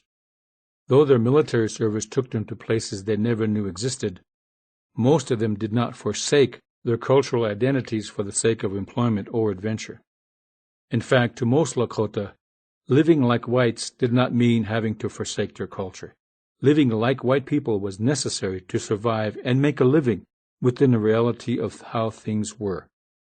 Inside of them still beat a Lakota heart. But the forces of assimilation still worked hard, exhorting each and every Lakota to better himself or herself. In the 1940s and 1950s, boarding schools were still conscripting students. Every autumn, buses prowled the communities, and children, willing or not, were loaded and hauled to school. There they were taught to better themselves. How, many Lakota wondered, can we be better than we are? Indeed, the mantra that was spawned by the policy of assimilation and motivated the effort of many a government official, missionary, and teacher was not often defined in so many words. Even into the 1960s, Lakota students were told that finishing high school was a way to better yourself. It was one of, if not the, most insidiously racist statements made to Native students anywhere. Anyone who told any Native to better yourself was not talking about Native people pulling themselves up by the bootstraps from poverty to riches. They were talking about crossing over from Native to white. They were saying that to leave behind, to put aside, to deny, or otherwise cast off the burden of being Lakota or any other Native tribe would be an upgrade in a status as a human being. The mantra was the anthem of every well-meaning or mean-spirited social reformer who actually believed that Native people would be better off as part of the mainstream society. And the effort put forth as a consequence of that firm belief did, unfortunately, cause confusion and heartache. Children were the easiest targets. Year after year in boarding schools, from nearly every adult there, they heard continuous denigration of who and what they and their families were. It was only a matter of time before their loyalties collapsed. Any Lakota child that did not outright give in to the constant pressure entered a state of confusion that often lasted a lifetime. Many Lakota who attended boarding schools now have to fight the demons that nearly destroyed their sense of identity, demons that were and are a common vestige of the boarding school experience. Lydia Warwin Soldier, a Lakota writer, poet, and educator, tells one of the most poignant and heartbreaking stories of the boarding school experience, her own. In Shaping Survival, Essays by 4 American Indian Tribal Women, she writes, I have wrestled with telling my story because of the repercussions I expect from the Catholic community here on the Rosebud Reservation, but I have resolved not to spare the worst because I am writing my story for the children who suffered in the boarding schools. I speak for those children whose stories will never be told, for those of us who still suffer from post-traumatic stress, for the lost generations who stand on the street corners and dig in trash cans for aluminum cans to sell, for those who deaden their pain with alcohol and drugs, and for their families who have suffered from generational grief and invisible scars. Finally, I speak for those who have lost their culture and heritage and have not seen it as a loss. In the summer when Lydia was 4 years old, a man in a dusty car came to her family's house in the Bad Nation community. Lydia, her 6-year-old brother, and 5-year-old cousin were hauled off to boarding school. Lydia spoke no English. At the school, after an introduction to a stern woman in a dormitory, she began her formal education. This was only the beginning. In the next few years, until I learned to speak English correctly, I would be treated as if I were retarded or hard of hearing. The people who ran the school thought that the louder they spoke, the better I would understand. So at times, all communication was conducted in shouting voices. In the 3rd grade, Lydia met a teacher who was determined to do anything to teach her to speak English correctly. Her favorite method was a red switch, a whip. And if that did not work, a closet became the next motivator. My spirit was beaten and tattered in the 3rd grade. The first time she used the switch on me, it caught me on an angle across my forehead and my eyelid. The swelling nearly closed my eye. I fought against being put in the closet, crying silent tears as I was overpowered and locked in. I struggled to breathe in the inky darkness. It was difficult because of the dusty chalk smell. I sank to the floor and lay there trying to breathe. I put my nose next to the crack at the bottom of the door and drew in shallow breaths, trying not to draw the chalk dust into my lungs as I went to sleep. I knew that even if I prayed, there was no one there to save me. My captors were the representatives of God. Lydia Warwinsold's story is not an isolated case. As she so succinctly states, she speaks for those children whose stories will never be told. It is no wonder, then, that for as long as possible after Wounded Knee, teepees stood next to small square houses on all the Lakota reservations. Our Lakota ancestors were loath to relinquish the past. That the past was as difficult as it was glorious was not the issue. The past was where they were still, in every possible way, Lakota. Many of those teepees stood season after season, patched and repatched until the canvas was too tattered and the poles too old to stay straight. Once the teepee was gone, the memory of it became and remained as real as the physicality of it. If our Lakota ancestors were loath to let go of the teepee, the heartbreak of their children and grandchildren hauled away to boarding schools was an indescribable pain. Christianity did not come gently to the reservations. It came with a heavy hand and a hard heart. Perhaps some of the missionary zeal has tempered somewhat over the years, and perhaps some among the people who spread their gospel now think that renouncing the devil and all his works still means killing the Indian to save the man.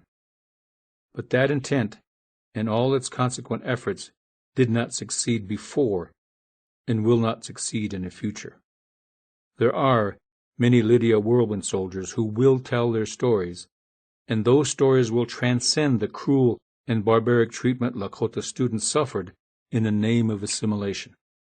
Those stories will be the strength of the Lakota people, because they will remind us that stinging switches and darkened closets could not extinguish the Lakota soul. Many Lakota people have embraced Christianity, but not because its message is new. Many of the core values and philosophies it espouses, respect for parents, compassion, love of family, devotion to prayer, and generosity and fortitude, have been the basis of Lakota spiritual beliefs for countless generations. And in embracing Christianity, the Lakota people have also demonstrated the one virtue that is often difficult for many people: forgiveness. There are still those in the Christian community plagued by evangelical zeal, and who proclaim that natives should or must forsake their ethnicity to attain a higher station. Yet Lakota people who are Christians bring a deep faith to their commitment. That faith is and was part of their cultural heritage because their faith is in Wakantlanka, God, and not in the often convoluted, man-made doctrine associated with organized religion. Those people have not forsaken their ethnicity or cultural heritage. They are adding it to the mix, enriching the experience for everyone involved. Be that as it may, some questions need to be asked. Have the policies and efforts of assimilation made the Lakota a better people? Have we forsaken our culture to climb to a higher place to be a better form of human being? Has the emotional and physical abuse heaped on Lakota children for several generations purged some part of us that does not measure up to the rest of the human species? The answer is a resounding no. But there are at least two of many consequences that we must not forget. One, in spite of the fact that our sense of identity, language, customs, traditions, and values was denounced, ridiculed, and attacked, we are still here as a viable culture. Secondly, assimilation did not teach us to be strong. It taught us that we are strong. If either of these were not the case, there would be nothing left of us but unrecognizable versions of us in books written by non-native scholars. Yet there is another question that must also be asked. Are we the same? The answer to that is also no. We did not come through several generations of assimilation unscathed. While some of us still speak our language, most of us do not. Not all of us who are biologically Lakota are culturally Lakota. Not all of us know who we are or know who we want to be. But we should also be aware that much of the essence of the Lakota culture did survive, and we are passing it down in order to ensure that we still have a living language, traditional values, and a distinct identity. Enough has survived to enable us to guide others back to who and what they are. So the image of the teepee next to a log cabin is one that should be taken quite seriously by those who were and are the targets of assimilation. It should also be taken seriously by those who were and are the instruments and enforcers of assimilation. It is not an ambiguous picture. A small part of it may represent acquiescence to change, but the larger part is resistance to it. Change happens, even within a positive context. But when change is anticipated to be unwanted and painful, resistance to it rises in proportion. That is precisely the reason a stinging whip in a dark closet could not beat or frighten the essence of being Lakota out of a 4-year-old Lakota girl. Most of the children in the government and parochial boarding schools who were horribly abused and punished for speaking Lakota followed the rules and refrained from speaking it on the school grounds. Understandably, some of them were too deeply wounded to speak the language ever again. But most of them went back to speaking it for two reasons. One, it was an act of defiance, and two, while tragically the man or person can be killed, the essence of being Lakota cannot. In other words, no matter how determined assimilation was to kill the Indian to save the man, it did not happen. we are still here, and some of us still pitch teepees now and then. We Lakota today are the descendants of the people encamped at the Little Bighorn in that summer of 1876. Some of us can trace our ancestry back to some who were there or who fought in the battle. But not all of us are fully aware of the meaning and significance of that time in our history.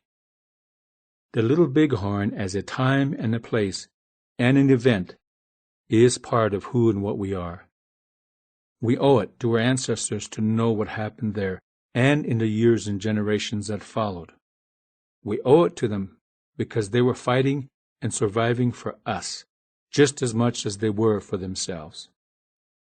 We should celebrate their victory at the Little Bighorn, but we should also celebrate the strength of character each generation displayed thereafter. Without that strength, we Lakota today would not be here as a viable culture. Without a doubt, the best way for us to celebrate our ancestors is never to forget who we are and where we are from. Mitakuyepi, nahachchi unlakotapelo. Hekiksuyapo. Remember, in the early 1950s, a Lakota boy grew up with his grandparents and soon reached the age when his friends and relatives were being sent off to school. Yet his grandparents kept the boy home. Not until he was nearly 9 did they allow him to go to school. From time to time, the boy wondered why his grandparents had been reluctant for him to go to school. After he graduated from high school, he finally asked his grandfather. The old man did not answer specifically. He simply told a story. A certain man, a widower, and his only son lived alone along a river on the land the father owned. The boy had a wonderful childhood, playing along the river and on the prairies all around. He attended a one-room school a few miles away and eventually went to a high school in the nearest town. After high school, the boy wanted to go to the university. So the father sold most of the land he owned in order to pay for his son's education and sent him off to university a few hundred miles away. During his first year, the boy wrote home every week, describing to his father what the university was like. In the second year, the letters did not come as often, but he did write regularly. Since it was a journey of several hundred miles, the father knew he would have to wait a few more years to see his son. So he lived for his son's letters. In the third year, the letters came once or twice a month, and they were not as long as before. Many of them seemed to be dashed off in a hurry, because the handwriting was difficult to read. In the fourth year, no letters came, and the father was distraught. He was afraid something might have happened to his son. Perhaps he is seriously ill, he imagined.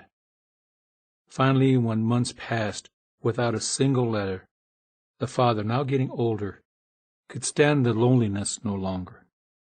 He hitched up his team of horses to the buggy, his only means of transportation, and started the long journey to the university. After many days of travel, he arrived at the university town. He walked among the buildings on the campus, asking after his son.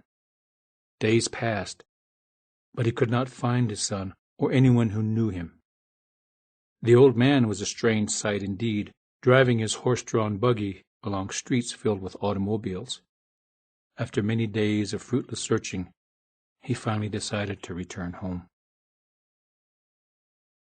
As he was leaving the campus, he drove by a large brick building. On its front steps was a tall and fine-looking young man dressed in a suit. He was speaking to a large crowd, listening to every word. The old man immediately realized that the young man was his son.